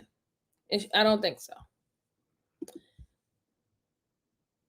Not why are you loose? Oh my goodness. Corner boys, yes, corner boys for life. All right, let's see her throw him under the bus to get this plea deal. I'm gonna drive to New York. Okay. Why? Oh, I'm gonna shoot Josh. Where'd the conversation occur? Yeah, I do believe it. It always happened at our house. And he had like his soft armor, his hard armor, magazines, his AR, his shotgun, I want to say an extra 9mm that he always carried on him. So he was getting all that stuff ready, extra clothes. Basically he said, you know, I know we're getting a divorce, and I was trying to make it to where, look, we are getting a divorce. We're not pretending, we are getting a divorce. And he didn't want it. He's like, oh, can we do anything about it? Blah, blah, blah. You know, why can't we be together? Because my kids are more important. Hey, Ricardo, how than are my you? Long marriage time no see. right now. Happy Sunday to you. So he was pissed off, and he left. And he said he was going to go shoot Josh. I hadn't believed him, because he had taken another trip to New York saying things like that. I want to say it was in like August, July, August. Yeah, I had to there. change He it up took a a trip little up bit. to My New York in his schedule Jeep. have changed. So, And he came back. some people get the And nothing notifications, had some people happened. don't. And that's why, you know, I knew he wasn't going to shoot him. The detectives have to be very careful because Charlene has had plenty of time to create a narrative where she looks innocent. The detectives believe she knew about the plan, but what they don't yet know is that she was actually the mastermind. It's kind of right now, like right now I'm kind of getting ready to get up and go, because it doesn't make sense that you would rent a car for him for work purposes, but he wouldn't be on the, like, there's an affirmative conversation that we know happened, and we have evidence that happened. That's good, King. I think that I definitely think that that's the best solution, right? Because here's the problem, right? And we all see this. We see this now today with our leaders today. When our leaders take on everything, right? They have to take on all the good and they have to take on all the bad. So when things don't go right, they have to take all the L's and criticism. And then if things do go right, they're gonna expect to take all the accolades. The problem that I see that it causes more frustration or more problems when it comes down to the relationship dynamics. When one person is the quote unquote, I'm the leader, I make all the decisions, I make all the rules, right?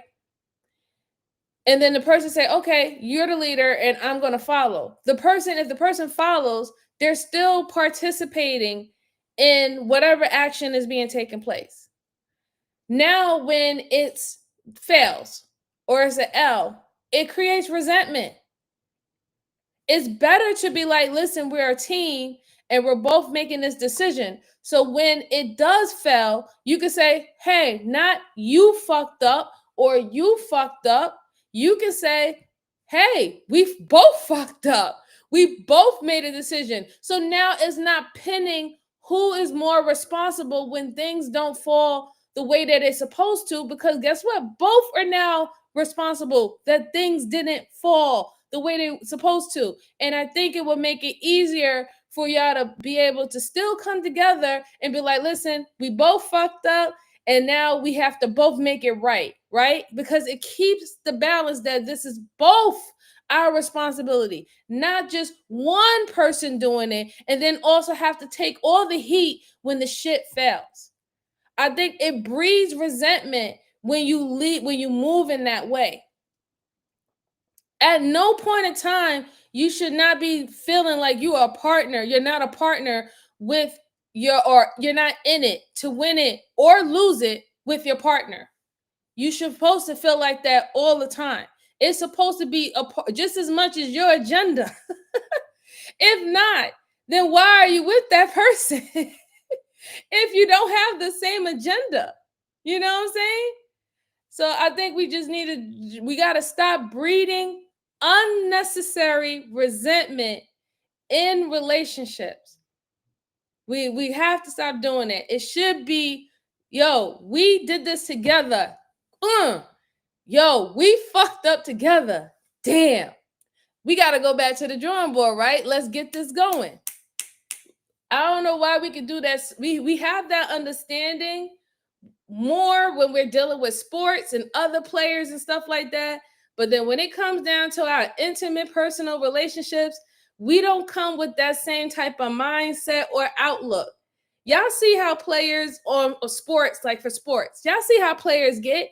If they don't win the Super Bowl or if they don't win the playoffs and stuff, the whole team is upset. The whole team feel like they didn't put in work. The whole team felt like we all dropped the ball. And what do? Y'all say, yo, listen, next season, we got this. Next season, we going hard. It should be the same way applied. That type of mindset should still apply in your relationship. And if you do that in your relationship, y'all will see a lot of the unnecessary bullshit that break people up will stop happening in that way. I'm just saying. No near expert, is just my perspective of looking from the outside in, that sometimes we breed unnecessary resentment for no reason. No reason whatsoever. Turkey says, sorry, y'all, been listening, but not interactive. This one is wow. She definitely planned all of this and put the boy toy as a tool in action. She did, Turkey, and a shout out to you. I understand. Now you got to do what you got to do. It's Sunday. Sunday. Melissa said, I've been blissfully married for 38 years, and a real marriage is 50-50. That's why they call it having a partner. A real man takes care of a family, and a real woman takes care of her strong man. I agree. I definitely agree. It's a partnership. Y'all got to be in it to win it. If someone fell, y'all fell. Not I failed. It's y'all fell. That's how it's supposed to go. Ryan said, they are in it to blame it. Turkey said, amen, MJ. Kind of why I've been been watching my Hurricanes play right now. Nah, you're not watching the Hurricanes. We is the operative word. It is, Brucey. Definitely. This has nothing to do with being a leader. For her, it's all about having power over another. The one in power will never take responsibility for failure. The strong always blame the weak for their failures. Yes, I agree, Vilisa. Absolutely, absolutely. And this is why we can't continue to form these type of dynamics in our relationships. We just can't do it. Like, there should be no reason that the male or the female in the relationship or whatever the party is, they have so much resentment of the person who made a decision that they felt that it was the best for us. And then now they can sit up there and fix up their face and say, well, you fucked up.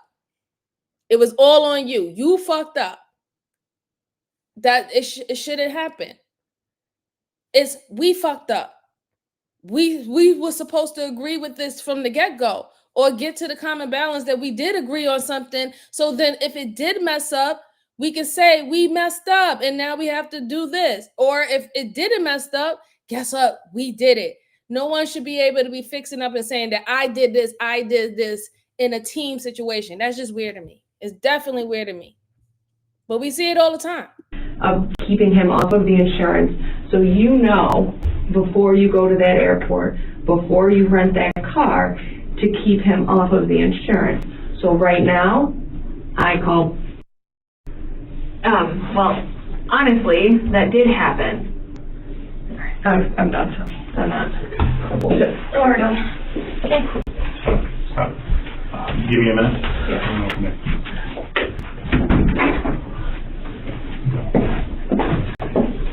Charlene's lawyer spends several minutes explaining that she needs to be honest if she wants to make a deal. There are parts of this, obviously, they think you're the ultimate part.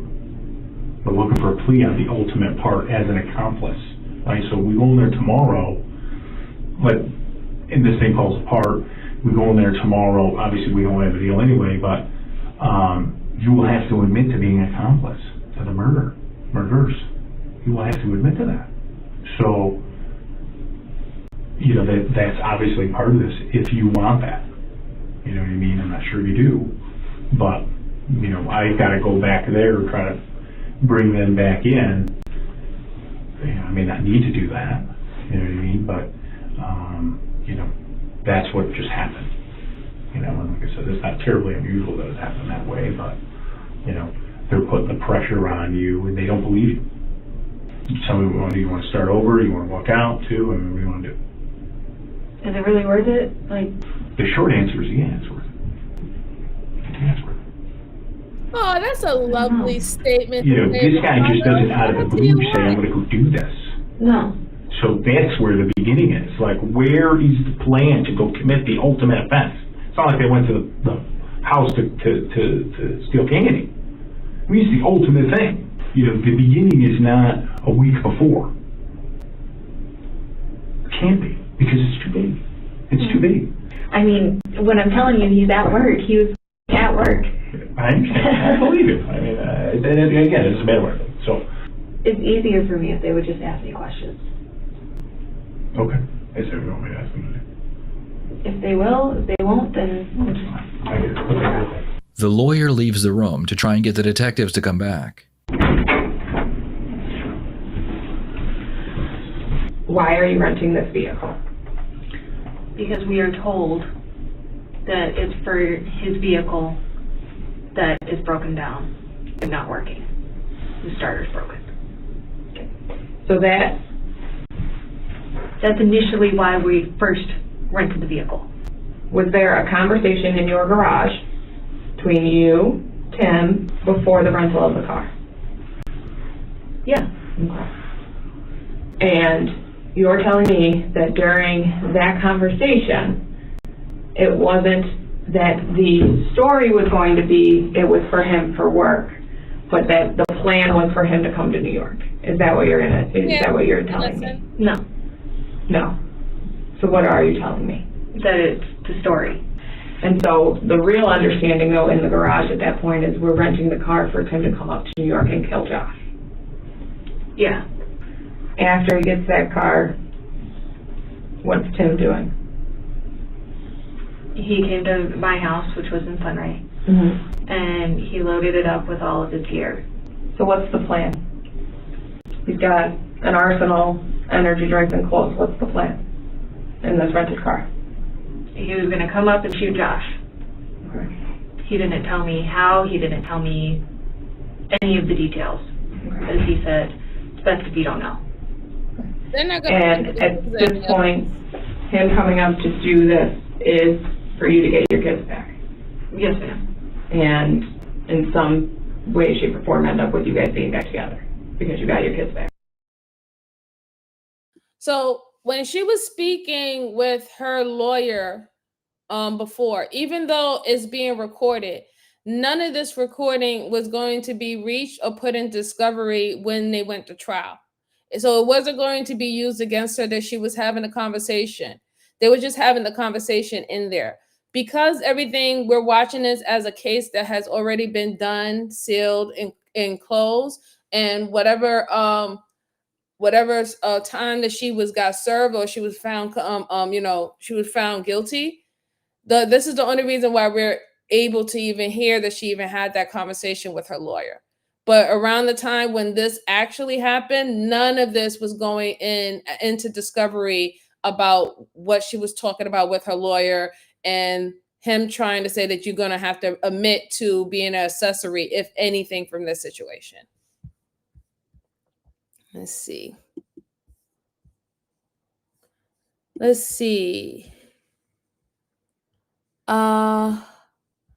Yep, no problem, Melissa. I'm going to get the link for you right now. Joanne said, can the police listen to her talking to her to a lawyer? Like right now, that again, they're probably out and about, but it wouldn't going to be used against her anyway. They could, but anything they heard can't be used in court, right? So what's the point? Yeah. Not legally until after the court has ruled, right? Oh, that they can do that with a what about lawyer and client confidentiality? Yeah, they were supposed to have lawyer and client confidentiality right there, but I don't think they can. It would violate the confidentiality of attorney of client. I am more than sure that the lawyer knows that they are being recorded. If he didn't know, they probably can't use this in court. He would not be talking like that. Right. Exactly. She already losing for speaking to the police. It was about time that she went and got a lawyer. She talked to them earlier without a lawyer present. She only has her lawyer now is because they had already arrested her on accessory. So now she was trying to get a plea deal from the prosecutors. No problem, Miss Joanne. No problem. Let's go on. Yeah, okay. But your end game is getting your kids back. Yeah. Regardless of if you and Tim work out, you need your kids back, right? Yes, ma'am. Okay. I told Tim, I was like, look, you just need to do it. I was like, I'm done seeing my kids cry. I'm done seeing all this bullshit. When you say do it, what do you mean? Kill him. Just get it done and over with. We start planning it out. He was like, oh, what should I wear? And I was like, oh, I don't know. Well, what about the gun? Because we know it's not his gun, and we know you know it's not, because when you were up here, you were already saying stuff about it. So, yeah. What gun was it? It was a gun from Sunray Police Department that he had taken. Can I take a break? Yeah. Sure. Bring it back.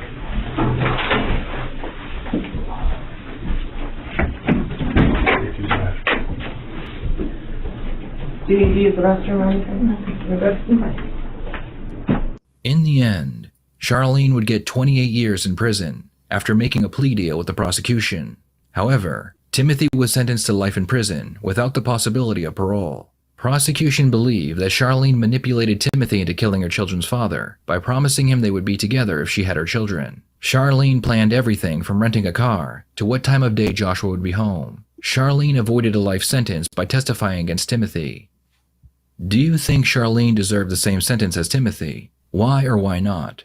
Please share your thoughts in the comments below.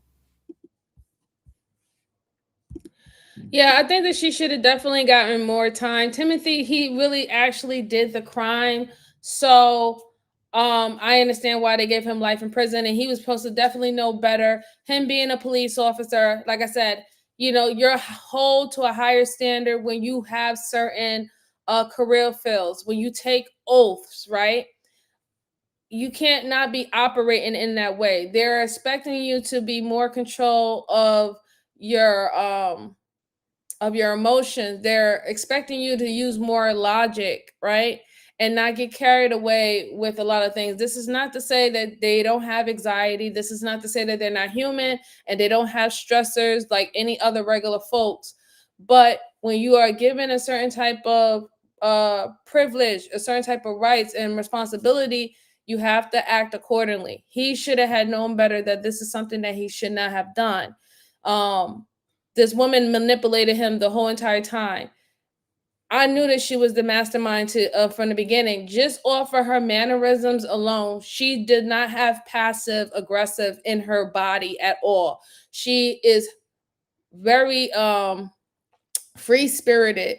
She's very dominant. You could just tell how she even operates and adapt in the room. The whole entire time when she was getting interrogated, I didn't see any shrink of fear or anything in her. She's very, so that's her personality. So I would definitely believe off the bat that she had more dealings in this situation than she tried to let off to be, instead of making it seem like, oh yeah, I didn't know anything that was going on, but I put a rental car in his name, and yeah, I went with my black SUV and I picked him up at the Motel 6, but I didn't know anything. Yeah, I don't think so. You're not that type of lady. You're not that type of lady. And like I said, even being that type of more dominant and control type of personality, that's not a bad thing. It's bad when you use it to manipulate other people who is more soft spirited. I don't want to always say weak-minded, but definitely soft-spirited and gullible, or you use their feelings and their emotions against you, right? Against them. That's not a pat on the back, and it's definitely not a flex, right? It's not a flex to have that type of power over someone and use it against them in a negative way. It's not. No matter, I don't care how you slice it. Is shameful on your part, really. And that's with anybody who do it, male, woman, you name it. It's shameful, okay? But guys, that's all I have for you today. I hope you definitely enjoy the stream. Again, welcome to all the new members. Again, Velissa Gorham, I thank you so much for becoming a member. Truly appreciate you.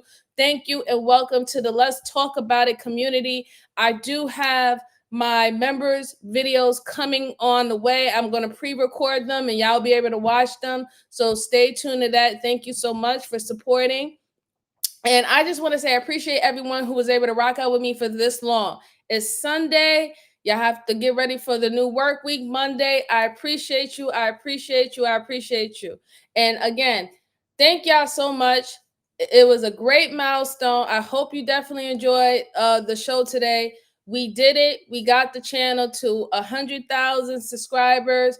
Actually, we're at 100,001 subscribers now. So we're already making our path to the new milestone of reaching 150,000 subscribers. So let's see if we can keep it up and maybe we can reach that goal by December. That will be the new goal for us to do that. So make sure you're hitting the like button as you get as you say farewell and enjoy the rest of your evening. Share this out to anybody who like these interactive chat where we go over and converse these cases. Some of them are cold cases, some of them are most of them are closed cases, some of them are current, and some of them are past. I just truly appreciate every single last one of you guys. And again, I will be back tomorrow. I have some time off. Like I've been working my ass off, 12-hour shifts and all that. But I have some time off and I want to give you some good content. So I will definitely be back tomorrow. Look out for the notification. I'll try to do it a little bit earlier so, people can actually tune in, or if anything, you can just play it in the background if you still got things to do, because I have grown folks at my channel, right? And again, shout out to my members. Shout out to my moderators. Y'all are the bee's knees. I really, truly love y'all and respect y'all. And thank y'all so much for your support. Always, always, always. So again, thank y'all all. Thank you for letting me ramble a little bit. Truly appreciate it. And I will see you lovely folks, the good folks of the algorithm. I will see you tomorrow. Take care, everyone. Have a lovely night. Bye-bye.